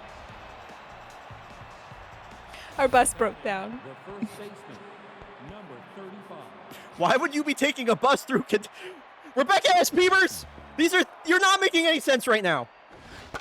Sorry for yelling. I get a little angry when I get confused. Sorry.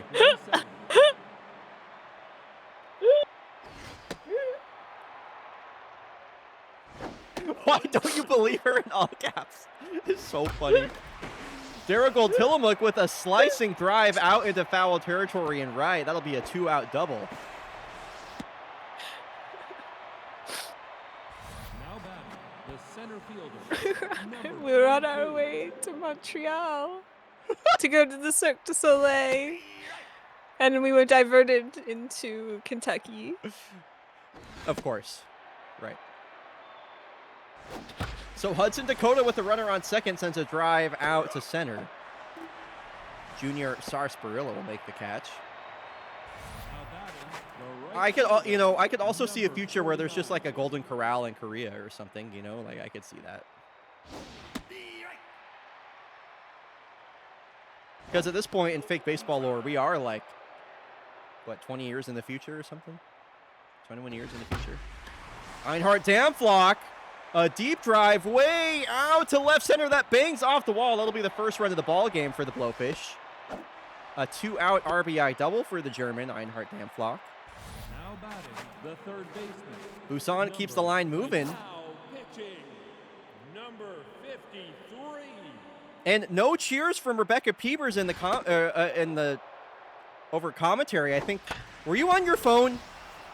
I was playing Snake. Fuck! Can't get her to pay attention. Not even when the team scores. Bertrand Ronaldo in a diving grab, long throw. Holy smokes!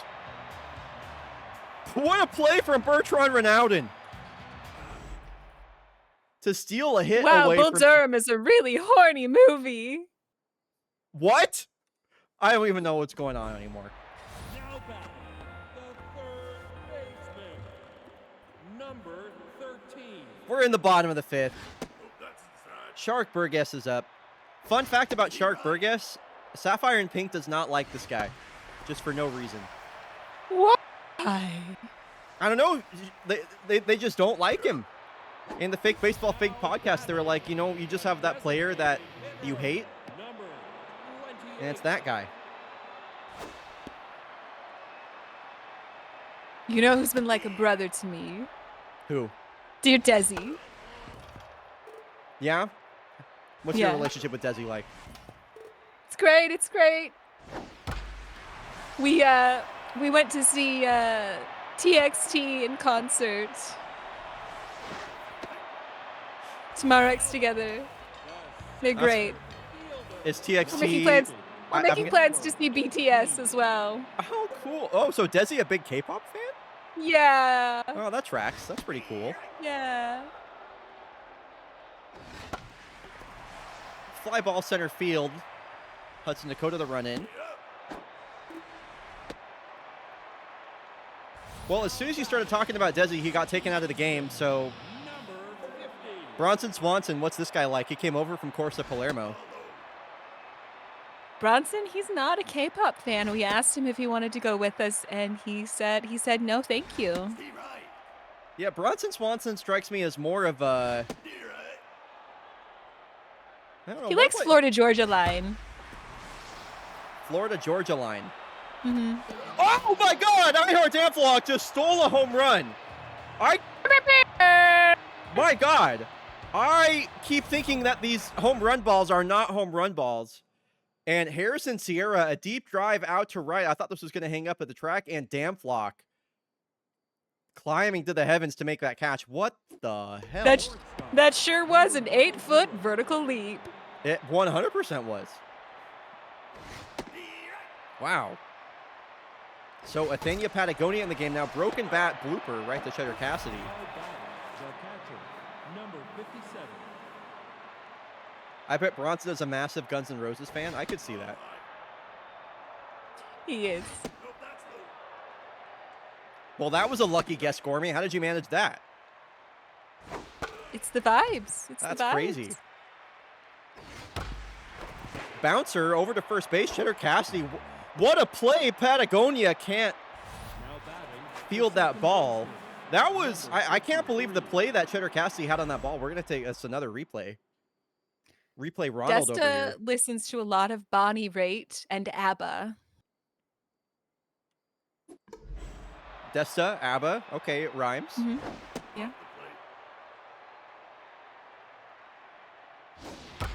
Nagasi sends Yeah. a drive out to the gap. This one is hit deep all the way out to the warning track. Sludge Grimer, not a fast runner, is going to be held up at third. That is unbelievable that he couldn't score from first base right there. Runners on second and third now for Alley Cat Crunchwrap. Did he get his inhaler back, or are we about to see him like strike out? Yeah, he got his inhaler back. Don't worry, don't worry. That's good. Nagasi going to get caught in a rundown here. It'll be an RBI fielder's choice for Alley Cat. Now batting, the first baseman. Now the veteran first baseman, Caden Diligence. Alley Cat Listens to over a on lot of first. K-Dot. What's that? He loves K-Dot. He loves Kendrick. You know, the same letter. Right. Yeah. That makes sense. KD, K-Dot. Makes sense. And another drive out to the gap. This will score Alley Cat from second base. You should consider not stealing Alley Cat's inhaler in the future because he did have a successful stolen base Now there. batting, the left So this is You might be just some right. free batting, some number free 71. coaching, managing advice for y'all from a 7-time World Series champ. So you're welcome. Okay, yeah. Thank you. Yeah, not a problem. 감사합니다.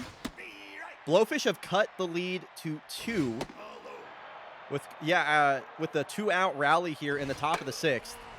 Pinch hitting Walter Rodriguez as the tying run at the plate. Patagonia struggling after that error that she gave up. Here's a line drive out to left field, but Eliana Alejo got a great jump and route at that ball. And will end the Busan threat. 2-run ball game here. 8-9-1 due up. Bronson Swanson back on the mound. Bucket Navarro checking in over at left field now. Defensive replacement following the pinch hit for Walter Rodriguez, and he's going to get called upon here after the first pitch of the inning. Ileana Alejo with a line drive single. The catcher, number 24. Yeah, oxygen pretty important for a lot of things, Squirmy. Who would have thought? You'd be surprised. I'm very surprised. This ball gets away from Sludge and into second base in the blink of an eye is Ileana Alejo.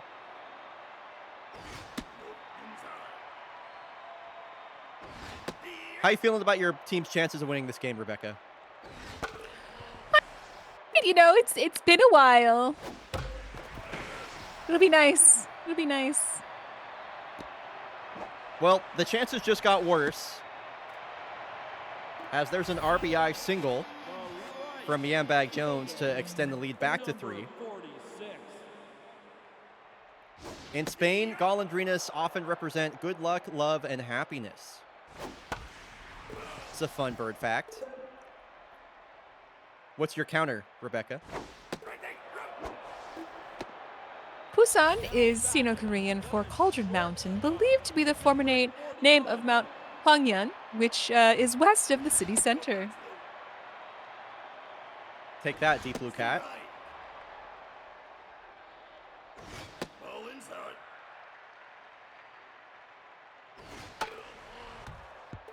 Two count here to Bertrand Ronaldin. It's an AI fact. Oh, definitely don't be posting AI facts in my chat. Boo! Mods, delete that! Boo, boo, Boo! yeah, Mods, actually. delete that! You're getting booed. You're getting booed. You're getting booed and deleted. Whatever you say, Rebecca Peebs. Nope, that's high. Oh, oops. Yo, what's up, Scotty? Don't know.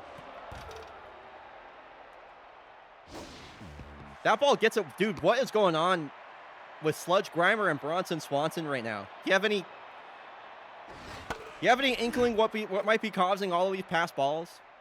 Yeah, we ran out of lemonade in the dugout. They're Oh, getting a shit. little sad. Yeah, they're getting a little thirsty. Dang, so everybody on this Blowfish team's so temperamental, it seems. Yeah, we really are. It's quite the clubhouse culture y'all have put together there. If someone could please bring us some lemonade and put some strawberries in it. Ooh. Damn, that sounds good as hell right now. 3-1 counter to Shark Burgess. Nowhere to put him. Line drive way out to deep left. This will score at least 2. It might clear the bases. They are going to wave the runner home from third. And Shark Burgess with the bases clearing double. here in the bottom of the 6th, might as well have just killed the Blowfish. Well, you know, can't win them all. Can't win many of them for the Blowfish this year. Yeah, well, you know. Rebecca S. Peepers crying in the dugout right now. It's fine.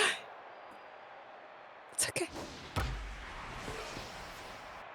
I mean, I have to say, my biggest takeaway from this stream is just I've learned so much about the Blowfish, and there's just so much dysfunction over there.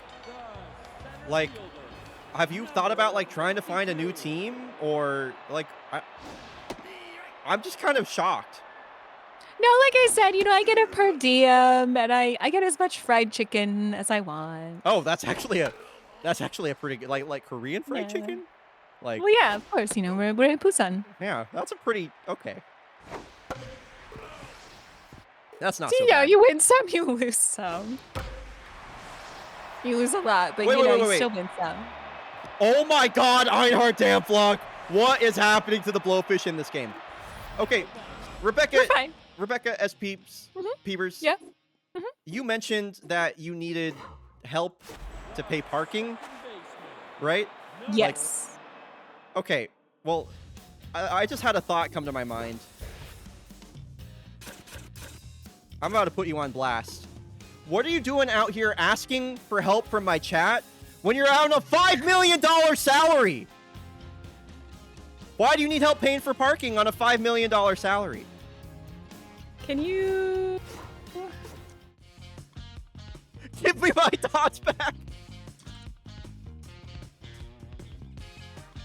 Can you show on the stream what I've what I've just sent you? Sure. Okay, this is what Peebs wanted me to show. Just hold on.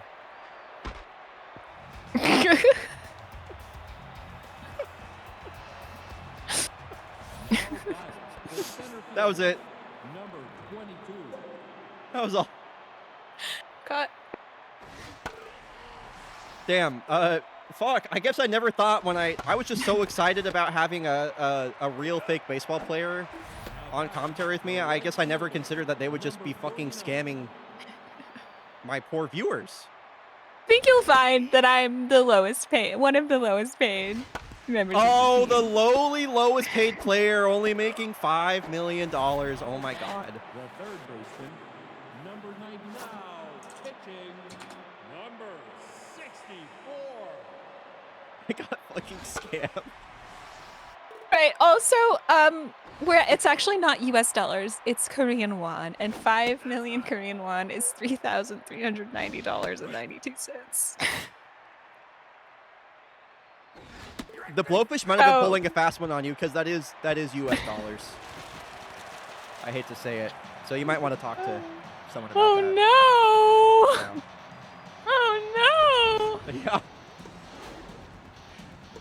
Well, anyway, the Blowfish lost that game for reasons that have become very clear to me. We learned so much. It's been very enlightening. What an interesting stream this has been.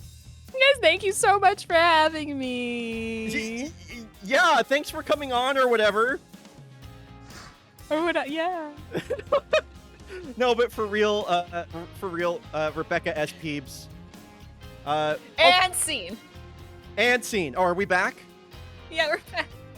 Oh, cool. Is this the cousin? Hi, it's me. It's Rebecca S. Peebs. Wow. Movie buff, Rebecca S. Peebs. Northern Lion super cruise super fan, Rebecca S. Peebs. How did you Yeah, enjoy my being in the commentary booth for the first time? No, it was. Thank you for that. Was a lot of fun. Even though I know fuck all about baseball, like that was not a joke. I don't know anything about baseball.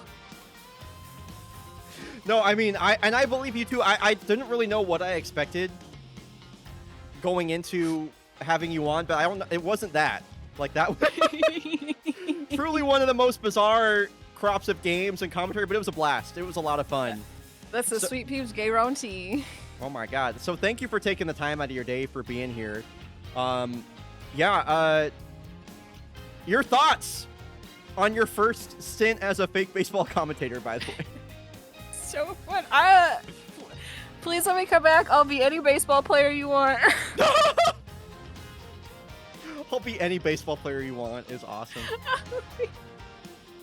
Or I don't know, you trade me to another team, and it's like maybe Dude, I'm on my upswing. I don't know. If Rebecca Peebers is ever released by the Blowfish, I will do my best to get her on the Kodiaks. That'd be pretty cool. Then we get to learn all about all the other Kodiaks players. I'm sure there's a bunch of fucked up things I can learn about them too. So, anyway, yeah, chat. Can we get? I know we've already got some love in chat. Bri, you're gonna pay her $6 million to watch movies in the dugout. Think about that.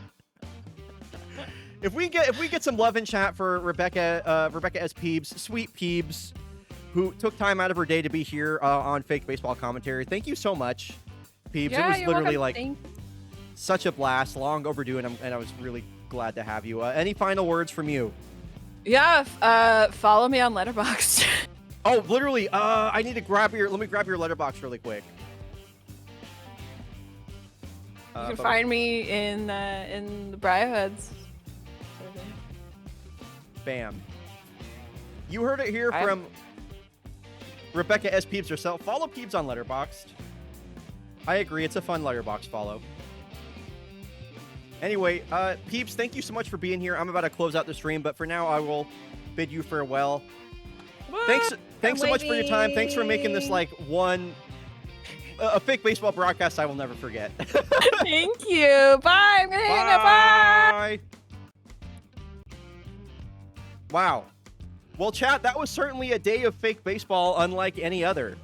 I have to say that was truly one of a kind. Stay tuned. We'll be back on Wednesday with more fake baseball action. I'll be posting the schedule sometime soon, and this upcoming schedule is a banger. So thank you, everybody, for being here. I am so freaking hungry, so I'm going to go figure out what I'm doing for food. That was definitely a stream of all time. Thanks, everybody. Thanks for spending your Sunday afternoon, evening with me. I will see y'all on Wednesday. So long, farewell, catch you next time. Bye.